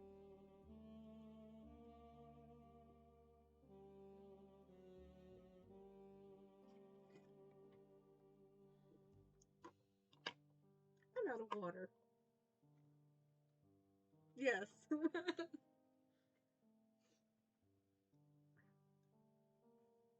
So you just explain how you crash landed on this alien planet an indeterminate amount of time ago and don't really know what you're doing or much of anything about anything. The, the fact that of your appearance could be due to either to this or that you're generally a disaster of a being, irrespective of your planetary origins. I mean, that's not an incorrect description. How fascinating. I've never met an alien before. Well, you have lots of times. In fact, literally everyone and everything here is alien to you. You find your word diarrhea becoming more and more awkward and embarrassing as long sighs start burning a hole into the center of your chest.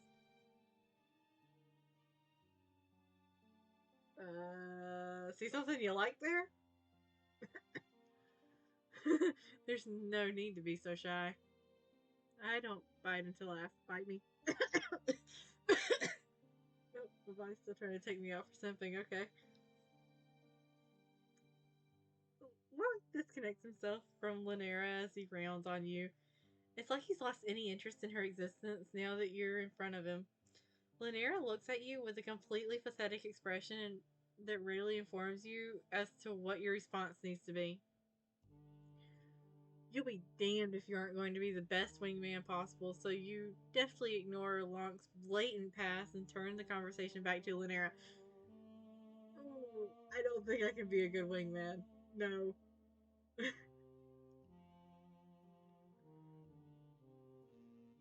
You ask Locke how long he and Lynera have known each other. Locke raises his eyebrows at the question. Well, I suppose since she was chosen for the cloister.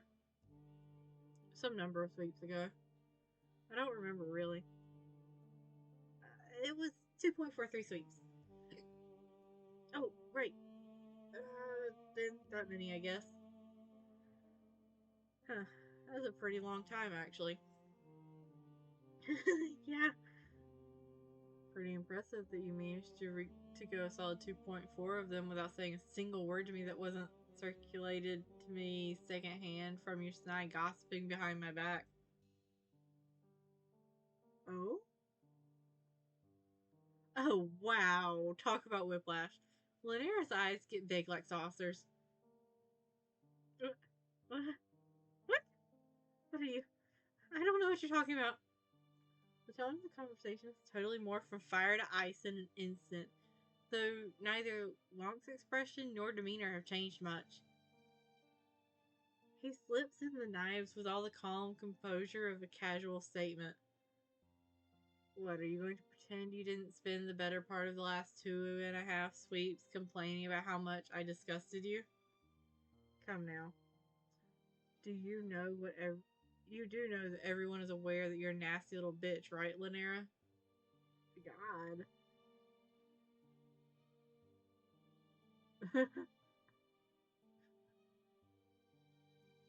I, um, I mean, don't take it the wrong way. I really don't mind.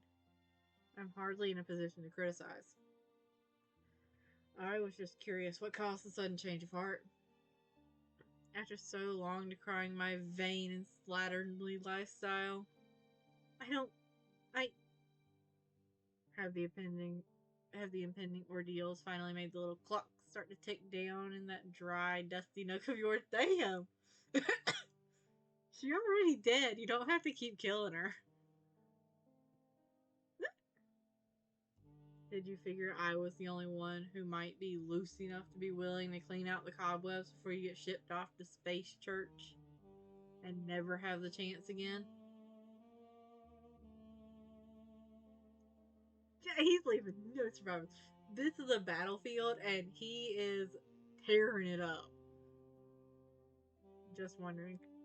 There's a long, excruciating moment where Lynera says nothing.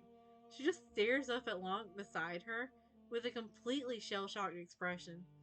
But before you can try to pipe up in Lynera's defense, she bursts into tears. Oh, no. When Lanier suddenly turns and makes a mad dash to run out the door away from the party, you're torn between running after her and giving this jerk a real piece of your mind. Your mind's made up when you look back at Lonk, just in time to catch him rolling his eyes. Hey, you say, that was kind of rude, don't you think? Lonk snorts. Me? Rude? Are you perhaps attempting to fuck with me? That depends on what you mean by that. Clearly you haven't spent much time around this bitter pill if you think that was anything short of precisely what she deserves. You can see that maybe you don't have a fully enough grasp on J-Blood Cloister's social dynamics to make a definitive judgment on whether or not Lanier deserved to have been so ruinously owned. But she's your friend, and what good are you if you don't stick up for people you care about? I have no idea what even got her so upset. Like I said, it's not like I really care about what she says about me. So you don't get to spend as much time as she does being a venomous little snake and act surprised when someone calls you out on it. Why did you invite her, you ask? It seems needlessly cruel of Lonk to send her on her to lead her to lead her on under false pretenses if he never intended to be her friend at all. I promise you, I had no such designs. The only reason I even invited her to this thing is that my ex is being a real blood-sucking bitch and no one else wanted to go. I was willing to give her an honest shot, but I've no time for a vicious, slandering nag who can't even admit what she is. Thought it might be interesting to see what crusty little shrew she might be like if you could manage to wrest her bulge free of whatever excruciating knot she's got it tied into. But I guess now we'll never know. Well, this clearly is a conversation you're going to have to Switzerland out of pretty soon. What? You tried to explain the historical significance of Switzerland's political neutrality on your home planet. Lonk's eyes glaze over like he's listening to you recite a sports almanac of cricket stats. Honestly, kind of understandable there. Like, a party would not be the time that I would be trying to explain anything from my home planet unless it's like party tricks. Or if I'm in a party with an alien and they're telling me about their home planet like this, I'd probably be tuning it out too. That's nice. Anyway, since I seem to have scared away my date, why don't you stay a while so you and I can get to know each other a little better? Okay. You seem much more interesting than she is anyway.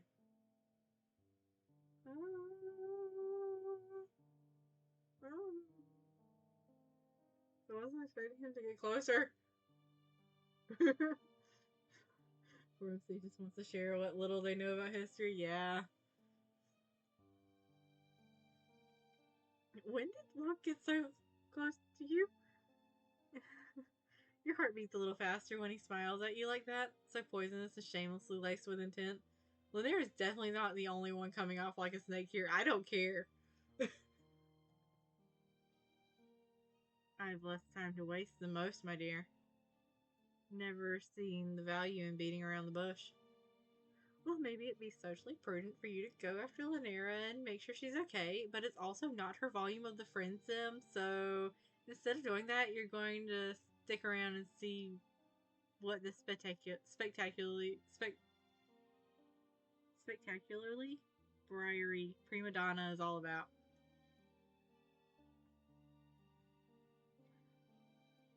You had your fucking chance to bail out of this shit show, but all that's left to do now is barrel downhill as meteorically as you can manage. Fantastic. Care to dance? Why the fuck not? Lonk laughs pleasantly and reaches out to take you by the hand. The contact gives you a little thrill despite yourself. He's got nice hands. Soft and warm and well taken care of. And you know it's going to be one hell of a ride wherever he's taking you. Come with me. You do. He doesn't lead you straight to the dance floor, though. He takes you around the throng of dancing partygoers over to the kitchen of the house first. You weren't expecting to find a familiar face waiting for you there. Edward, yeah! Hey. Fancy meeting you here. You don't find it that surprising, honestly?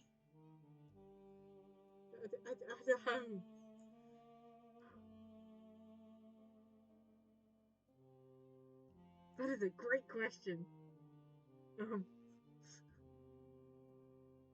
I might have an answer by the end of this volume. Possibly.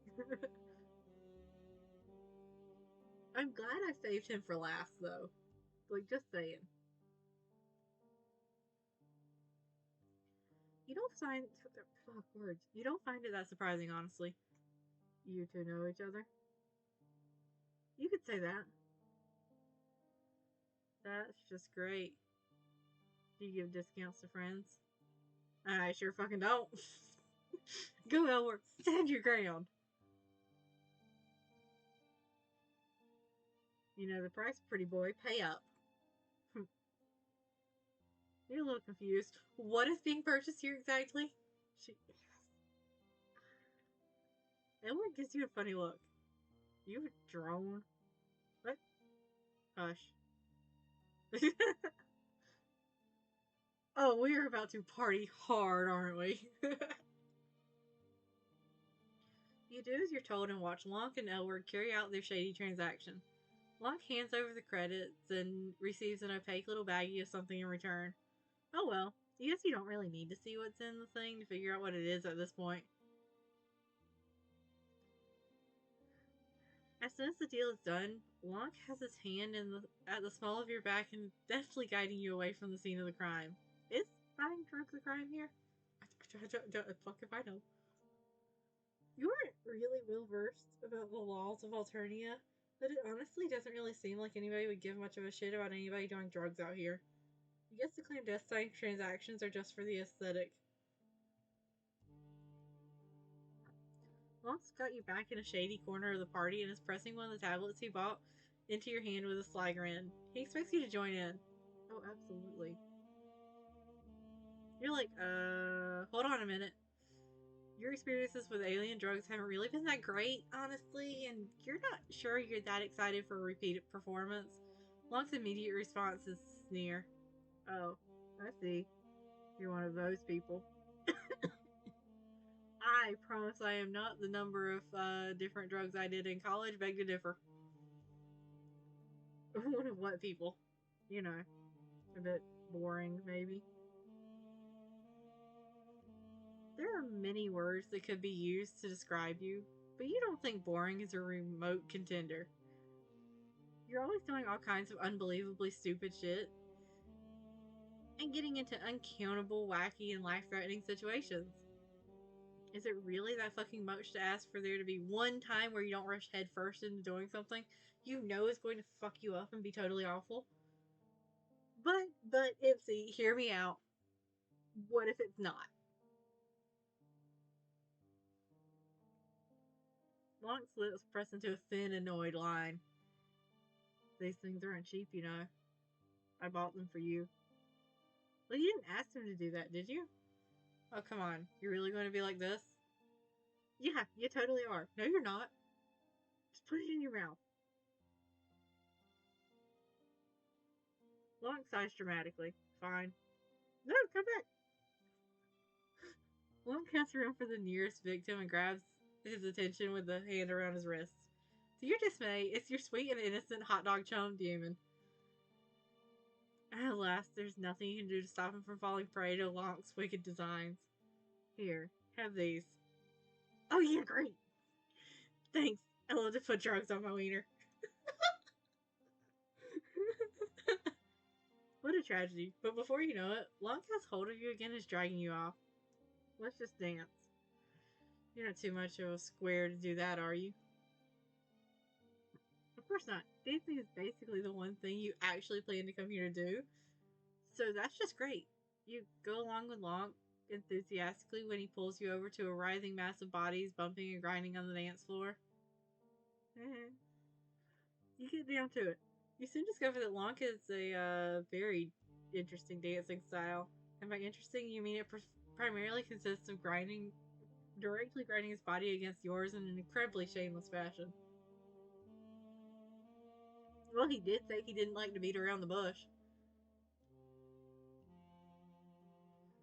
But pressed in as you are from all sides by sweaty and inebriated bodies, there's not exactly much room for for Trog you just to begin with. Lonk is up on you so close it's hard not to sweat. He has his hands at your hips, and your face fixed with his sharp eyes. His heavy stare is nearly hypnotic, so blatant and undisguised in his expression.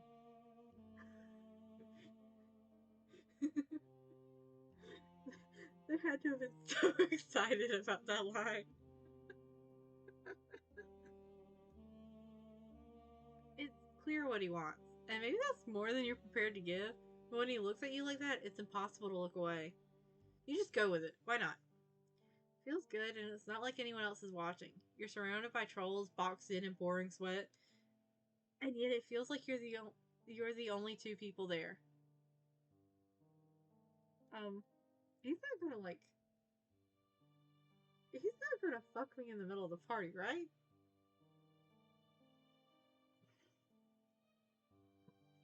Lonk draws in, teeth by your ear, and this close you can hear him easily, even over the overwhelming sound of the bass.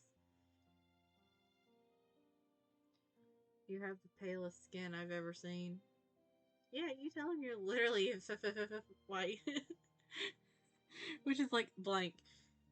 That makes you super racially inoffensive, FYI.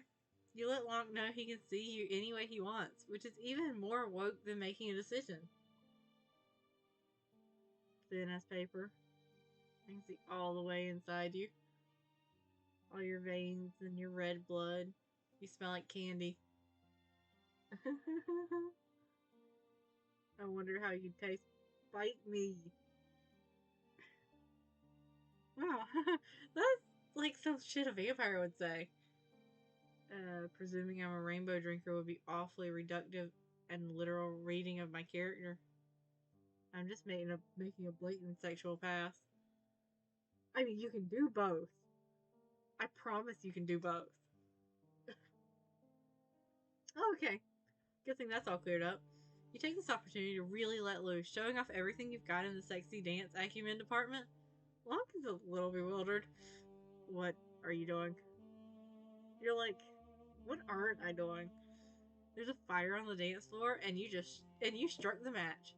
You're just fucking it up in there, really getting it, breaking it down, bopping and crumping and whatever. You're smashing your ass into everyone around you and getting hot and heavy with those lusty moves. There's a point where Lonk has to step back. You presume to properly behold your art in all its glory. But soon it becomes clear that it's not your prodigious dancing skills that has given him pause. You follow his startled gaze and see the cause for alarm. Bronya's here, and she looks pissed. Yeah, that's exactly what that feels. It is! Oh, all of his sprites are great. Also, respectfully, MC, you should probably just, like, grab him and run. So that Bronya does not catch him yet. Oh, shit. Bronya is still standing in the entryway, contending with Ardata, and it looks like she hasn't caught sight of you yet. But Lonk isn't wasting any time. Oh, never mind. Lonk is doing the job for us. Before you realize what's happening, Lonk has you by the wrist and is hauling you away from the dance floor and off down the hallway. Oh. They gotta quit putting the sprite so close. Lonk finds safety in a bedroom. A respite block, you remind yourself. And when you take stock of the conspicuous absence of any bed and the presence of the revolting looking slime cocoon which trolls allegedly spend their repose. You hold each other in a tense and nervous silence, pressed against the locked door. What feels like an eternity passes, your breath held. The sound of your blood rushing through your own ears is almost enough to drown out the music. Seconds turn to minutes, and nobody comes to find you. It seems for now you've escaped Bronya's notice. I am trying my best not to look at a sprite as I'm reading. Well, okay. When you turn your head and look back at Lonk, you find he's been staring at you for some time. I haven't been able to take my eyes off you since the moment I first saw you. You're just so interesting. You freeze like a hare staring down a snake. Lonk lifts his hand to brush a thumb across your cheek, fingers curling under your chin. You meet his eyes. His pupils are so black. I want to know what it'd be like to kiss you. Feel free. Lonk's tongue darts out to wet his painted lips. That sprite will be the death of me. That particular one right there. Do you want to kiss me? Whoa. Well, you've already clicked on at least 2 mature content disclaimers to get this far. Why the hell not? Lonk leans in and presses his lips against yours. He kisses much more sweetly than he looks. His lips are soft and wet and taste like blackberries. This beats making out with a couple of greasy teens behind a dumpster, that's for sure. When one of his sharp fangs nicks your bottom lip, you don't even care. But when a drop of blood beads out onto his invasive tongue, Lonk draws back just an inch. You taste sharp and dangerous. Like a weapon. Is that a good thing? It's not a bad thing. He pulls back further. His hand slips from your cheek and his fingers trail down your neck to rest on your collar, thumb brushing against the thrum of your pulse. Have you ever paled before? No. Oh, hello, okay. Little more warning. Lonk shrugs off his jacket and starts unbuttoning his shirt. Whoa, whoa, whoa. Is this really gonna go there? You're like, well, no. You've never done any alien intercourse with a bucket, but it doesn't look like there's, like, even, it, it doesn't look like he even has one on him at the moment. That was apparently the wrong thing to say because Lonk's face crunches up in displeasure. Don't mock me. It's my first time. You figured laughing would constitute mocking him, but you don't. But the look you give him seems to say enough. Us Jades who live in cloisters have been chosen for a very special duty. Yeah, rip me, damn. We're expected to adopt a caste and aesthetic life in service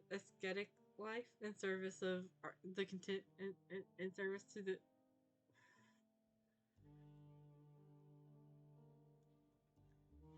We're expected to adopt a chaste and ascetic life in service to the continuation of our species. When we undergo our fuck words. Hold on. No, I just can't look at you. Okay. And when we undergo our ordeals and are sent off-world, there's no such thing as sneaking out of the caverns. If I don't do this now, when? My life is nearly over. Will you help me feel alive?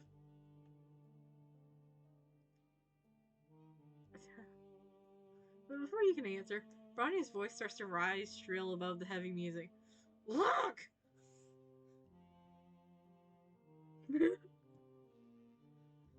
Long's hands shoot out at lightning speed to draw you close.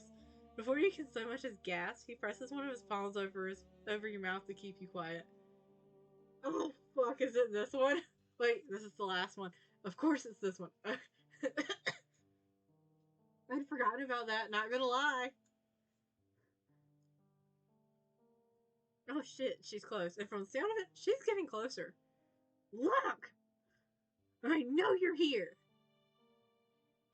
She does. She really does. You need to come out and come home right now. Lonk leans in close to your ear. Shh. What will you do?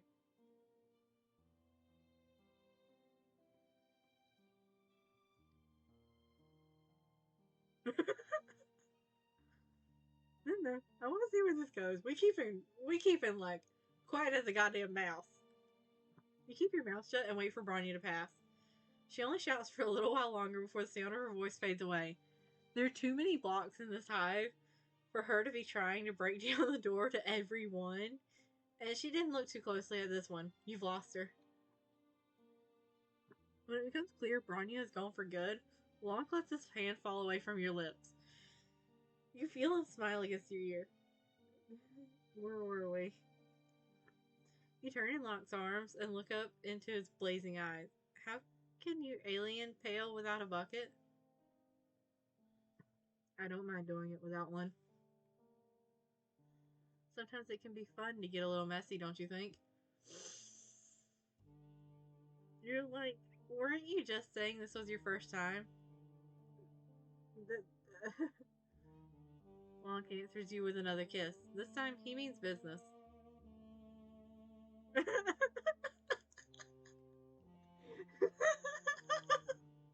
love that. I love that little kiss.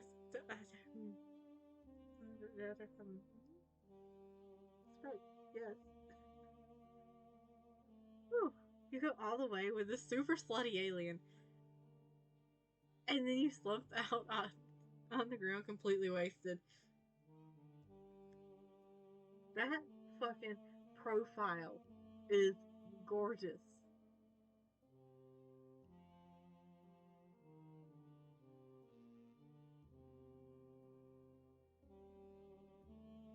Focus. Maybe this all went kind of off the rails, but you have to admit it wouldn't be a real shame if you got through this entire. It would have been a real shame if you got through this entire extraterrestrial adventure and never got to smash a single alien. What would be the fucking point, honestly? This guy really did a whole number on you. You're lying spread eagled on the floor as Locke is putting his clothes back on. Man, this is probably your most accomplished friendship to date. You're not quite ready to move just yet, but since you and Locke are such good chums now, you figured now's a good time as any to ask for a shitter. Locke's too surprised to even hear you speak. Damn. Does he just, like, take everyone out, usually? like just abandon them as they're out cold? No, that change of tone and the fact that he didn't respond when we questioned, oh, isn't this your didn't you say this is your first time? No, he done this before. Huh? You want to add me on Chitter? Yeah, you say. Isn't that what friends do? Yeah. Oh, sorry, I can't. My palm husk is broken right now. Locke says while typing away furiously on his palm husk. He doesn't even look down at you. You're like, but aren't you using it right now? Oh, poor MC. Locke rolls his eyes. I thought you would take the obvious hint. The obvious? What obvious hint? Locke huffs. Look, I was trying to be nice, but you just weren't that good, babe. I don't often ring the same bell twice, but if I were going to consider it, you'd have to show me a better performance than that. Damn. Whoa. Holy shit. That you guess, your lowest low, your first time banging an alien, and you couldn't even satisfy him. Look, I'm sorry, but MC is oblivious. Yeah, you gotta spell that shit out for MC. A little seed of worthlessness takes root inside of you and germinates so explosively that it fills you up until there's basically nothing left. You die of shame instantly. I don't care. I mean, I probably should. I'm assuming that the other side is supposed to be like his true one.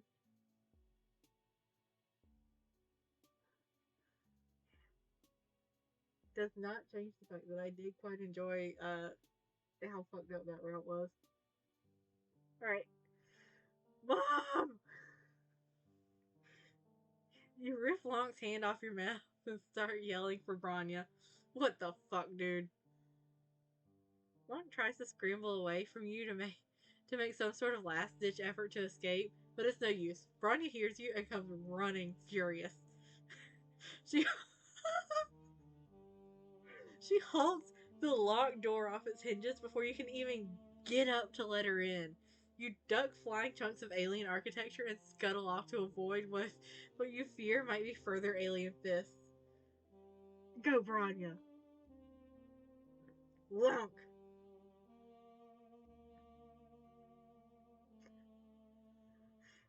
As angry as her voice is, some of her fury goes out of her face the moment her gaze lands on Lonk's state of partial undress. She reflexively brings up a hand to shield her eyes. What in the world? Put your clothes back on right this instant, young man. Lonk freezes where he stands, apparently accepting that he's been caught. There's nowhere left to run. If he doesn't intend to fling himself out a window. A sneer uncools on his face. Oh, please, save the Purity Act. Like, this isn't something you haven't already seen a dozen times before. How many times has she caught him trying to fuck someone? Bronya's face goes bright, Jade. What? What in the world are you implying? I would never. Forget Lynera. You've always been the craziest bitch in the whole cloister. You know you aren't actually our Lucis, right? Oh! Bronya marches right up to Lonk and slaps him hard across the face. Damn. Not to get sidetracked, but those hips.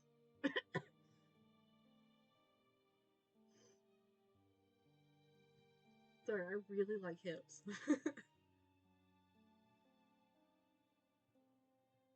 Lonk makes an undignified noise as he recoils from the blow. Yeah, the flat mark too. But damn. It looks like that really hurt. His face is stinging bright under the handprint. He forces out a strained laugh. My word, Bronya. If you wanted to join us, all you had to do was ask. Alright,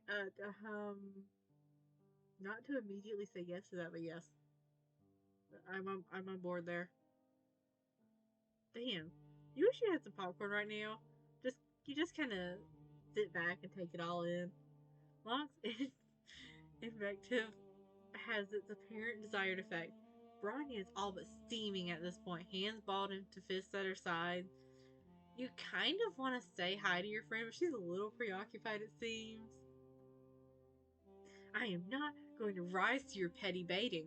You know you're in the wrong here. One, we've spoken time and time again about recklessly sneaking out of these parties, and now you're dragging Lynera into your mess. Two, Lynera has told me all about the things you've been saying and doing to her, and it's completely unacceptable, Lonk. Three, you've had more than enough lectures about the way you treat your flesh quadrant partners, and it absolutely needs to stop. Another, once again, how many? Cause like, honestly, he got game. 4, you are coming back with me to the cloisters right now. When we're home, we're going to have one last serious talk about this, and if there aren't changes, there are going to be consequences. Eventually, Bronya's hollering seems to finally break Lonk down. He sighs, shoulders slump, and rolls his eyes. Fine, fine.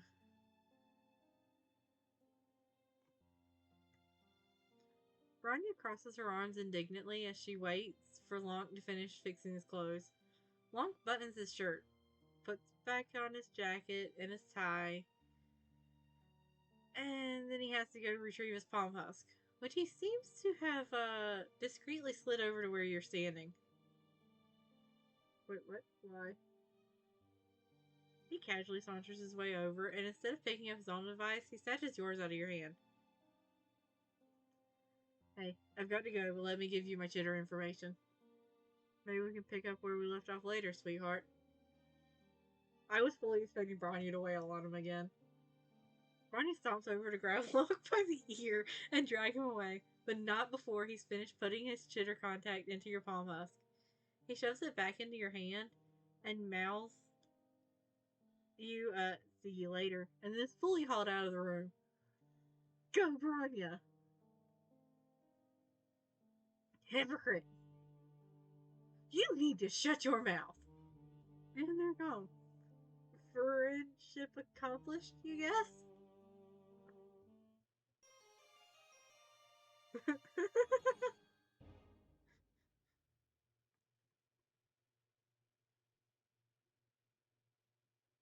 Alright. I guess this time we do want to understand since I've wiggled my way around. Of course you do. Your sort of creature always does. You're worn out. Last night was, well, it sure was something. You lived, probably.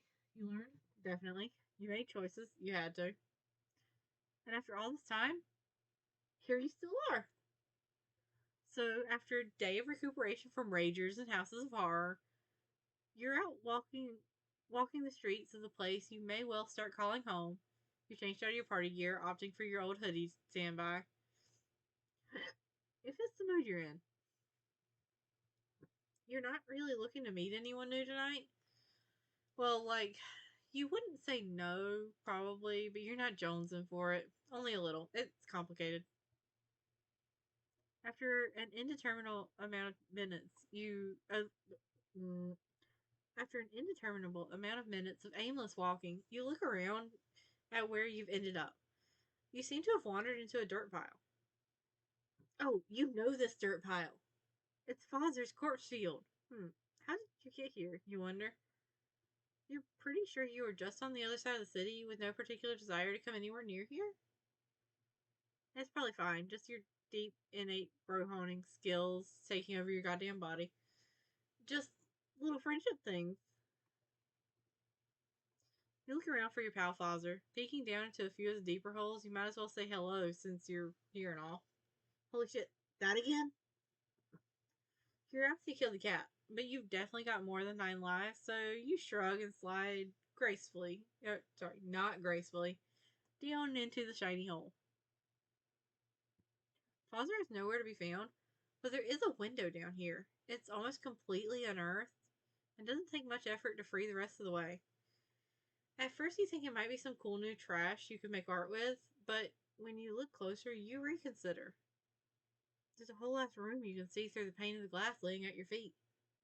That's weird. Weirdness isn't typically a deterrent for you, but usually there's at least some sort of causational coherence. Doors are in walls, walls surround rooms. You aren't used to finding parlors and ditches. Is there a latch or something? You could do should you do a polite little knock? There might be friends in there. Damn, you could really go for some friends right now. Is there protocol for approaching ditch window? Allow me to stop you right there. I am a timeless being of the void, but even my patience has its limits. Fun is fun, but this frivolous navel gazing is no longer necessary. Come in from behind the shadow of that narrative text. It's so very hard to see your face.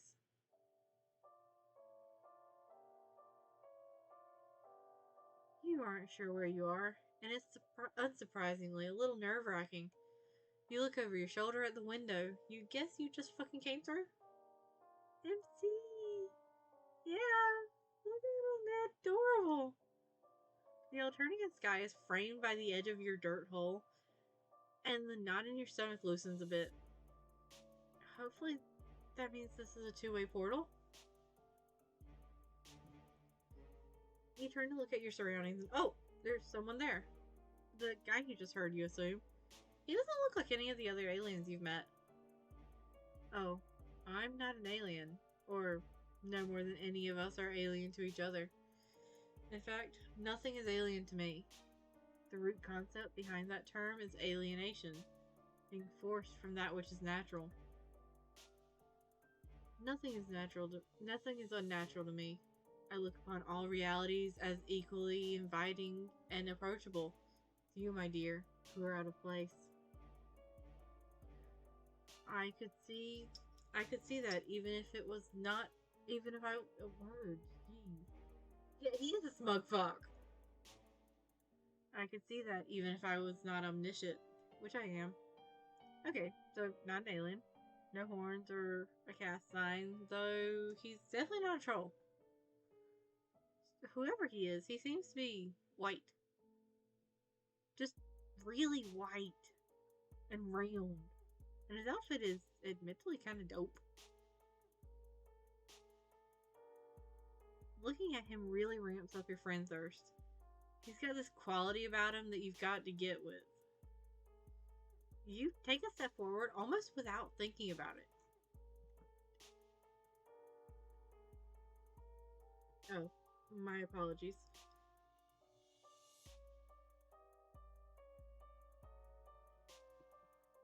That compulsion has become extraneous. Let me take care of it for you. He snaps his fingers and your knees buckle. The force of the universe presses down on you like G-force. You blink, and somehow he's there immediately, arms outstretched to catch you as you fall. He steers you to a chaise lounge, and you drape yourself weakly onto it. Please, have a seat. The emotional transition might be a tad uncomfortable, but I know you've handled worse. You're quite the soldier. Allow me to be the first to say I am very pleased with your work. I knew exactly what you were going to do, of course. And most of your work was, in fact, my work.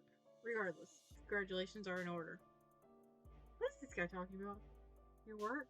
You try to parse what he's saying, but your body is still shaking from whatever he just did to you. And it's hard to think in here. You suddenly, sharply don't feel friendly toward him at all anymore. Or toward anyone. No. The void left by that feeling is a freshly gaping horror. It's like who you thought you were caved in itself. A black hole of personality eating your body up from the inside. Try to pull your shit together. He seems like he means business. There's no time to lose it, no matter if your sense of self is shattering. When you truly reflect on yourself, surely you can't with any honesty claim to believe any of this was by your own thinking.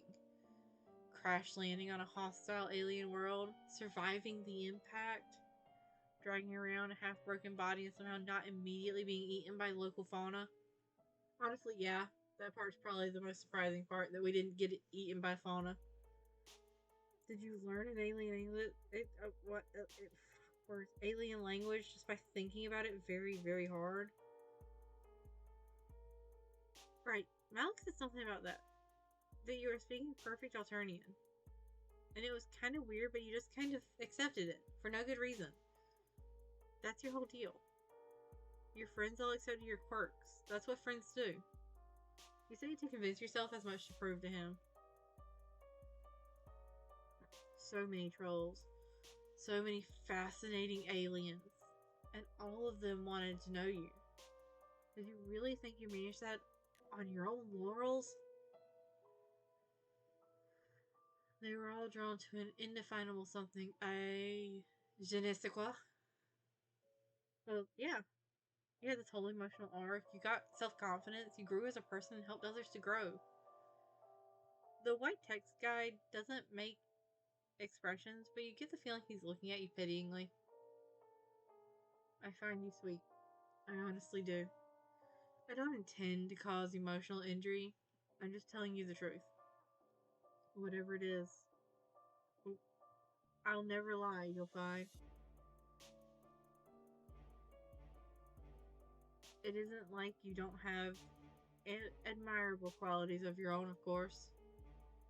You make quite the valuable vessel for me, and I appreciate that very much. I could not have done it without you. I am only joking. I absolutely could have done it without you. It is just indefinitely more fun to do these things together, is it not? What things? What did you do? What did you do? You hope you didn't do something that would fuck over all your friends. Though when you try to think about them now, the bonds you felt before come up all twisted. Without the artificial friendship drive he'd given you pushing you forward, You're not even sure what those memories are supposed to feel like.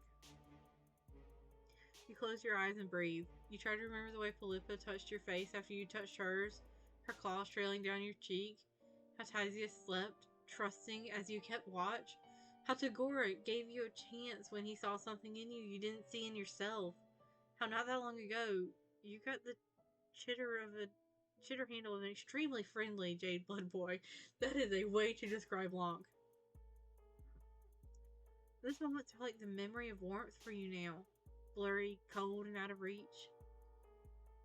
Was all of that nothing? Your heart is a chasm. Don't worry about it. I simply needed some dots connected, some pieces in place for my next move. Whichever metaphor suits you. Whichever way you frame it, because of you, everyone will soon be in their right place. Shit, what have you done? Your head starts to spin and you think you might cry, so you pull your hood up over your head and block out the harsh green of the room. You try to imagine it still smells like Malik. It doesn't. It doesn't smell like anything, really. But you remember what it smelled like at first, and you hold on to that. It was real, you tell yourself. Your friends were real. And what you felt for them, and with them, was real too. You're so afraid for them. As guilty as you feel for craving it, the fear just makes you need those feelings you felt even more before even more. You're clawing desperately for the euphoria of caring, of being cared for. Who cares if your hand was forced? You felt it and it still matters. Oh, I don't like him. Like, I like him as a character, but I don't like him as a personality. Smoke motherfucker. Give me back my friendship. You remember how you felt watching Trixie perform, bathed in light and righteous anger? And also how you drunkenly commiserated with her later when... No, that's not right. That didn't happen. Except you still remember how hungover you were the next day. Just when you started making sense of things, this whole fucking world shifts under your feet again. And you can't keep up with all this moving real estate in your brain. Yes. All the resets. Annoying, but necessary. You're just indescribably bad at keeping yourself alive and in one piece. And you weren't quite as adept at befriending aliens to start out with. My intervention was necessary to keep you on the right path. Time and space mean very little to me. But I had to move quickly and, again, repeatedly. Oh no, we'll be seeing a lot more of him. I do find him to be a fascinating villain. Like, just in this little bit that I'm seeing here, I am intrigued by that. That being said, I want to find him in a Denny's parking lot. Swipe some incriminating note-taking here, befriend an impressionable young upstart there, anger a color bearer, inspire some bandits. You know how it is. You have to throw the temporal spaghetti at the wall to see what sticks. Sure, if you look back, you'll be able to see traces of my deft touch. MC looks like he's gonna wail on him. So a few memories may have slipped through the cracks here and there. Timelines tend to collapse in on each other if you aren't careful. Your ability to mentally withstand such an event, and so often, it's a testament to my acumen in choosing you for the task. You even almost caught on a few times, which I must say I was not expecting. You almost listened to the silly little girl who likes to dress up in big coats and cause me trouble. And, as always, some bystanders end up caught in the crosshairs, or crossfire. The one with the shovel, for instance. I doubt his mind will ever be the same. A pity. You sit up straighter and clench your hands into fists. Over the course of his pompous monologuing, you've moved past fear and grief and into deep, globe-chafing rage. How dare he do this to your mind? To your friends' lives. What was so important that one white orb asshole had to fuck with the destinies of everyone you've grown to care about? There are answers out there, and you deserve them. And so, you demand them. Adorable. Yikes. You shift in the chaise lounge so as to better hide your famous legs from this creepy round fucker. Oh, calm down. All of you and your adherence to societal expectations and archetypes. Perhaps one day you could just learn to take a compliment. Besides, I was being condescending. So you demand answers.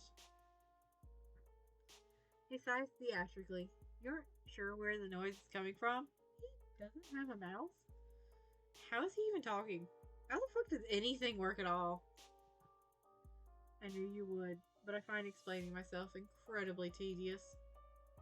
Suffice it to say, I am a man with many boards and fields of play. And although there are countless ways to move the players around the boards,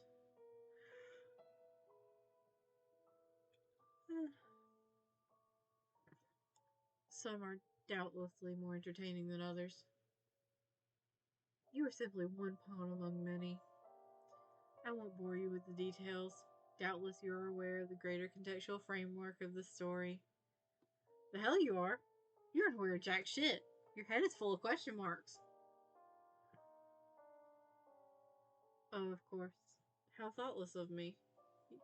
See, yet another unfortunate side effect of the limitless conversing with the narratively limited. He taps his thumb and forefinger against his orb. Perhaps it would suit you better to understand gradually. When I say gradually, please understand that I mean it. You won't be leaving. But yes, I do believe this will clarify some things for you. This way, please. He opens the door and gestures inside. There's light coming from there, but it still gives off the vibe of a dark closet door in an unfamiliar bedroom at 3 a.m. You're afraid, yeah, but you want to understand even more. You stand up and take a step, conscious of the movement of the muscles in your legs. With the rosy sheen of your friendship hypnosis or whatever the fuck he did to you gone, the sensation of moving your own body feels heightened. Important. Yours. There's probably a version of you that would try to turn him down, or that would fight, or run, or take a nap on this surprisingly comfortable piece of antique furniture. You would consider rushing back to say goodbye to somebody, anybody at least, but you know there isn't time to click through all that bullshit. Those tributaries flicker in your mental periphery. So tangible you can almost see yourself choosing one. But you pull your focus back to your present and look him right in the orb. You'll just have to trust they'll remember you. Because the you you've become after this journey, after all the friendship and growth and death and time, that you needs to understand. You owe it to your friends, but even more, you owe it to yourself. You found your river, and you're going to see where it leads. So you follow him. Sit here, please. So, in the interest of expediency, I will leave you to your own devices while I go deal with an unexpected but entirely unwanted guest. Unexpected but entirely unwanted guest. Okay. Shouldn't be too hard to parse out the truth on your own. Ah. This music does make me feel dread. Like in the bottom of my soul. So I can understand why it's named that. All you need to do is read a brief webcomic. Oh shit, it opened up Homestuck.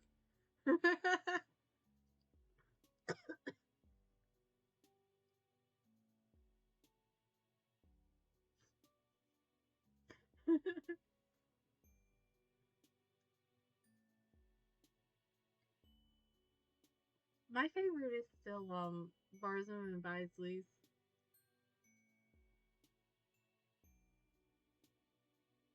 Nope, not that. That's not what I'm looking for.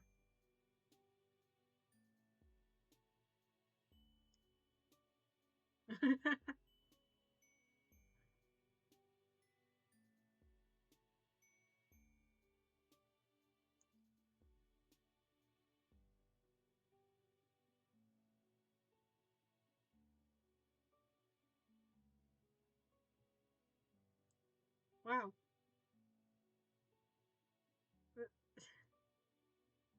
It feels weird that I got to the end.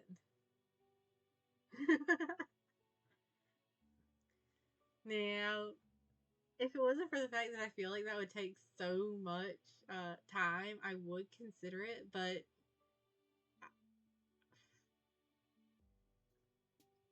it's already going to take a lot of time anyways. So I'll just like power read it on my own at some point. I started it and then I got sidetracked because of work. So I will certainly be picking that up again. But yeah, we finished all of Friendsim.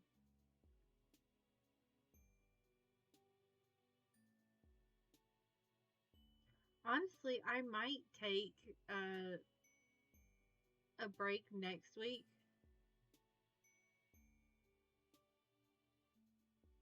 And play something else, and then launch into Act 2.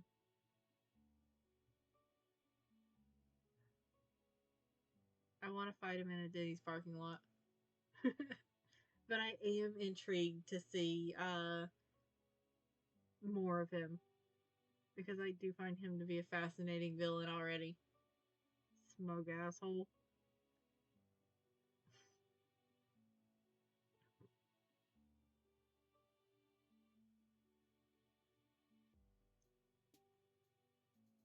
And I do think I have an answer to the question of where it's like that's how like all the fandom feels about it. Oh good.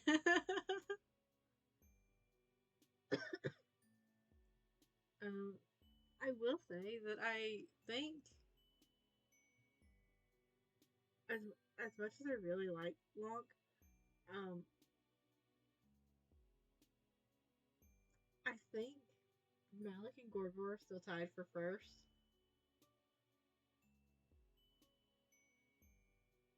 With Lonk in a very, very close second there.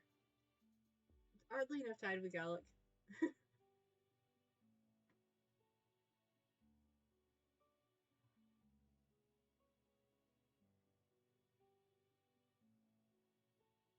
But like also equally tied in first is Tyzius. By the way.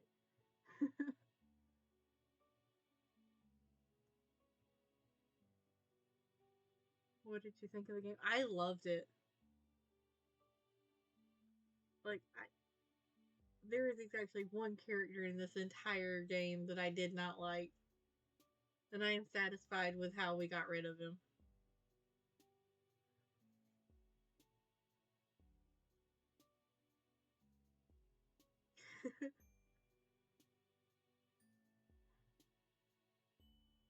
But I do think that this is where I'm going to end the stream.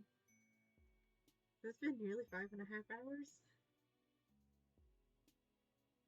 Yeah, the character we're supposed to hate. Yeah, good night.